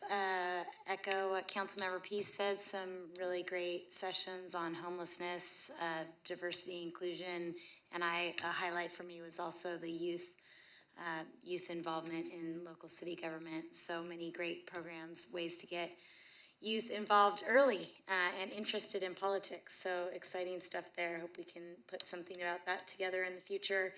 The Climate Coalition has started meeting again. They took a little bit of a break over the summer, but as you saw, Mr. Rand's here today receiving the proclamation about Drive Electric Week, and they also, at their last meeting last Thursday, did a great presentation about some of the incentive programs that they're hoping to see for individuals that want to upgrade their homes into more electric heat pumps and solar and all sorts of energy efficient and green technologies. And then today, several of us were able to attend the Women's Legacy Luncheon, which was hard to remember even this earlier today. It was hours ago. So long ago. But yeah, just great to see the great work that organization is doing. It's always near and dear to my heart to see great programs funded for young women and girls. So that's it for me. That's awesome. Thank you. Yes, thank you for reminding us about what we did today. Well, thank you, everyone. The next regular City Council meeting is scheduled for October 4th at 5:30 p.m. right here in the Council Chambers at City Hall, 990 Palm Street. Thank you so much. Good night.